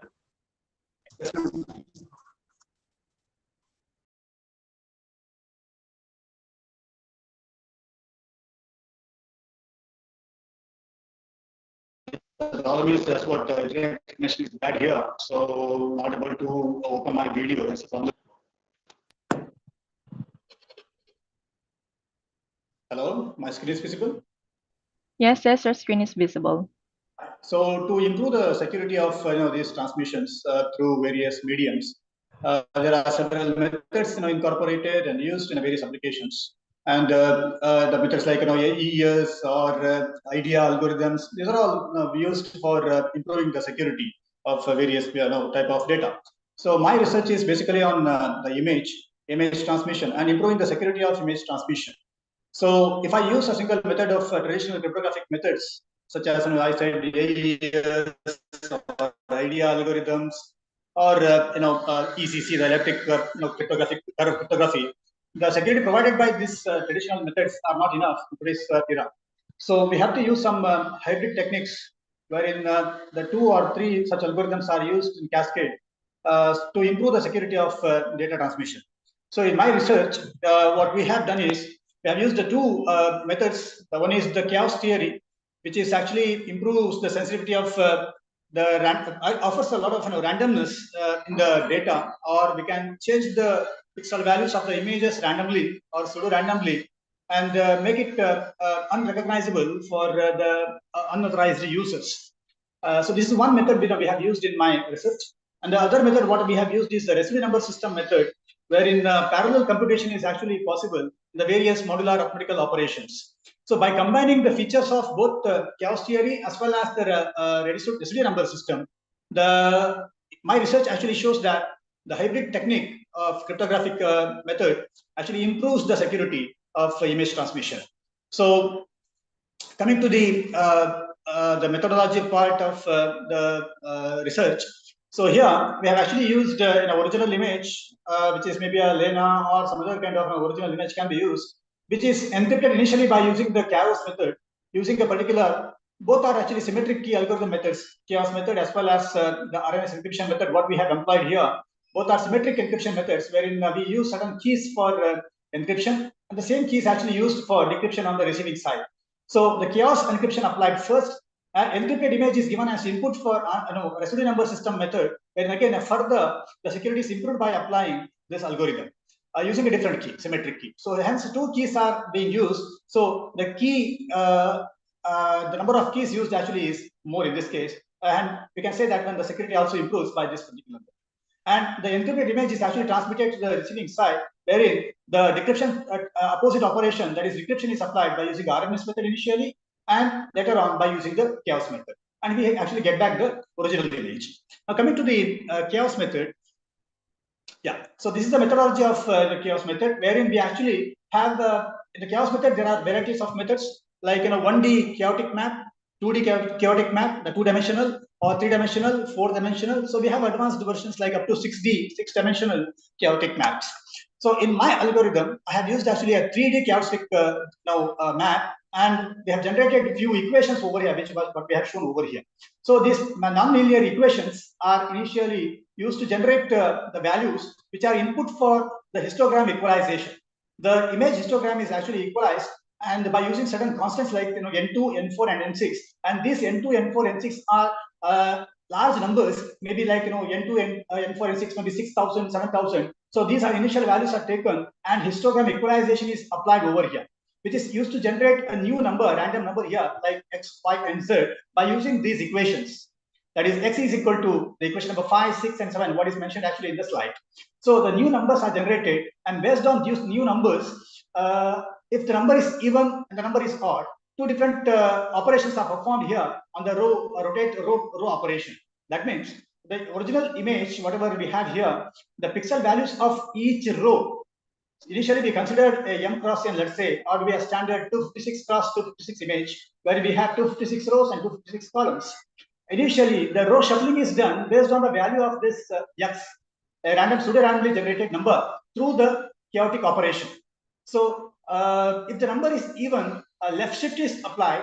If the number generated here is odd, a right shift is applied on the pixel values of the original image. Later on, based on the value of the y, again, either we are performing a left shift operation or right shift operation on the output of the rotate row operation. So in this case, actually we are rotating the columns. So we have to generate, say, n number of numbers through this chaotic operation. Later on, to improve the security of further, we are performing the XOR operation of the outcome of this particular row, column rotation operation with this particular number. So this number is actually used to perform an XOR operation with the output of the rotate column operation. Hence, finally, we get actually the encrypted image. Now, this encrypted image is given as the input for the RNS method, the RNS algorithm. So I have this, the input, the encrypted version from the previous stage, where we actually perform an operation called residue number. So residue number is nothing but it is a modular reminder, finding the reminder. So here, what we do is we consider certain moduli M1, M2, M3, which are usually co-prime moduli. They are the co-prime numbers basically. And if I multiply this, all the co-prime numbers, whatever we consider, it should be equal to the m, the integer. Maybe in case of 256 plus 256, this m is the pixel values what we can have is from 0 to 255. So this number is the highest number possible number, that is 255. For example, so what we exactly do is we have to generate a new numbers here like x0, x1, x2, and so on up to xn by using this particular mathematical equations using the moduli here, what we consider. Now, for simplicity, let us consider two moduli, not n is equal to 2. That is, we consider only two moduli, m1 and m2, and their product is actually equal to m. So by using this m1 and m2, we are going to generate a new numbers like x0 and x1. They are called actually the residues, and they are generated by using x mod of m1. The second one is generated by using x mod of m2. So we actually generate two x1s and x2 by using these equations. For example, suppose say I have a pixel value. A pixel value which I said ranges from 0 to 255 for a 8-bit grayscale image. Let us consider that it is 146. And the moduli what we have considered is 15 and 17, which are co-prime numbers. The product is actually equal to 255. So we generate a new numbers here called as the residues, or residue numbers, we can say 11 and 10. So what we have done actually here is the bigger numbers, larger numbers are represented by using the smaller numbers. And arithmetical operation performed by using these smaller numbers takes less time and actually improves the speed of operation. So finally, these numbers are actually used for encryption over here, okay, by using simple, arithmetical operation, that is addition. The numbers what we have generated are 11 and 10 in this example are actually used to add with the keys. So keys are generated by using pseudo-random generators, which are used to add with the values residues, and we generate a new number. That new number is again converted back into the decimal value using some multiplicative inverse process, which in fact I have not described in this particular methodology part, and we actually get the equivalent number. That means in turn we can say that a particular number like 146 is actually converted into some 11 and 10 in this process. Later on, after converting into equivalent number, decimal number, so this number will be something different. So we are replacing the pixel value which is some new number. So we get the encrypted version over that. So these are the two methods what we have employed in the algorithm to improve or increase the security for transmission. Coming to the result and discussion part, this is the original image we have considered. So this is the encrypted image we have got from the chaos method initially. So we have applied the chaos method separately for the original image for comparison purpose. And the same image is actually encrypted by using RNS method separately. And the fourth one, this particular figure D, is the image obtained by applying both the chaos and RNS method. That's a hybrid system. And this is the decrypted version of the image, which is same as the original image. So this is basically the encrypted versions of the image shown here in the result part. Now coming to the histogram analysis, there are various security parameters used to check the security level of the algorithms. So histogram analysis is one of such method. So where just you can see here, original image and its equivalent histogram, which is non-linear, what we can see over here. The encrypted version, the equivalent versions by using chaos theory, RNS method, and the hybrid method, the figure number C, D, and E for this case. So as we can see over here, the histogram is flat. That means this gives no information to the attackers for decrypting purpose. So if the histogram is flat, the security of the encryption algorithm is better. Now, one more parameter what we have used is correlation analysis. Correlation means how correlated the pixels are in the image. So again, our original image is Lena. This is the correlation of the original image. As you can see over here, the pixel values are linearly distributed. That means they are very correlated, what we can say. That means the neighboring pixels are almost the same in this particular case. Now, coming to the encrypted versions, again, the chaos, RNS, and the hybrid encryption method, it looks uniform. So it is uniform here. That means, again, the pixel values are not highly correlated, and such images are, or such informations are highly secure. I have also used a few parameters to measure the strength of the algorithm. The parameters such as entropy, NPCR USEI, ESNR, that is peak signal to noise ratio, mean signal error.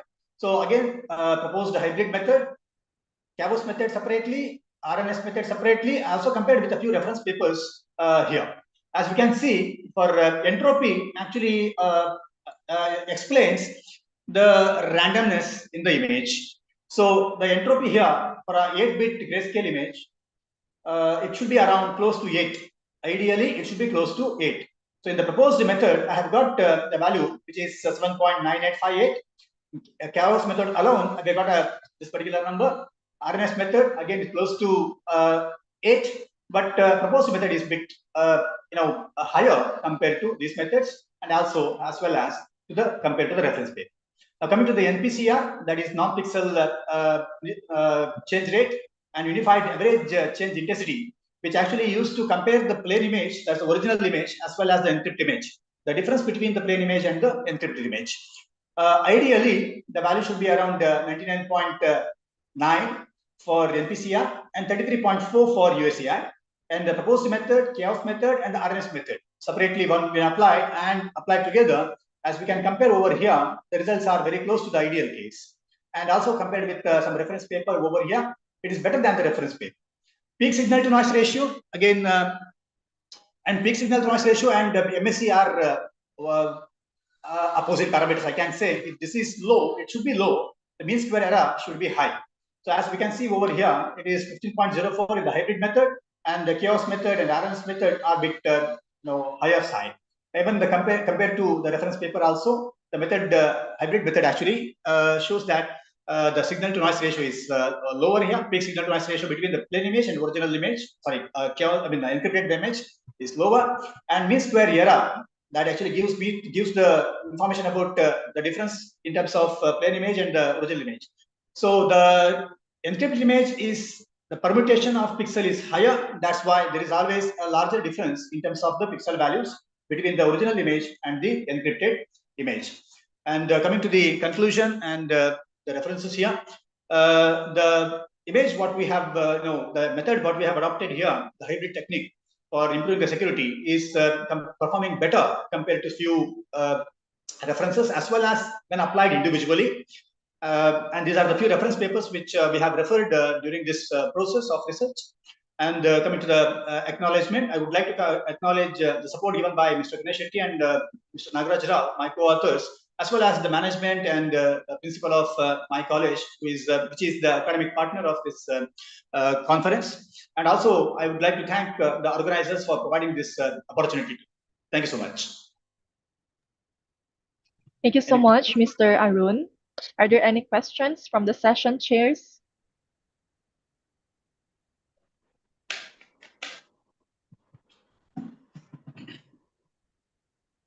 Okay, hearing none.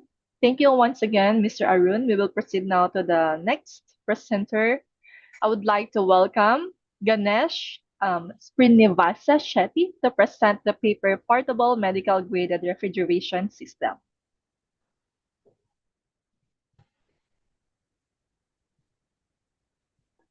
Hello, am I audible, ma'am? Yes, you are audible. Okay. Arun, sir, please, can you stop sharing this and share the screen?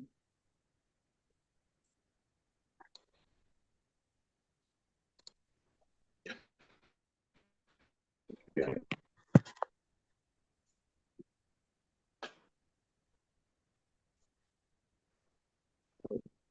whether my screen is visible.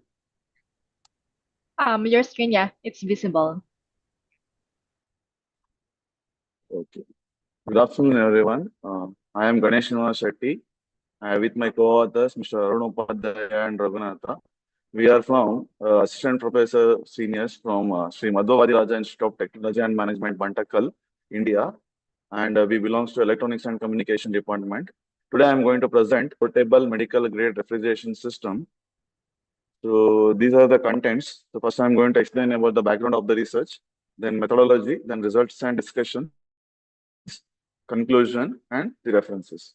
So the background of the research is so portable medical refrigeration system includes you have to make the coolness, maintain the temperature of the vaccines. So cold chain integrity is crucial in maintaining the temperature of the vaccines. So most of the vaccines require to be maintained in the different temperatures.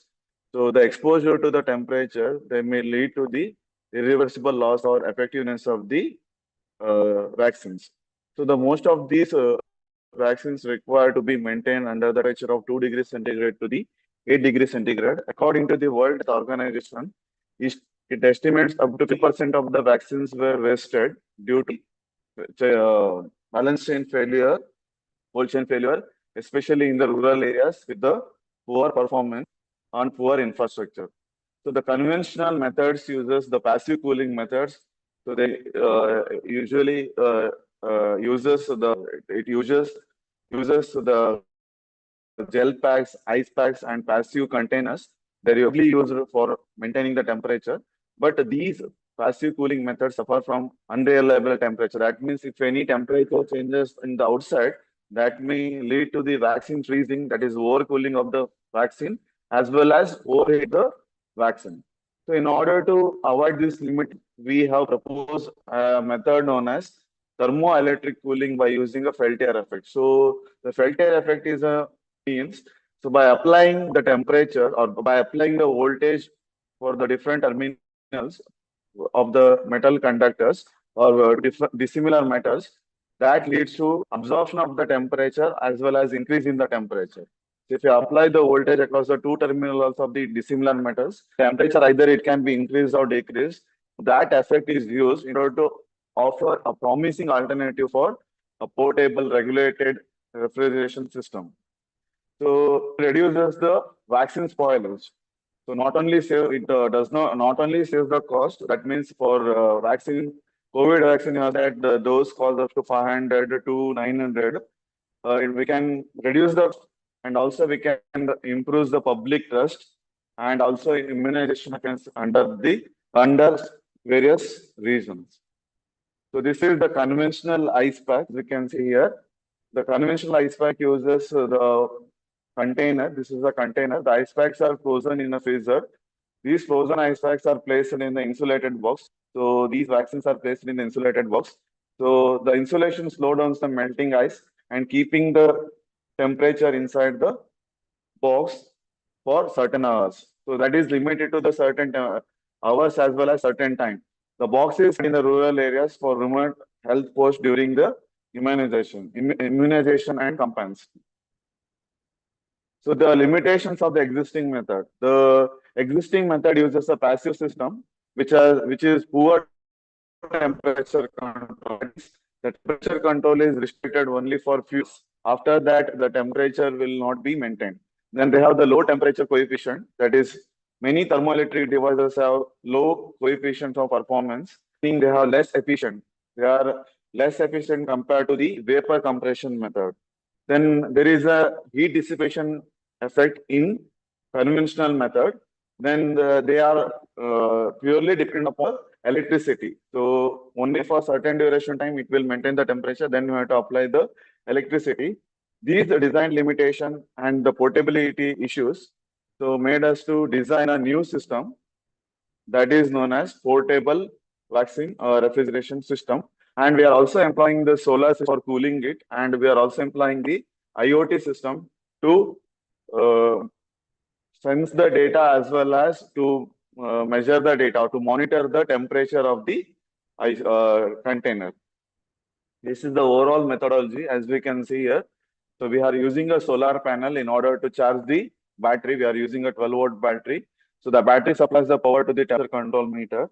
This charging module keeps the charge from the solar panel, this natural resources.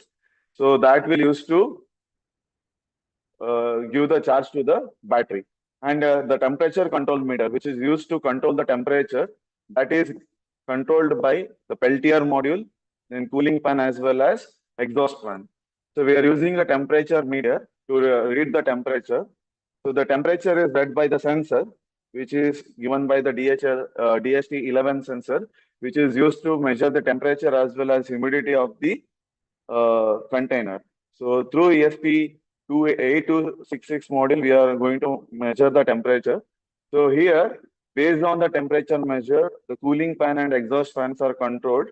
So if you want to reduce the temperature, cooling fan sends the cooling, and in order to increase the temperature, we are using the exhaust fan.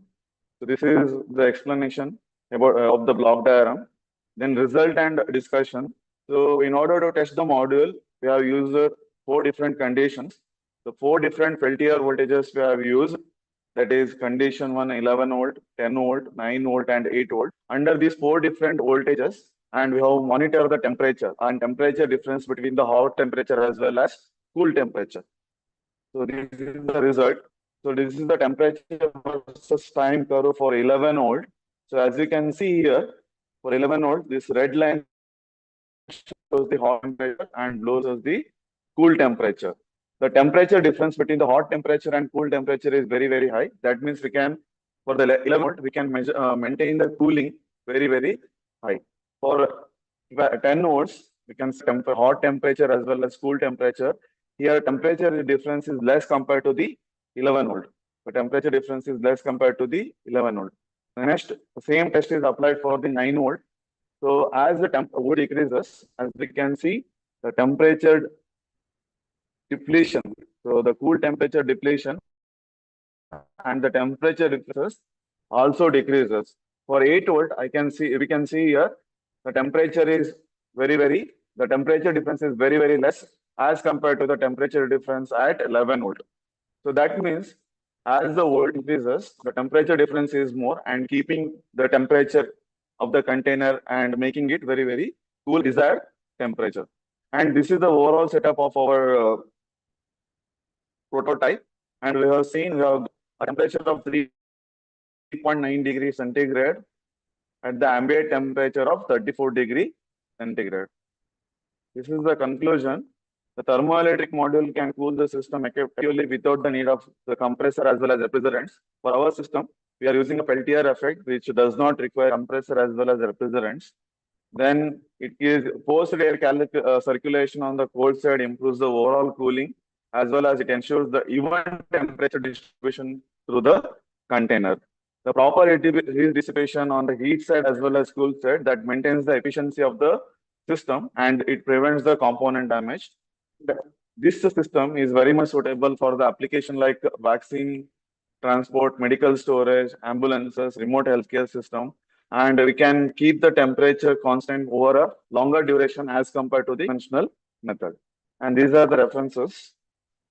And I, with my co-author, I also thank my co-author, Mr. Ranupada and Mr. Raghunatha. And also I express my sincere gratitude to our principal, Dr. Thirumaleshwar, Professor Thirumaleshwar Bhatt, and management. And also I thank the organizer for giving me the opportunity to speak about my topic. Thank you all. If I have any questions, I'm happy to answer. Yeah, I have few questions. Yes, sir. Okay. So why DHT11? So have you considered any alternatives with better accuracy or range? So the DHC11 sensor measures the temperature as well as humidity, sir. So and we can model it for ESP8266 module. So that means we can control the readings of this sensor. It measures both humidity as well as temperature. But other module, we have to use separate module for humidity as well as the temperature sensor. Therefore, we use a single sensor which measures both. Okay, I got. But yeah, I mean, Okay, sir. maybe future wise, it is best one. But Okay, sir. accuracy wise, have you considered other, or No, have you sir. We observed have it? not measured the. No, no, no. We have not measured the accuracy. Future scope, you have to improve the accuracy by considering the different sensors, sir. Okay. So were there any Okay. observable thermal saturation points or efficiency drops at higher voltage during the extended operation? No, sir. We have increased the voltage up to 11 volt, and as the voltage increases, at some point the temperature remains constant, 15 voltage. Mhm. After that, if you increase the voltage also, we don't get any difference, no larger difference. So Mhm. some optimal voltage we have to offer. That's it. And for lower Okay. edges, the efficiency is very less. Okay. Okay. Okay, sir. Thank you, sir. Yes. Yes. Thank you, sir. Thank you very much for your One question, Mr. question. Ganesh. Yeah. Yes, thank you, sir. Yeah, Yes, yeah. sir. I have a question. Yes, So sir. how is the temperature stability is maintained? Yeah, sir. We are maintaining the stability of the temperature stability is maintained as we increase or decrease the voltage. For certain voltage, the temperature will be stable. For there is a minimum voltage as well as maximum voltage, as I said earlier.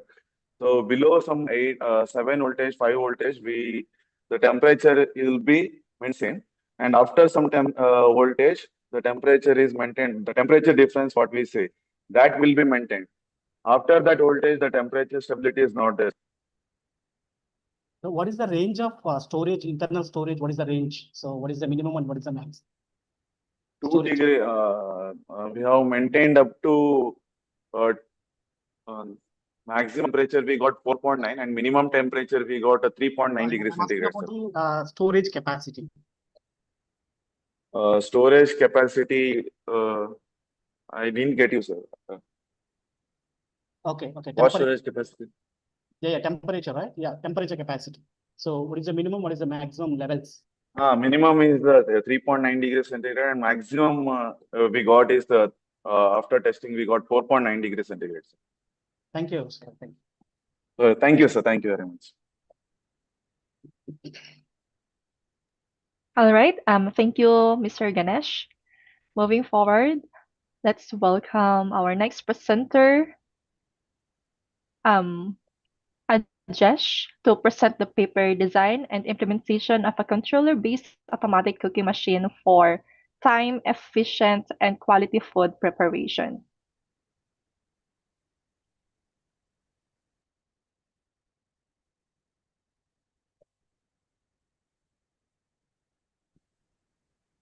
Hello. I'm audible, right? My screen is Yes, you visible now? are audible. Yeah. Yeah, my screen is visible. Yes, it is visible.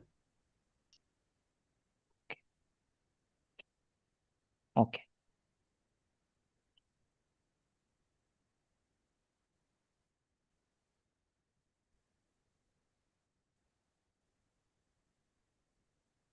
Yeah.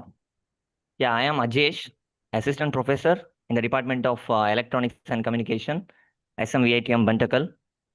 And today I'm going to present the paper on design and implementation of controller-based automatic cooking machine for a time-efficient and quality food preparation.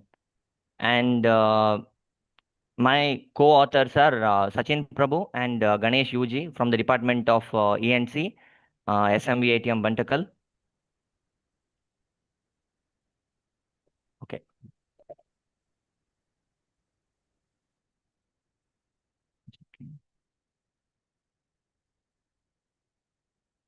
Okay, sorry. So now, like, okay.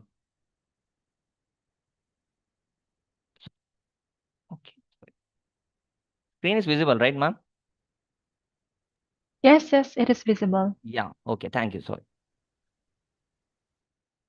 Okay, now, so in this busy life, everyone, they don't have time for cooking.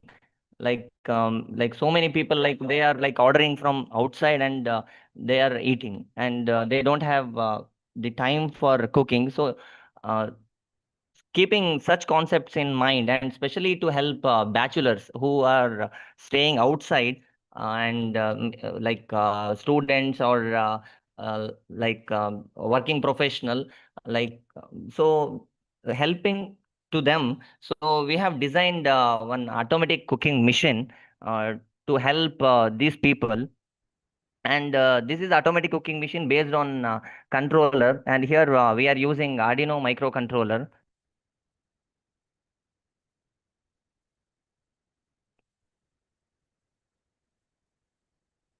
Okay, so initially there were so many problems we have faced for selecting the components, and we have performed trial and error method to select the components. So initially, the dropping of the ingredients were the main concern.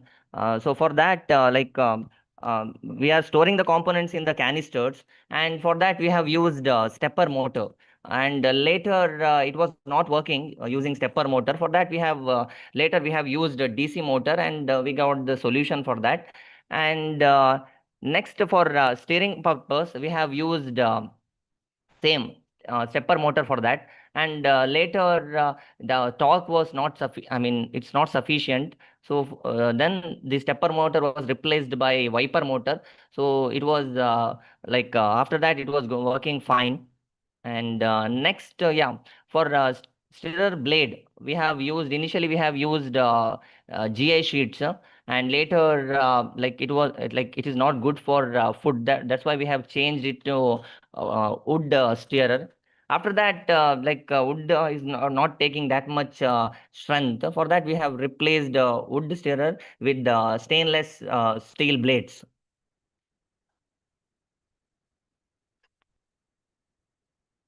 Okay, this is a basic, stirrer design. So you can see here, stirrer blade length is 135 mm, and each blade. And this is a stirrer rod length is 300 mm, and stirrer rod diameter is 15 mm, and stirrer blade width is 12 mm, and stirrer blade thickness is 0.5 mm. And total stirrer blade length, including the rod diameter, is 285 mm. So, and this is the power rating of the wiper motor. So this wiper motor is used for stirrer, and we have fixed a wiper motor for stirrer. And next, so here we have calculated the torque as well as power. So torque we have got around 270 kgmm, and power we have got 89.663 watts. And this is a basic design of the system. And here you can see there are three main main sections. So bottom section, so here in this bottom section, it consists of induction section. So here you can see here induction is there. Above induction we have placed one vessel. And so this is a stirrer blade, and for that stirrer blade we are fixed a wiper motor. And in the middle section we are storing the ingredients. So many so many canister will be there. So for that we have connected DC motor for dropping the ingredients. And here in top section we are we have electronics components, everything. And you can see here LCD display is there. And here user can select whatever recipe, whatever dish he wants. He can select using, here we have placed this one push button switches also to select the components. And this is a portable setup. So here you can see movable wheel is there, so we can take the setup from one place to another place very easily. And so this is a basic design of the system.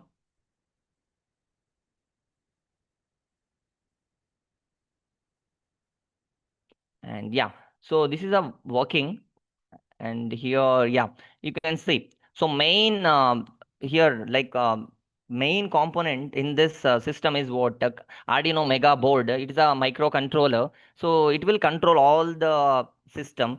And here we are going to write the program for different program for different recipe.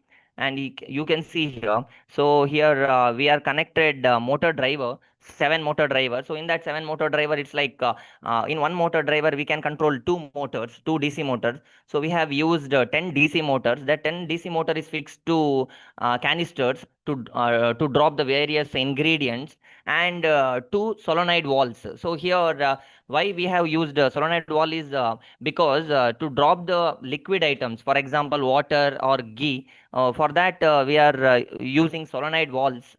And yeah, so LCD keypad display for selecting the menu, and it is for user. And yeah, and relay. So relay, we have relay is an electromechanical device, and it is connected, I mean it is used to induction cooktop and wiper motor, because here in Arduino will use I mean DC power, and here induction will use the AC power. So for that we are using relay, okay, to switch and yeah, wiper motor, yeah, again we are using relay. And yeah, this is the block diagram of existing system. So yeah, operation. So in this, yeah, so user can select various. At present, we have made two recipes. One is paneer gravy, another one is paneer butter masala. So here, this will be displayed in the LCD. LCD display. So user can select the menu. Okay, if suppose if user selects, there will be two options. Either he can select paneer gravy or he can select paneer butter masala. So if he selects the paneer gravy, so again it will ask. So there are like gravy can be prepared by using two chilies, like red chilies and green chilies. So that we have kept options. So after selecting the paneer gravy, he can select which chili he wants, like red chili or green chili. So he can select red. If he selects red or green, then it will ask again how many like kg of paneer gravy you require. Like at present we have kept 2 kg and 4 kg.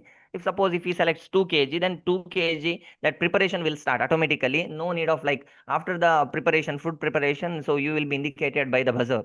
Okay. So similarly, if user selects paneer butter masala, and here also again there is an option like he can select 2 kg or 4 kg. Okay. Yeah, this is a result. And yeah, first one is for paneer gravy, 250 gram. So like we have prepared one dish using this machine, paneer gravy, 250 gram with green chili. So these are the ingredients we have used in the canister, as well as some container. I mean, for container is two containers. For one is for ghee and one is for water, and 10 is for canisters.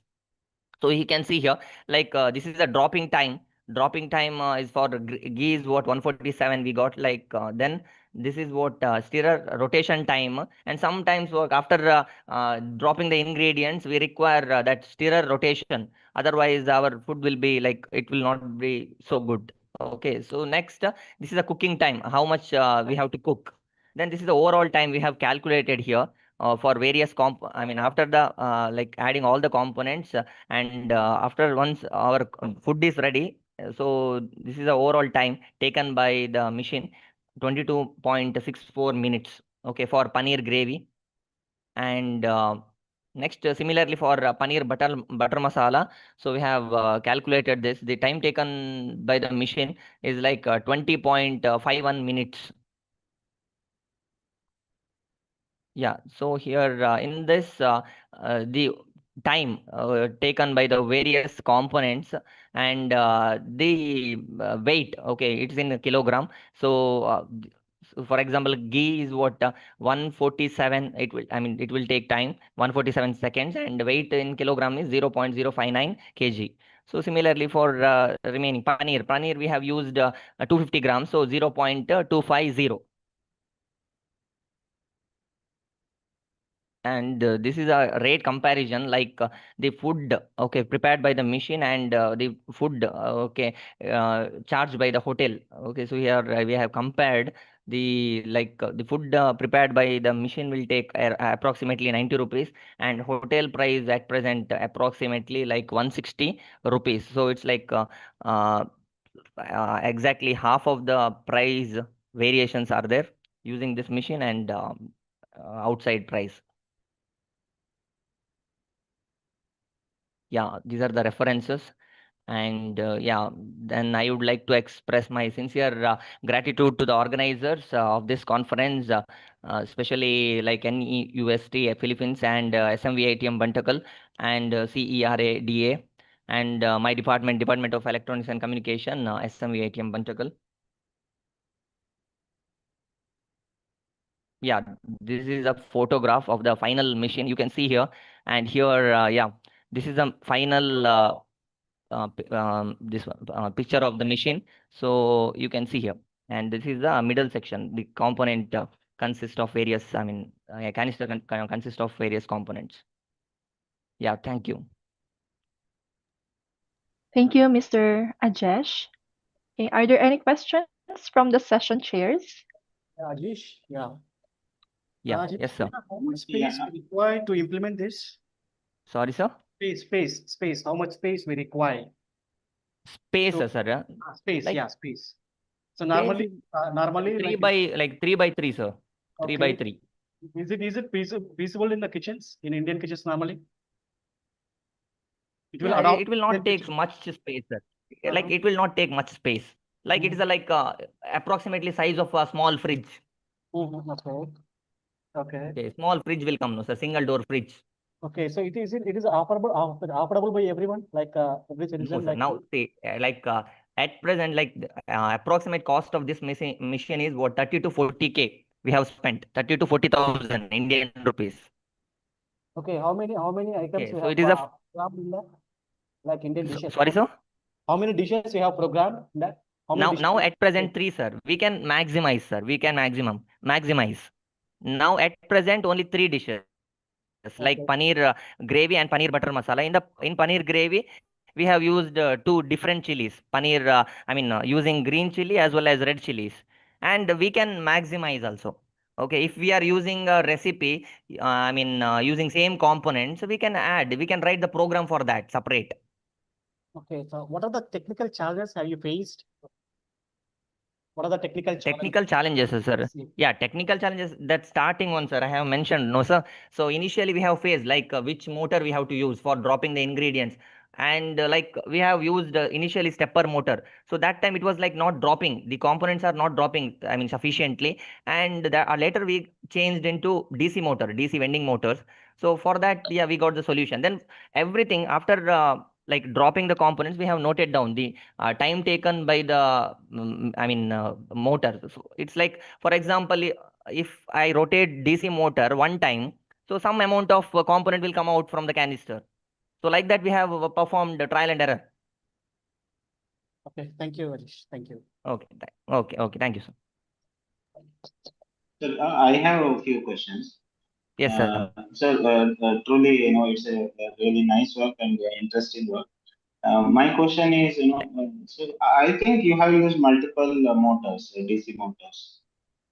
Yes, sir. Multiple. Yeah, 10 DC motor we have used, Okay. sir. Because 10 Okay. So how canisters did are you there. I got it. So how did you manage synchronization between dropping, stirring, and heating process? So it's like, sir, 10 DC motors are there. For example, you can see here, we have mentioned, for example, in first DC motor, I have mentioned first DC motor Okay. is connected to salt. Okay. Okay. Like second DC motor is connected to some other components. Okay. Okay. So for example, if I want to drop the salt, I will rotate that particular motor only. Okay. So in that, Okay. like 10 DC motors are there. I have to rotate all the 10 DC motor, but not at the same time, at different times.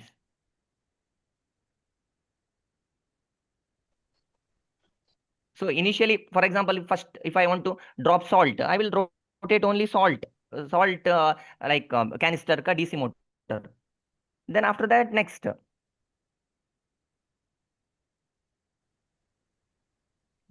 Hello. Hello. Yeah. Audible, no, sir? It's like program will be very like huge, sir. It's like a very big like program. So if it's like one time, like if I write the program, that is enough. So for one recipe, one code will come. And suppose user selects one recipe, that program will run. For example, user if he selects paneer butter masala, that program will run. And if he selects paneer gravy, that program will run like that.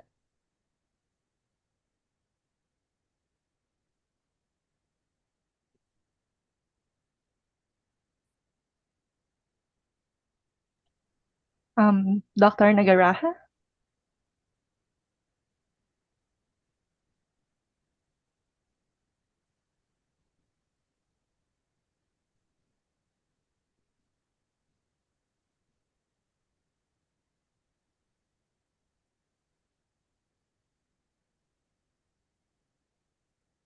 Okay. So you think Dr. Nagaraja experienced a technical problem or a problem with his internet connection? Oh, he's here. Dr. Nagaraja? It seems we have lost your audio.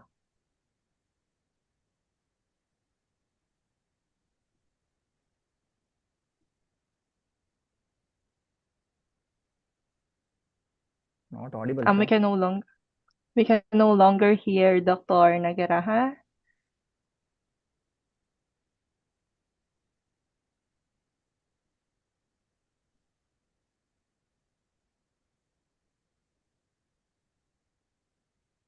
Do you have any more question, Dr. Nagaraja Bad? Sorry, it got disconnected due to a low network here. Actually, I have one more question. I think I just left the meeting. No, sir. Okay. No, sir. Not Sir. like, yeah, you can. Okay.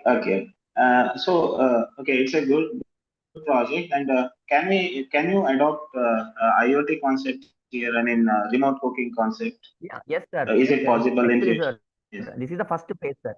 Yes, sir. I have Uh-huh. we have implemented also, sir, IoT. Like it's like we have connected the IoT system integrated to this system. So it's like we have two options. This is the first basic version. Okay, we have prepared.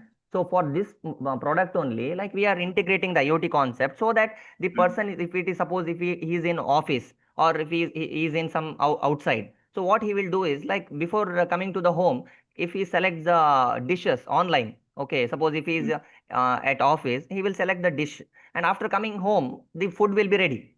Interesting. Yes. Thank you, sir. Yeah, Yes. so it's like two options we are giving. Like one is what on spot, like using that LCD, I mean push button switch, he can select. Either otherwise he can select through internet. Okay. Got it. Thank you. Okay. All right. Thank you, sir. Thank you, Mr. Ajesh. Moving forward, I would like to welcome. Yes, I would like to welcome Sandeepa Prabhu to present the paper Metamaterial Inspired Antenna Design for Applications in Diagnosing Neurodegenerative Abnormalities in Infants.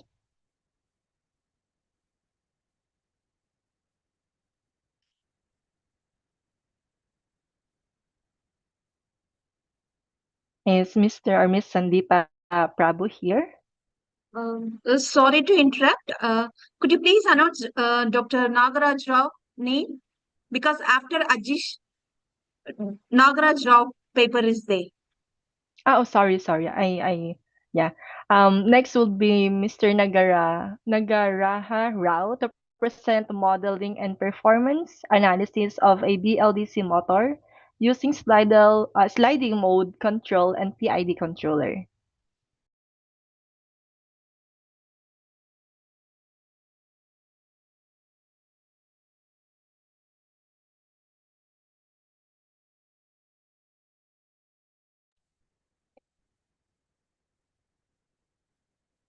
Mr. Nagaraja Rao. Hello, Oh, Yes, sir. You're audible. yeah, 1 second, I'll share my screen.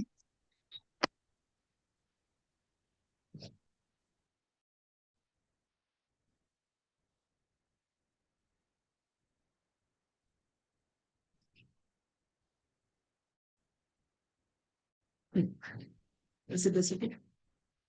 It's visible now. Yes, it is visible now. Okay,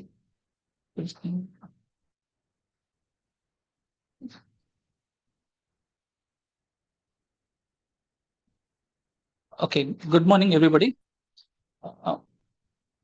Hello. Yes, we can hear you. Hello.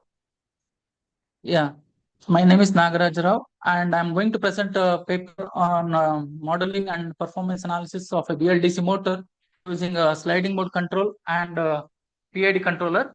And along with me, my co-authors are Arun Upadhyaya and Ms. Pavitra Purnima from SMU ATM Bantakal. These are the contents, background for research, methodology, results and discussions, conclusion, and references. So coming to the background of research, so my main research area in the field of BLDC motors. So this is various applications in the especially in the machinery, appliances, electric vehicles, because the main reason is efficiency, reliability, and good capabilities over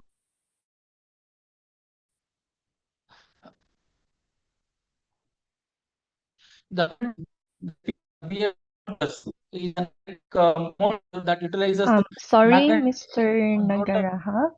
Your video appears to be frozen and the audio is breaking up as well. I think you may-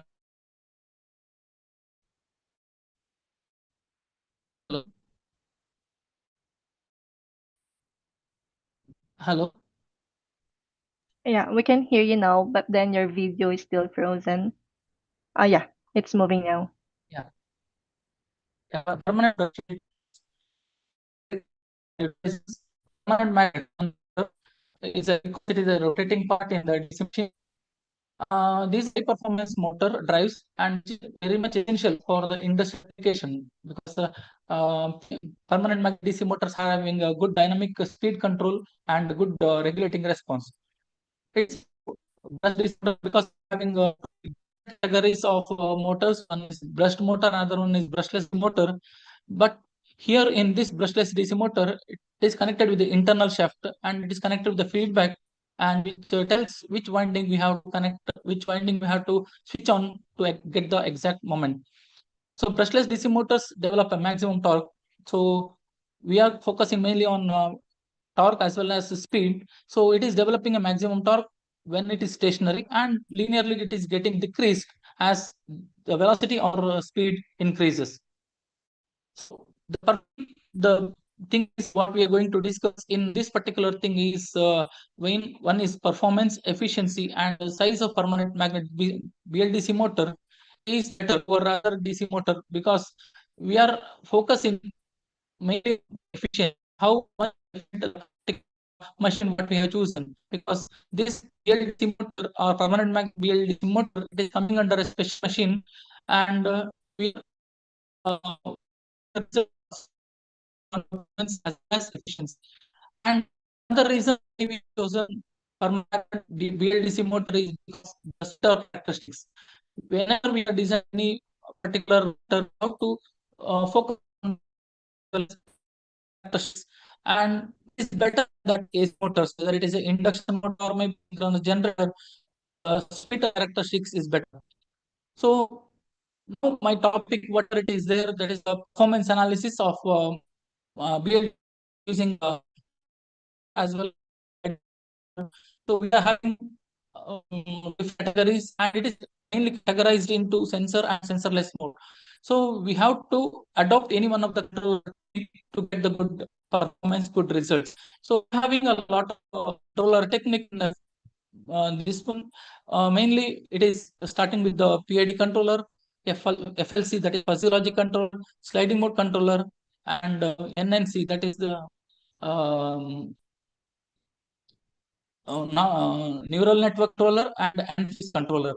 So another one what I have chosen in this particular controller is sliding mode controller. Is a robust nonlinear control method, whereas PID is a linear control method, gives robustness against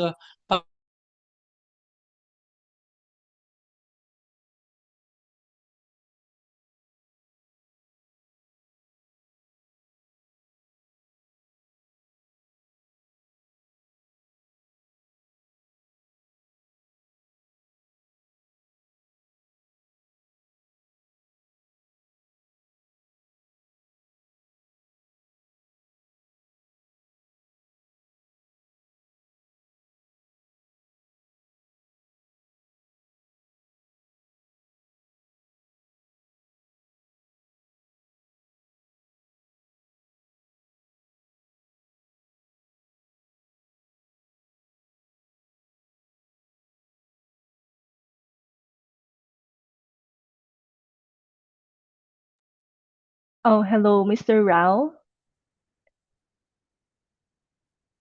Okay, you're not audible. Now, is it okay? It is not. You are not audible on my end. Maybe it's possible if you turn off your video so we can hear your audio more clearly and steadily while also presenting. Now, is it audible, ma'am?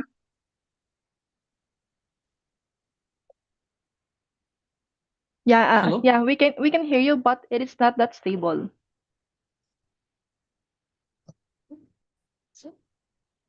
Hello? Hello, sir. Yeah, am I audible now? Yes, you are audible. Yeah, the main objective of my is to design a PID controller to supervise and control the speed response of the motor to obtain the good characteristics of BLDC motor using sliding mode control, and to compare the various time domain specifications between the conventional controller as well as PID controller along with the sliding mode controller technique. Now, coming back to the functional block diagram of the particular BLDC motor, it is connected with the three-phase inverter where we are going to give the supply to the BLDC motor using inverter control technique, and it is excited by a DC supply. So to drive the inverter three-phase inverter circuit, we are connecting with the driver circuit, and it's called controller. Controller may be anything. It is maybe a PID controller, sliding mode controller, or any other controller technique. The speed of the BLDC motor, it is Hall effect sensor, and it is connected to the controller. So output of the controller is connected to the driver circuit, and in turn it is connected to the inverter to control the particular motor automatically. So this is the modeling how BLDC motor can be modeled. So starting from the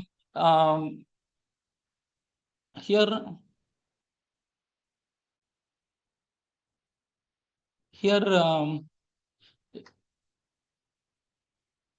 you can see the 6-phase inverters, and it is connected with the armature controlled BLDC motor, and these are the mathematical modeling. I'm having the voltage relationship between supply voltage and of speed.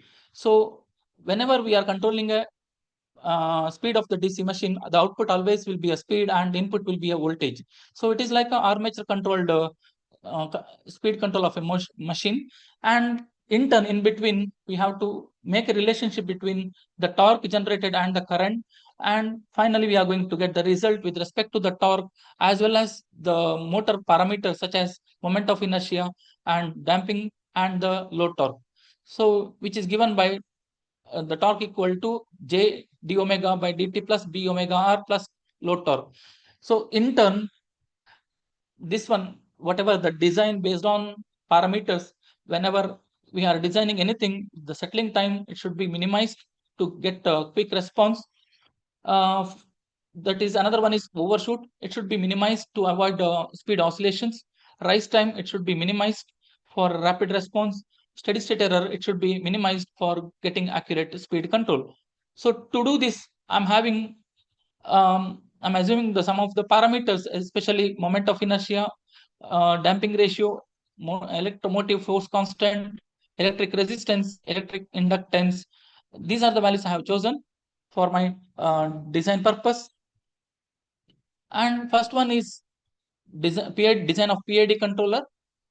Am I audible, ma'am? Yes, sir, you're still audible. Yeah.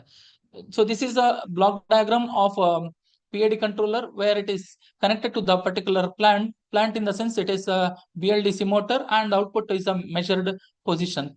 And here input I'm going to give it is a desired relative position. That is what output exactly I need to get. And the difference between the input X reference as well as desired relative position will be nothing but error signal. It will be given to the PID controller, and output of the PID controller is a signal U of t, that is nothing but controlled output from the PID controller. So PID controller is one which is directly proportional to the combination of error signal, integral signal, error signal, and derivative of the error signal. So this is the mathematical expression of output of PID controller.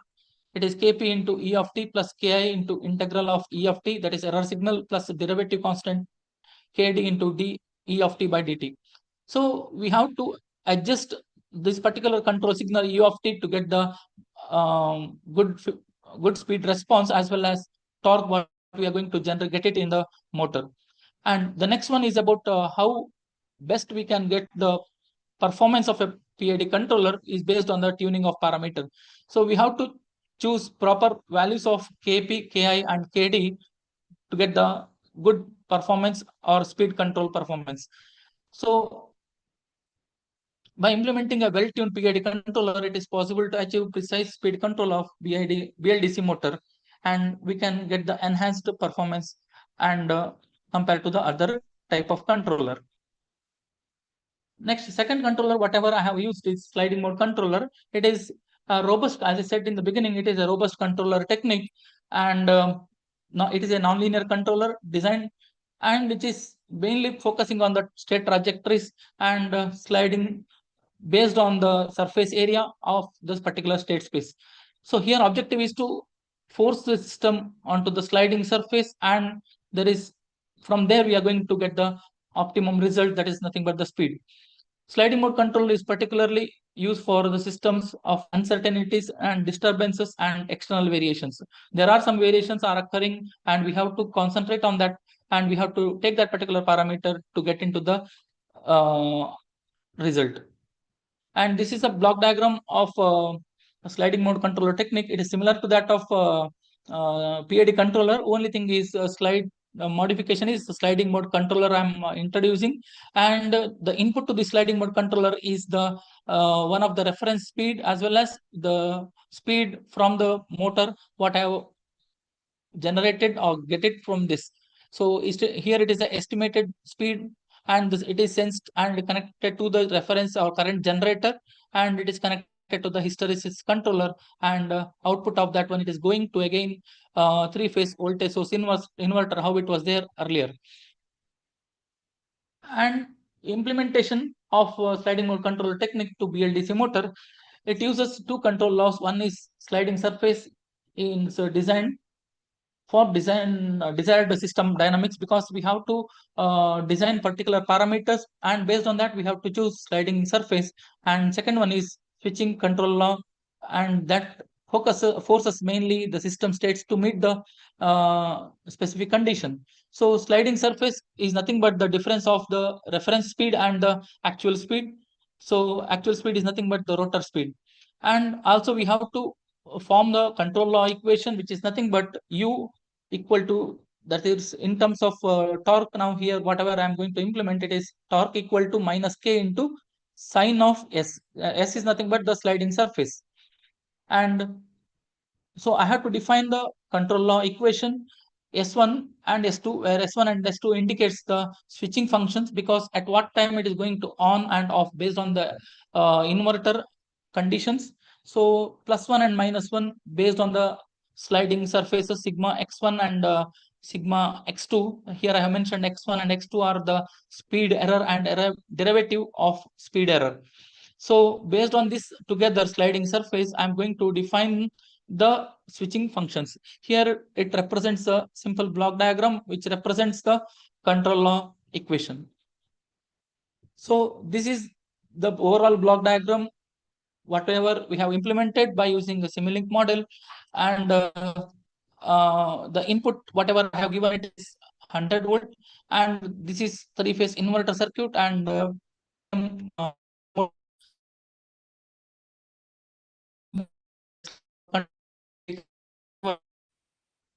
is implemented using a Simulink model. And controller we are focusing on speed versus time, torque versus time, and stator current versus time. So we are focusing on three different results, even in sliding mode controller also. Here also the speed versus time, torque versus time, as well as current versus time. So this is the comparative analysis or performance analysis of a speed control of DC motor by using PID controller as well as sliding mode controller technique. So mainly, as I said, in the design parameter, we have to focus on settling time, steady state error, and overshoot. So if we are seeing the answers, the details, the sliding mode controller performs better than that of PID controller because it is an advanced technique as compared to the old PID controller technique. And finally, coming to the conclusion part, PID controller is easy to implement as well as the performance is easily we will be able to get. The sliding mode control method provides a faster convergence and better robustness along with the disturbance rejection. And compared to PID, sliding mode controller performs better under nonlinear and uncertain conditions because PID controller is specifically for linear and the sliding mode is better linear as well as non-linear and gives a high performance controller technique. The study concludes that the sliding mode control provides superior control performance, especially in uncertain environments. And future work includes implementing advanced chattering mitigation technique, mainly to reduce the chattering effect, which is another main concern in sliding mode controller technique. We can combine some of the advanced control technique in this particular sliding mode controller technique to eliminate the error or whatever occurring. So these are the references. And my acknowledgement goes to co-authors Arun Upadhyaya and Pavitra Purnima. And I thank our management, SMEATM Bantakal. And also I thank conference organizer, Sereda, for offering as an excellent platform to present our research and engage with us in academic as well as research community.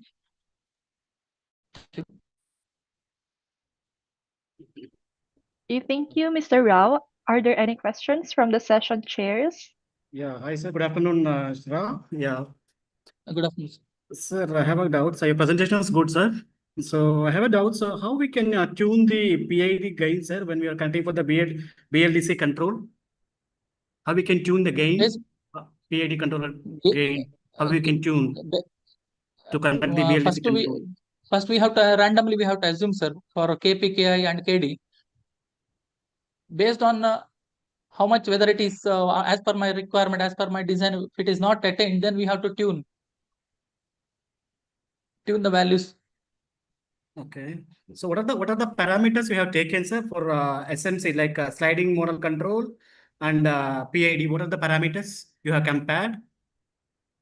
What are the parameters? In the parameters I can see, sir. I think, yeah, here it is there, sir. Mainly design thing is criteria is to see the settling time, overshoot, rise time, and steady state error. These are the main 4 parameters I have focused. Okay. Okay, sir. Thank you for the presentation. It was nice. All the best. Thank you, sir. Thank you, sir. Okay, are there more questions? Hearing none, thank you so much, Mr. Rao, for the presentation. Moving forward, I would like to welcome Soumya Bhatt to present the paper Design of Low Power and Area Efficient CMOS Full Adder.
You may proceed now, ma'am.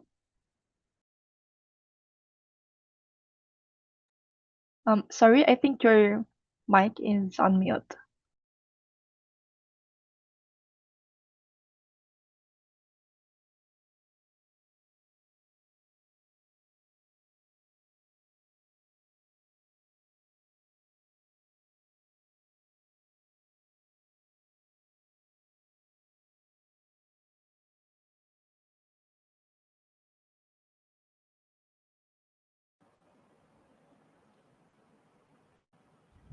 Hope I'm audible now.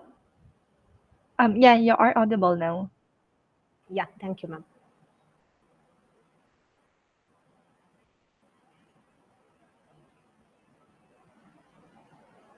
Yeah, a very good afternoon to everyone. I'm Soumya Bhatt, working as Assistant Professor Selection Grade in the Department of Electronics and Communication Engineering at SMVITM Bantakal.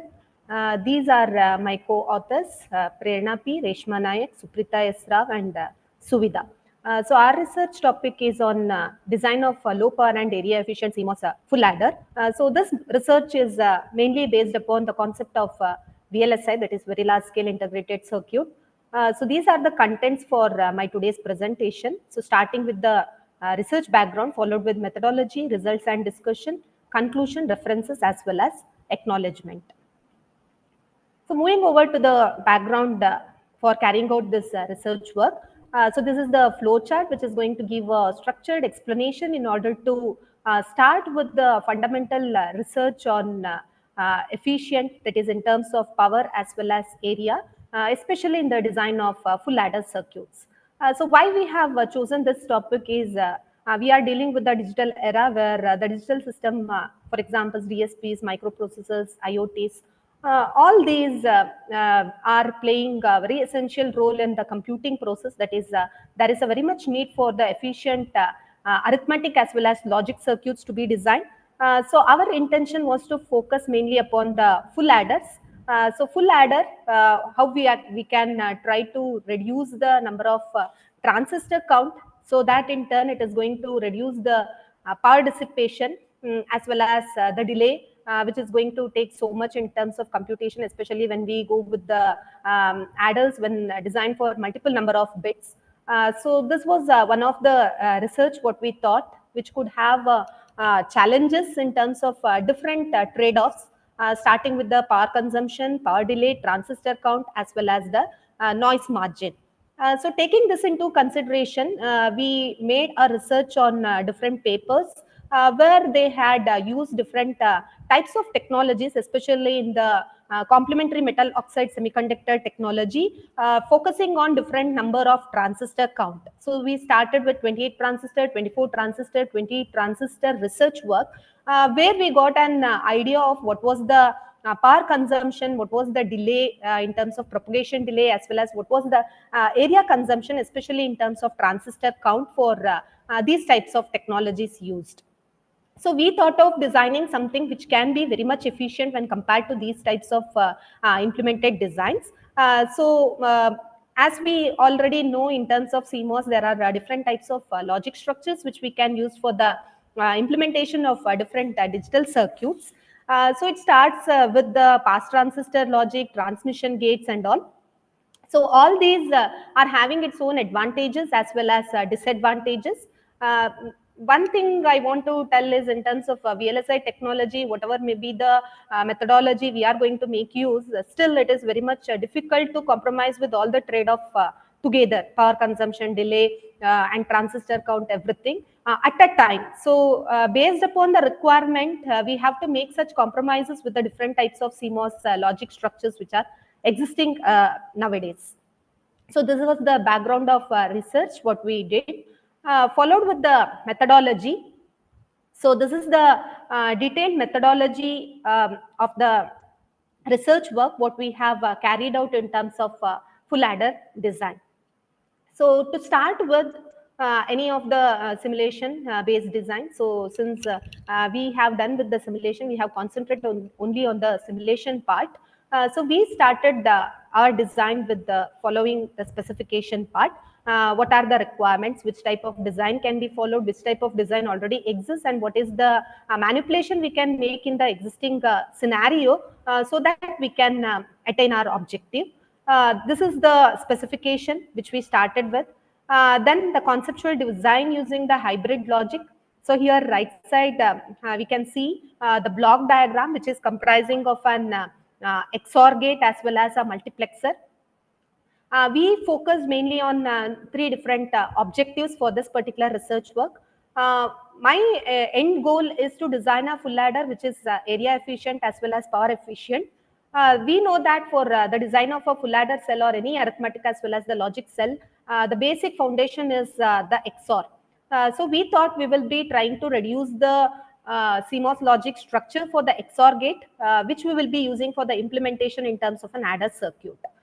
So with this thought in mind, we use this concept of designing a two transistor based XOR, one PMOS and one NMOS in each of these two transistor XOR we have used, followed with another two transistor XOR gate, which is going to give us the output in terms of sum.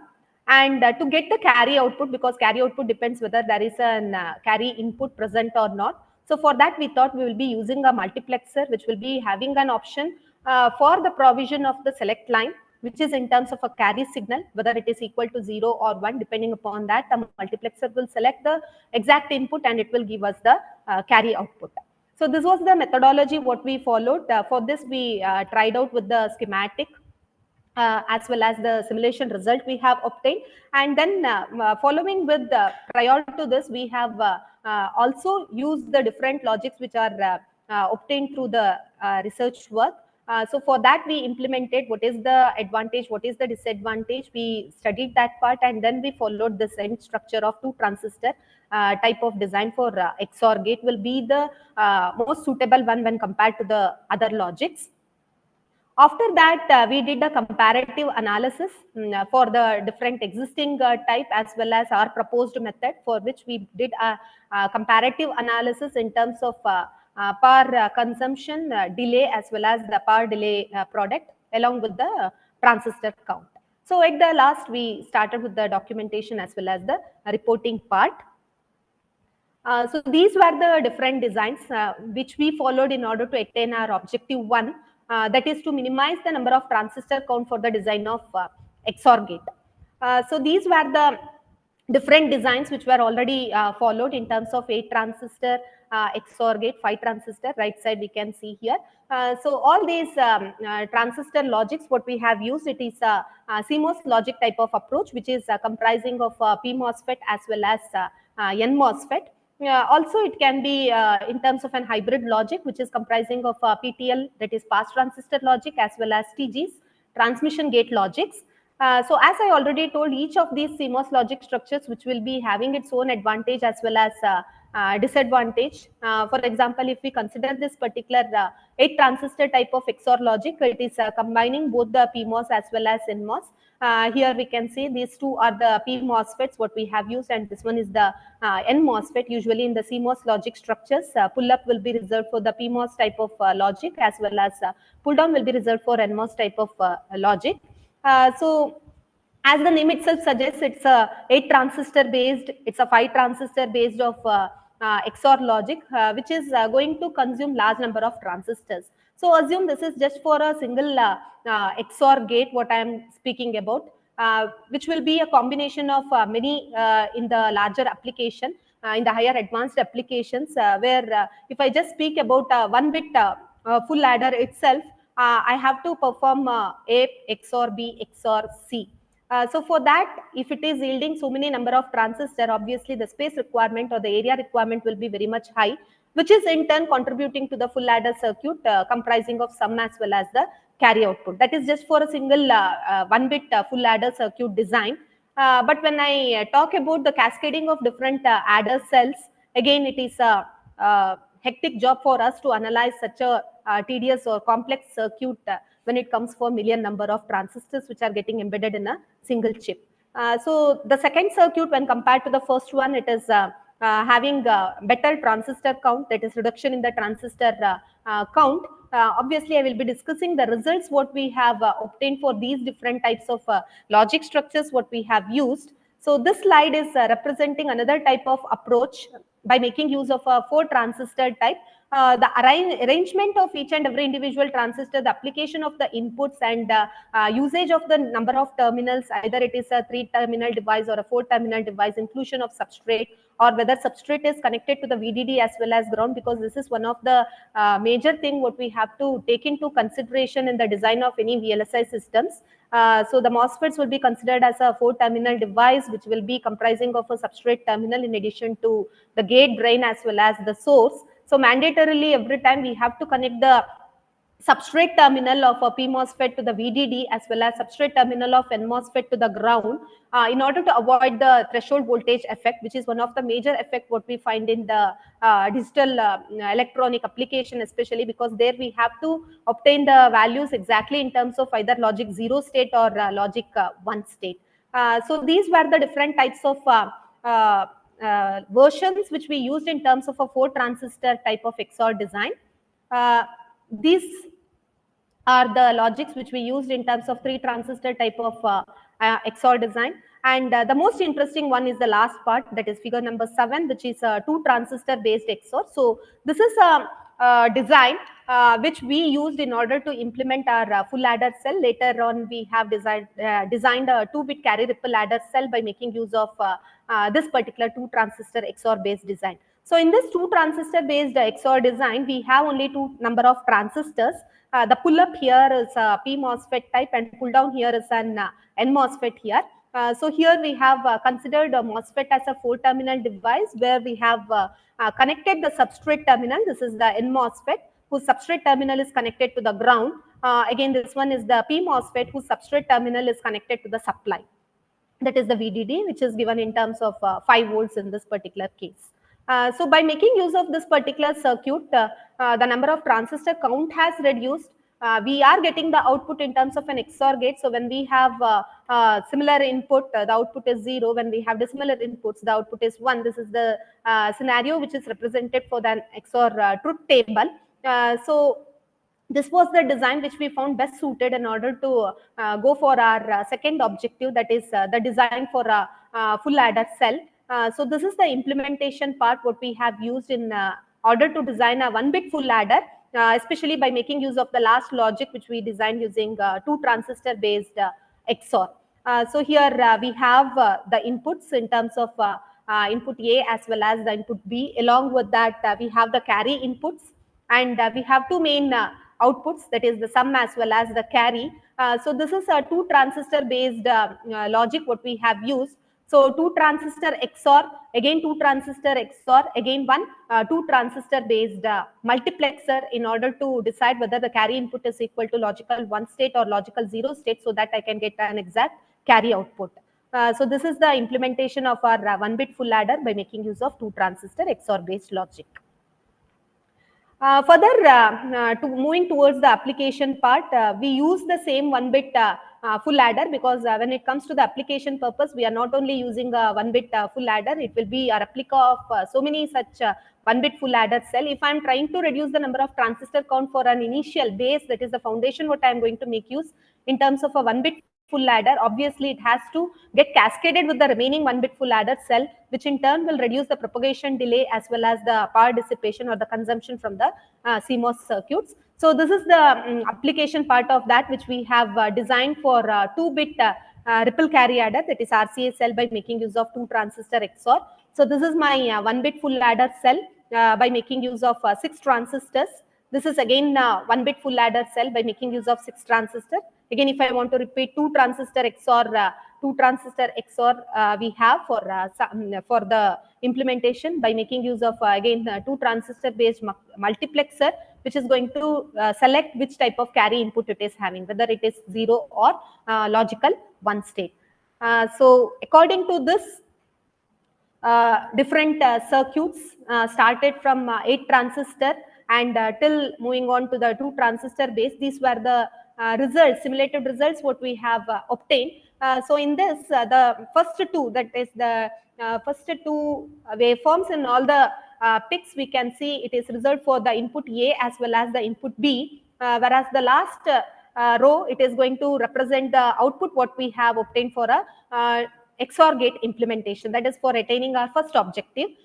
So here we can see in some of the cases there is a noise, or there is a degradation in the logical 0 state or logical 1 state. So this is the major drawback what we can see. If I want to explain it in detail, so this is an 8 transistor based XOR which is giving me a result. For 1-1 logic, it is giving me 0 output, which is true, whereas for 1-0 it is giving me again logic 1, it is also true.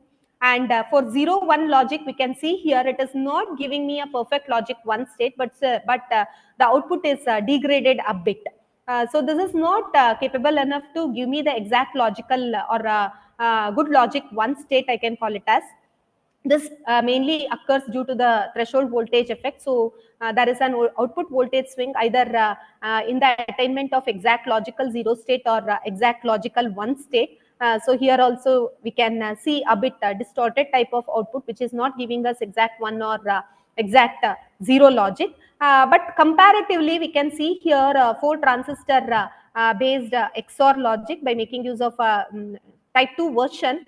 Almost we are at the range of 0 as well as 1 logic. For 0-0, it is giving us a 0 output. For 0-1 logic 1, again for 1-0-1, 1-1, we are getting an output of 0. But still, it is having a drawback in terms of the number of transistor count.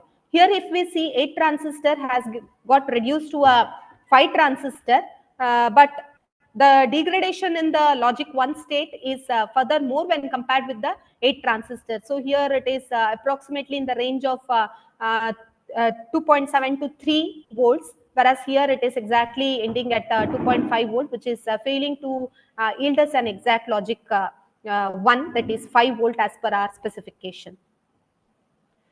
Again, these are the furthermore different versions what we have used in our design: 4 transistor XOR type 3, type 4, and 3 transistor XOR as well as 2 transistor based XOR.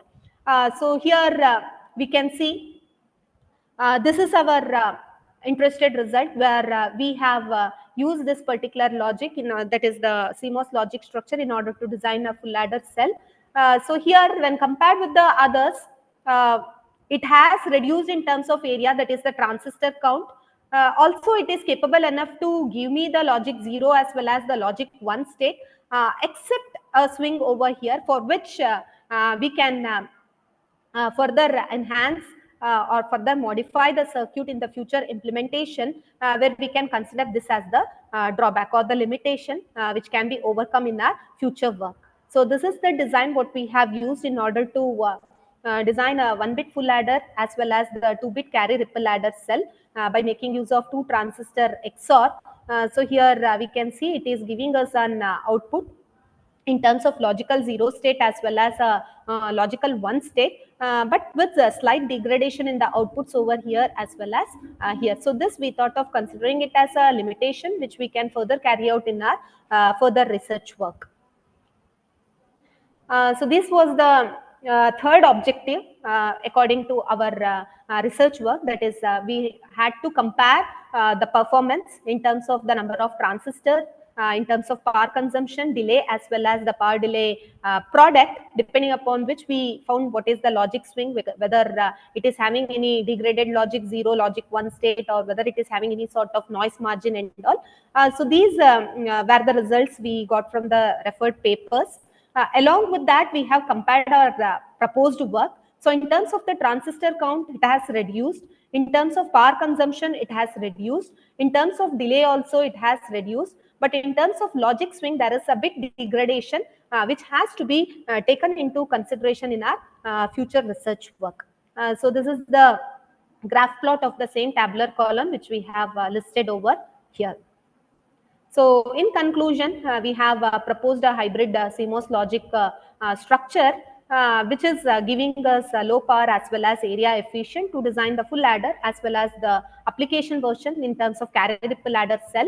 So we have achieved a significant reduction in these 3 parameters, especially power consumption, propagation delay, as well as the number of transistor count. And we tried to maintain a reliable logic levels apart from one particular combination wherein there was a degradation in the logic output. It has outperformed the conventional transistors methodology, what we compared with the 2824 as well as the 20 transistor base in terms of power delay product as well. So this can be considered suitable for the VLSI application in different areas, especially in MUPs, DSPs as well as the IoTs. So this is regarding our research work carried out in terms of VLSI field, especially in the reduction of area as well as the power consumption. So these were the references. To list only few we have listed over here, but we have referred further few more papers for our research work for carrying out in terms of simulation as well as the comparison purpose. And this is the acknowledgement part. First and foremost thing is I have to thank WCMRP as well as CERADA for providing us this particular platform to exhibit our research work in the World Conference. So thank you so much. Along with that, I would also like to thank our management, SMVITM, for providing us this opportunity. And my heartfelt thanks to my co-authors, Ms. Prerna, Ms. Reshma Nayak, Ms. Suprita, as well as Ms. Subida, who have given a valuable contribution in carrying out this research work. Thanks to our HOD, Mr. Arun Upadhyaya, as well as our principal, Professor Dr. Thirumaleshwar Bhatt, for giving us this opportunity. Okay, thank you, Ms. Soumya. Thank Are you. there any questions from session chairs? Yeah, Ms. Soumya, your presentation is good, but it was lengthy. Thank you, sir. I have a question. So how many transistors are used? Yeah. How many transistors are used? So for designing For full an adder. XOR, because we had three main objectives, XOR for full adder, 6 transistors we have used, sir. So what are the how you did the One bit full adder, we use 6 transistors. Okay, so what are the tools used for your implementation? Have you checked your implementation? What the tools have you used? We have used the simulation tool, Tanner tool we have used, sir, for this. We have done only the software simulation part. Further, yeah. Yeah, in your simulation, what are the parameters? Have you checked? We had a major concentration towards the power consumption, power dissipation, as well as the transistor count. So along with that, we have also checked out the power delay product as well as the noise margin, whether it is giving us a degraded output or not. That also we have checked. So have you checked here any power leakage? So how much is leaking power leakage? Have you considered that? We have no. Our major goal was to concentrate on power consumption. So for leakage, we have yet to carry out the research work in that area, sir. Okay, so have you used any optimization techniques here? Have you used any optimization technique in the sense yes, sir. So our intention was to reduce the transistor count. So usually in conventional based CMOS logic, whatever may be the expression we are going to make use of, double to that will be the number of transistor requirement, which is one of the major drawback in the CMOS logic structures. So in order to avoid that, we thought of going for the implementation of either pass transistor or the transmission gate based logic. Again, we had a drawback over the pass transistor, which is not capable of passing either good logic 1 or a good logic 0, depending upon NMOS or PMOS, whatever the transistor we are using. And transmission gate, also it is having its own advantage in terms of usage of both PMOS as well as the NMOS pass transistor connected in parallel. So we opted for the combination of both, that is pass transistor as well as transmission gate. Yeah. Thank you, Ms. Soumya. Excellent presentation. Thank you. Thank you. Thank you. So just check with the leakage also, then there will be added advantage for your proposal. Sure. Yeah, thank you very much. Sure. Yeah, thank you. Okay, thank you. Are there any more questions?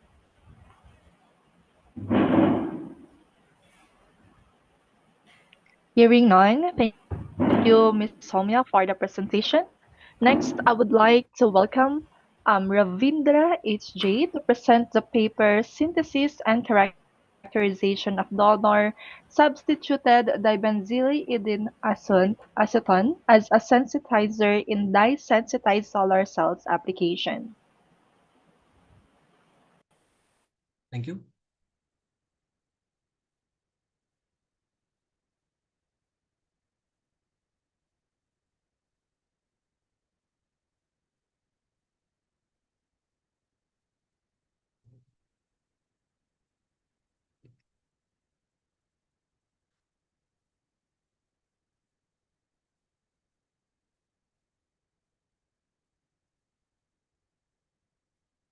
Am I audible?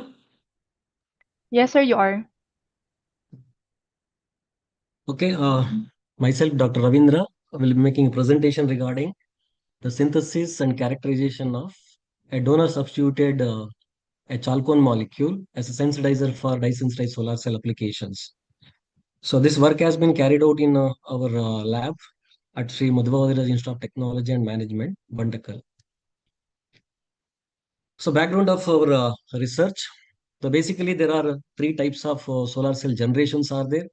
The first one being the silicon-based solar cell, which is also called as first generation solar cell. Second generations, which are dedicated for thin film type solar cell. Then the third generation, which comes with a different kind of design, which can be an organic photovoltaic cells, or it can be the other type of solar cells like quantum dot sensitized or dye sensitized solar cells. And depending on their advantage, disadvantage, the cost of production, the dye sensitized solar cell are proving to be the cost effective. And recently there are reports which are being published in the journals, which also gives indication regarding the increased efficiency. So in this line, we started to work upon synthesizing sensitizer as a to absorb the a broad wavelength of radiation in the sun spectrum. So in this line, we have designed few number of molecules in which one of the molecule which shows a very high absorption, especially in the ultraviolet and visible region. So currently there are many type of dye sensitizers which are available in which metal-free organic dyes which are gaining the correct attention in the field. So since they are environmental friendly, one can able to tune the structure as we want so that we can able to improve the absorption in the other wavelengths which are earlier not possible.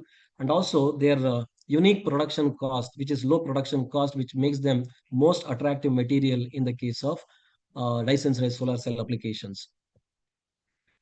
So in this study, we have taken one of the molecules, chalcone system, to design a sensitizer based on a bis chalcone configuration.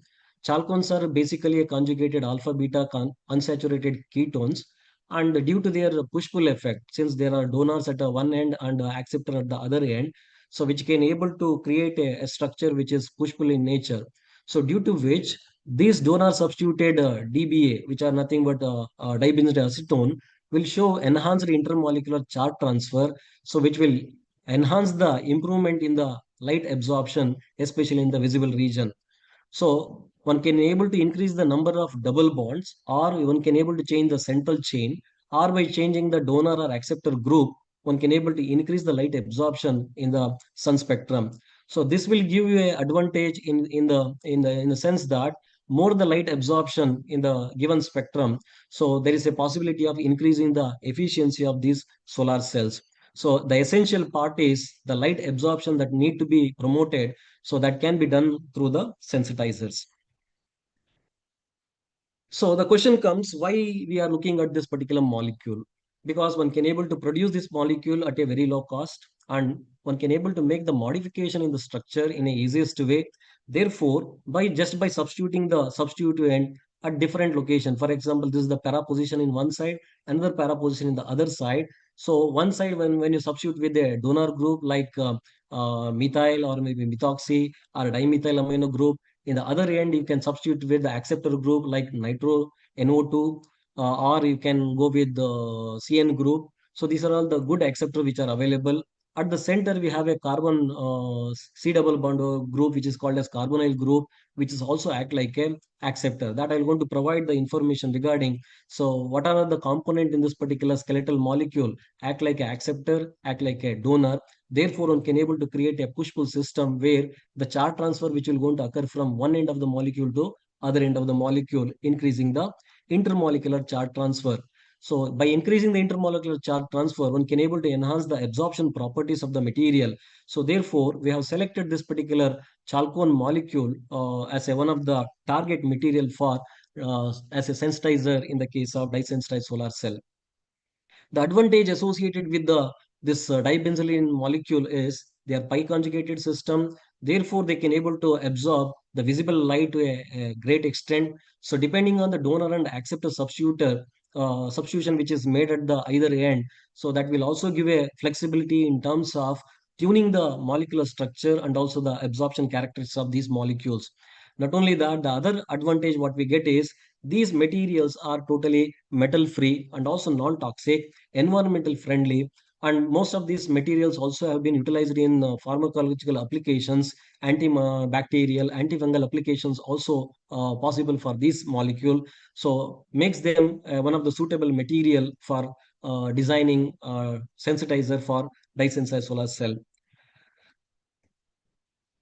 So basically, we have synthesized this donor substituted DBM molecule by performing a method called Claisen-Schmidt condensation reaction, in which a donor, especially a dimethyl amino containing the benzaldehyde, has been taken as the one of the ingredient, and the other ingredient was the acetone. When we conduct this reaction at a room temperature with the aid of NaOH dilute solution, so we got the product which was purified by recrystallization process. The recrystallization material which was used for characterization with various techniques. There are three techniques we have used: FTIR for confirmation of the functional groups, and HNMR for the structural confirmation, where UV visible spectroscopy is mainly conducted to know what is the wavelength region in which this molecule can able to absorb. Therefore, the suitability for the dye-sensitized solar cell can be accessed through UV visible spectroscopy. So along with this, we have also carried out some of the computational studies using Gaussian software with a functionals B3LYP and a basis set 631GD. And also we have computed a molecular orbital diagram to understand how the charge transfer occurs from one end of the molecule to other end.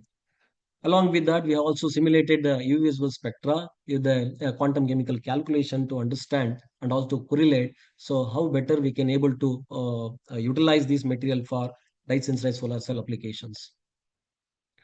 So this is the scheme which refers for the synthesis of the target molecule. We code named this molecule as V9. This molecule can be synthesized by two steps. The first step, in which this is the molecule what we have synthesized. This can be synthesized using a aldehyde and a acetone with a combination of acetone taken in 3 ratio and benzaldehyde taken in 1 ratio. With a presence of NaOH, we produce this particular molecule, followed by this molecule has been reacted with a donor substituted benzaldehyde to produce the final molecule, which is our target molecule for which we are planning to use for dye sensitizer in the solar cell. Okay. The results in which the FTRS spectra is shown in this particular figure, and also we have indexed all the functional groups which are present in the given target molecule. The methyl group, which is attached to the nitrogen group, which can be identified with the peak which is corresponding in the region of 2900, asymmetric and asymmetric stretchings which will usually appear, and another peak which correspond to 1666 centimeter inverse, which is assigned for carbonyl group stretchings, and 1600, which is a skeletal vibration of the aromatic ring. The another feature what we have identified in this particular case is the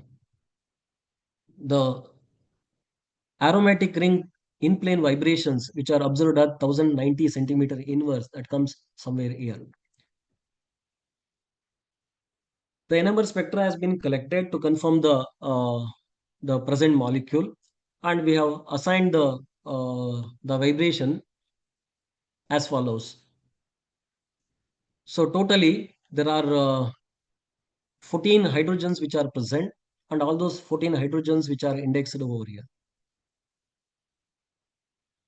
The UV visible spectra which has been collected to know what is the absorption range of this molecule, and also we have used a few more molecules with different donors. So we are concentrating only on V9 molecule which has got the very highest absorption. This is for the highest concentration what we have taken. The another one what we have taken for the lowest concentration. The remaining the other one is the simulated one. So in the case of simulated one, you can able to see that the maximum absorption which is possible for the V9, And here in the case of dilute solution we have taken, even in this case, the absorption was extended up to around some 525. That's at the very low concentration of 10 to the power of minus 5 mole per liter. Whereas this is the concentration which was taken at 0.02. So at a relatively higher concentration, the absorption of the radiation, which can extend up to around nearly 580 nanometers. So which is quite interesting in comparison with other molecules. For example, ruthenium-based polypyridine dye molecule, which is available, which is containing a metal. So obviously, the metal containing molecule which pose severe environmental effects. So whereas this molecule doesn't contain any metal particles, so the organic one. Now, moreover that this molecule also environmental friendly. So therefore, this is the one of the suitable material for applications, especially in the dye sensitizer solar cells. And there are nearly 10 molecules we have synthesized, among which the one of the molecule which is having N dimethyl amino substituted compound, which has showed the highest absorption. In our future work, we will going to use this particular material as a sensitizer. This will going to be deposited on a titanium dioxide nanoparticle layer to check how this molecule is going to perform as a when we synthesize a real cell for practical applications. So now, if a light has to absorb in an effective fashion, then obviously intermolecular charge transfer should be pronounced in such molecule.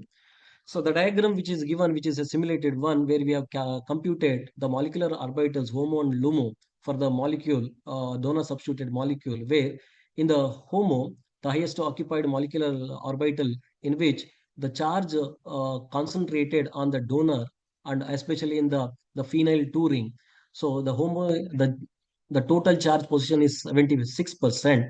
In the LUMO, the charge has transferred from this side of the molecule to the next side, that can be seen over here, where the carbonyl group C double bond O, which will going to act like a acceptor along with the one more phenyl group.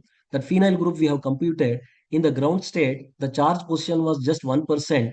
In the excited state, that's in the LUMO state, the charge position by the other end of the molecule, which increased, meaning that this one end of the molecule act like a donor, the other end of the molecule which accepts the electron, thus producing a charge transfer structure which will help in absorbing the radiation to a larger extent. In conclusion, we have designed a molecule based on a dibenzodylene acetone by substituting a donor NCS3 twice as a donor group in the skeletal molecule, which has shown an absorption up to 590 nanometer, starting from 200 nanometer to up to 590 nanometer, which shows the very good absorption. So owing to the good absorption of this molecule, one can able to use this molecule for dye-sensitive solar cell. With this, I end my presentation. So I would like to thank our management and principal for providing the R&D facility. Thank you. All right, thank you. Are there any questions from session chairs? Yeah, good afternoon, Dr. Ravindra. Yes, sir. Tell me. Yeah, yes. So your presentation is good. So just I have only one question, sir. Yes, sir. sir. How we can confirm the purity of the synthesized compound? Yes, purity. So usually we do column chromatography to purify the material. There are two methods by which we can able to purify the molecule. One is by going through the repeated recrystallization process. The second one, you can conduct after purification, you can conduct a powder XRD. In the powder XRD, if you get a sharper peak, which indicates that the purity of the material will going to be very high. Even crystallinity as well as the purity will going to be very high. If there is impurity, there will be a broadening. Yes. And also you can also confirm by melting point also. If the melting point is going to be sharper, and definitely the material will going to be very pure. And even there is one more technique by CHN analysis also, you can able to confirm how much percentage of the carbon is there, how much of percentage of the nitrogen is there. If there is a deviation, means which indicates that there is a purity, impurity atoms which are present in the given molecule. Or also there is one more technique called as EDAX, energy dispersive X-ray studies, that can be done with the SEM instrument. In that also we can able to identify the composition. Therefore, we can able to calculate what is the percentage of impurity which may be present in the given material. Yeah, one more question. So what are the, if Yes, any, sir. challenges when synthesis is instability? These molecules are very easy to synthesize, and you will get an efficient yield almost around 80 to 90%. One can able to easily get yield of 80 to 90%. So maximum impurity of around 10 to 12% will be there. That can be removed through recrystallization process or by using column chromatography. Yeah. Thank you, Dr. Ravindra. All the best. Thank you. Thank you. Okay. Thank you. I have one question. Yeah. Okay. So how accurate were the simulated UVBI spectra when compared with the experimental data? So when you compare with the experimental one, obviously there will be a deviation depending on the type of the method what we have used for simulation. At least you will get a simulation difference of minimum of 20 to 30 nanometers depending on the model. But the simulated one, which will be just like a reference for us to go with the real synthesis to avoid the unwanted investments. Okay. So have you tested this compound in an actual DSSC prototype to measure That we need to, the cell need to be fabricated yet, sir. Just we have confirmed the photophysical property, which supports that there is a good amount of absorption in the UV region. So good material, we need to test with the real application now. Okay. A cell has to be fabricated now. Yes. It's a nice presentation. Thank you.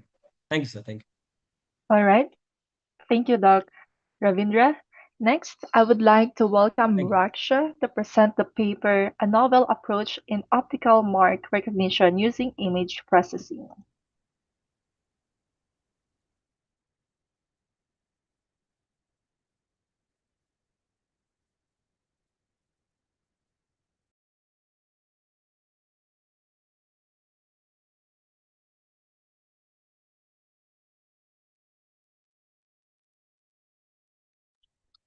I think Raksha Is is not there in the session, madam. I think Oh, okay. Raksha should. He's not here, then we will proceed to the next presenter. Next, All Jayashree right. M. Jayashree M. Yeah. So our last presenter, please welcome Jayashree M to present the paper Affordable Smart Robotic Wheelchair with Voice and Joystick Control for Enhanced Mobility.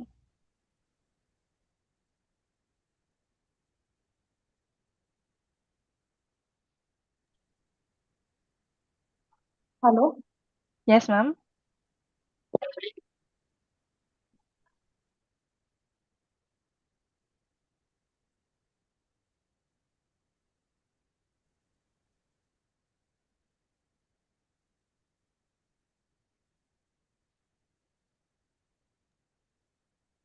Good afternoon, everyone. Good afternoon. Good afternoon. I'm Jayashree M, author of this paper, and co-authors are Shashikala R and Sandeepa Prabhu. I'm from Sri Madhva Vadiraj Institute of Technology and Management, Bantak. I'm going to present a paper, Affordable Smart Robotic Wheelchair with Voice and Joystick Control for Enhanced Mobility. So contents included background of the research, comparative summary, methodology, results and discussion, and conclusion. So background of research, first of all, global need for wheelchairs. 80% of disabled individuals requires a wheelchair, but only 5 to 35% have access for depending on their country. So next one is a existing system limitations. Present system have a wheelchair lack of multilingual support and voice control and full mobility independence and affordability and user friendliness. Hearing and accessibility gaps. 1.5 billion people with a hearing loss face the challenges in independently operating traditional wheelchairs. So obstacle detection for safety. Ultrasonic sensors integrated for real-time detection ensures user safety during the navigation. Next one is the multilingual and hybrid control support, which gives you both control like voice commands and the joystick control, which gives enhanced usability across a diverse population. Next one, affordable hardware solutions. We use the Arduino microcontroller in our system, low-cost DC motors and rechargeable batteries, which gives you a cost-effective and functional design. And last one, open source and community innovation, which gives you a framework for allows global collaboration, customization, and affordability, especially for developing nations. These are the background of our research. So, comparative summary, that is first one, we have a voice control system and voice control system and our proposed solution. In that, usability is in our voice control system, we have a hands-free for users with a limited hand functionality. Whereas in our joystick control system, precise control for users with a hand mobility. Whereas in our proposed system, we combine both voice control as well as the joystick control system for the wider usability. Accessibility is in a voice control system is limited to specific languages, whereas in a joystick control system, universal but requires a physical support or the physical effort. Whereas in our proposed system, we have a multilingual and adaptable. So accuracy-wise, in a voice control system, we have inconsistent in noise environments, and in the joystick control, reliable but unsuitable for severely disabled users. And in our proposed system, we have improved accuracy with the dedicated modules. So methodology. In our proposed system, we have a Arduino Uno microcontroller, joystick module, ultrasonic sensor, voice module, voice and motor driver circuit, and DC motor. So mainly we are using the Arduino Uno 8-bit microcontroller, which acts as a central processing unit of this project, which receives the input signals from joystick and voice module and converts these signals into a precision decision-making signals to access the wheelchair. So, and also it controls the motor driver circuit through which the DC motor, through which it controls the DC motor so that the wheelchair direction and movement can be controlled by this signal. Next, we have a voice module, V3 module we are used in our system, which receives the input signal. We train this module with around the 70 commands with the different languages, which uses as an input, and 7 input commands are fed into this voice module for our project work.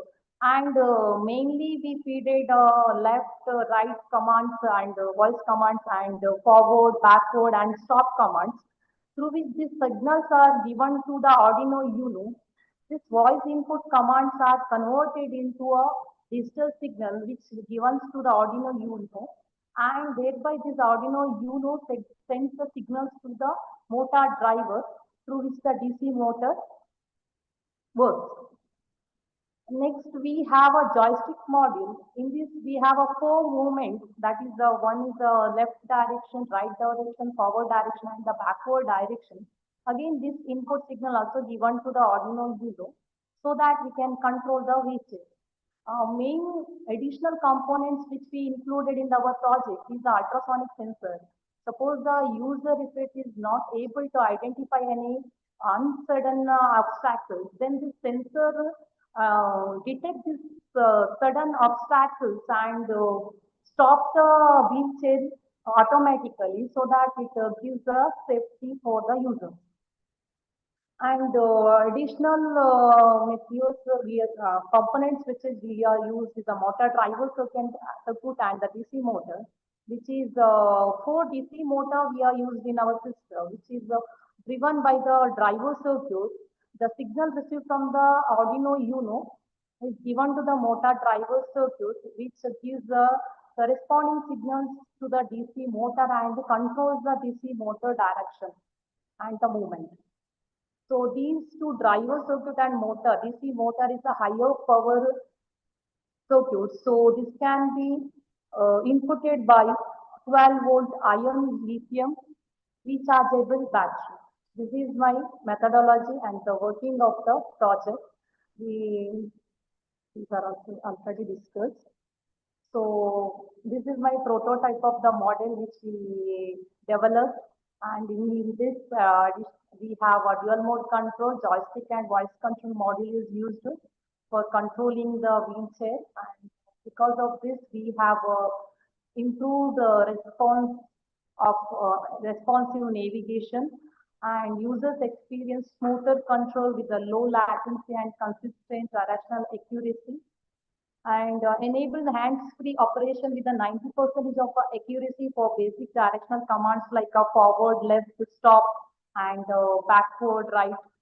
Integrated multilingual processing increased inclusively and usability. Performance is dropped in some noisy environments, highlighting the need for the improved noise filtration suitable for users with the limited upper limb mobility. Obstacle detection system. So mainly we used ultrasonic fuse sensors, which is reliably detected barriers and stop the wheelchair automatically to avoid a collision, and ensures the safe operation in both control modes. So hardware stability, the wheelchair maintains the balance and consistent motion across the various surfaces. So conclusion of the project. The project developed a cost-effective robotic wheelchair with a dual voice and joystick control, powered by an Arduino microcontroller and ultrasonic sensor for safe and efficient mobility, replacing the Bluetooth module with a dedicated voice recognition system, which improves the response time and accuracy. The wheelchair is suitable for hospitals and care centers with the scalability for multilingual commands, advanced obstacles detection, and health monitoring.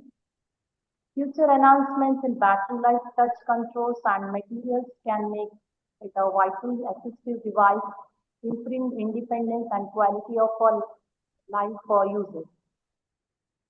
So these are the references which we used. And acknowledgement. Jayashree M, co-authors are Shashikala R and Sandeep Prabhu. Would like to express our sincere gratitude to Professor Dr. Tirumaleshwar Bhatt, Principal Sri Madhva Vadiraj Institute of Technology and Management, Pantakal, for his valuable support and encouragement throughout his work. We are also grateful to the management of SMATM for providing excellent laboratory and library facilities, which greatly facilitated our research. Finally, we extend our sincere appreciation to all those who supported us directly or indirectly in the successful completion of this project. Thank you. Thank you, ma'am. Questions from our session chairs? Yeah, good afternoon, Jayashree madam. Good afternoon. The presentation is good, the good concept. I have a doubt. So how the joystick will communicate with the motors? Joystick, right? You have mentioned joystick. So how it will communicate with the motors? How it will perform? Joystick sensors with we have a 4 direction in that. So we give us input signal to the Arduino. So from the Arduino, it sends the signals to the motor drive, and the motor will control by this motor driver circuit, so that it gets the direction from the joystick to the motor. So how the voice recognition will communicate? How you can integrate with the voice communication? Yeah, to train the voice module with the commands. So once it's trained, the trained commands, when we talk like left or the right, the same commands which we already trained in that module will be send the signals. We'll give a signals to the which input signal is converted to the digital and which is given to the Arduino Uno. From that signal is given to the motor driver. Now you have mentioned like affordable smart robotic wheelchair. So in which way it is affordable, like price or technology? So how we can justify your title? Actually, we used a prototype. So when we use for a larger amount, we need to change the joystick model as well as the module V3, which we used in our system, can be used for the higher application. We need to change the voice model. Yeah, thank you, ma'am. All the best. Thank you. Ma'am, Jayash. I have few questions. So, ma'am, what strategies have you implemented to ensure the system performance reliably, especially in noisy environments for voice control? Yes, hello. Am I audible? Sir. So, so how it works in noisy situation? How can you control the voice? What I propose this system, which we developed, we have around 80% of accuracy we got while inputting the commands to the voice model. Whereas if it is the noisy areas, we need to the voice model for the with the noise filtration, additional requirements, that components we need to include in our project. Okay. So, what are the different regional languages it supports currently? What we have taken this voice model, we can feed around 7 input commands. If any languages we can use, that is depending on our code what we will use. Any languages we can give, like our local language also we can give, but we have to train that model. Before using that model, yes, we have to train. Later we have to involve. I got it. Yes. Thank you. Ma'am, I have a doubt. Are you going for any patent for this? Right now we didn't plan, but we are. Sorry? Right now we have not applied for this. You're not applying. So you have an idea to apply for patent? Yeah. Okay, just go for that. All the best. All right. Thank you, Jayashri, and to our session chairs. So, ladies and gentlemen, as we come to the close of today's program, we would like to warmly remind everyone to join us again tomorrow for day 2 of the first World Conference on Multidisciplinary Research and Practices, WCMRP 2005. The conference will resume Kuala Lumpur, Malaysia time via Zoom. So we kindly ask all participants to be on time so we can begin the final day smoothly. Following the technical session 2, we will proudly announce the recipients of the Best Paper Award and the Best Paper Presentation Award for both sessions. So before we officially close the conference tomorrow, we will also have a group photo opportunity. So we encourage everyone to stay with us until the very end. On behalf of Sarada, I would like to extend our heartfelt gratitude to all delegates, students, researchers, and participants who have contributed to the success of Day 1 of WCMRP 2005, with the theme Integrating Knowledge Across Disciplines for Global Impact, Innovations, Challenges, and Sustainable Solutions.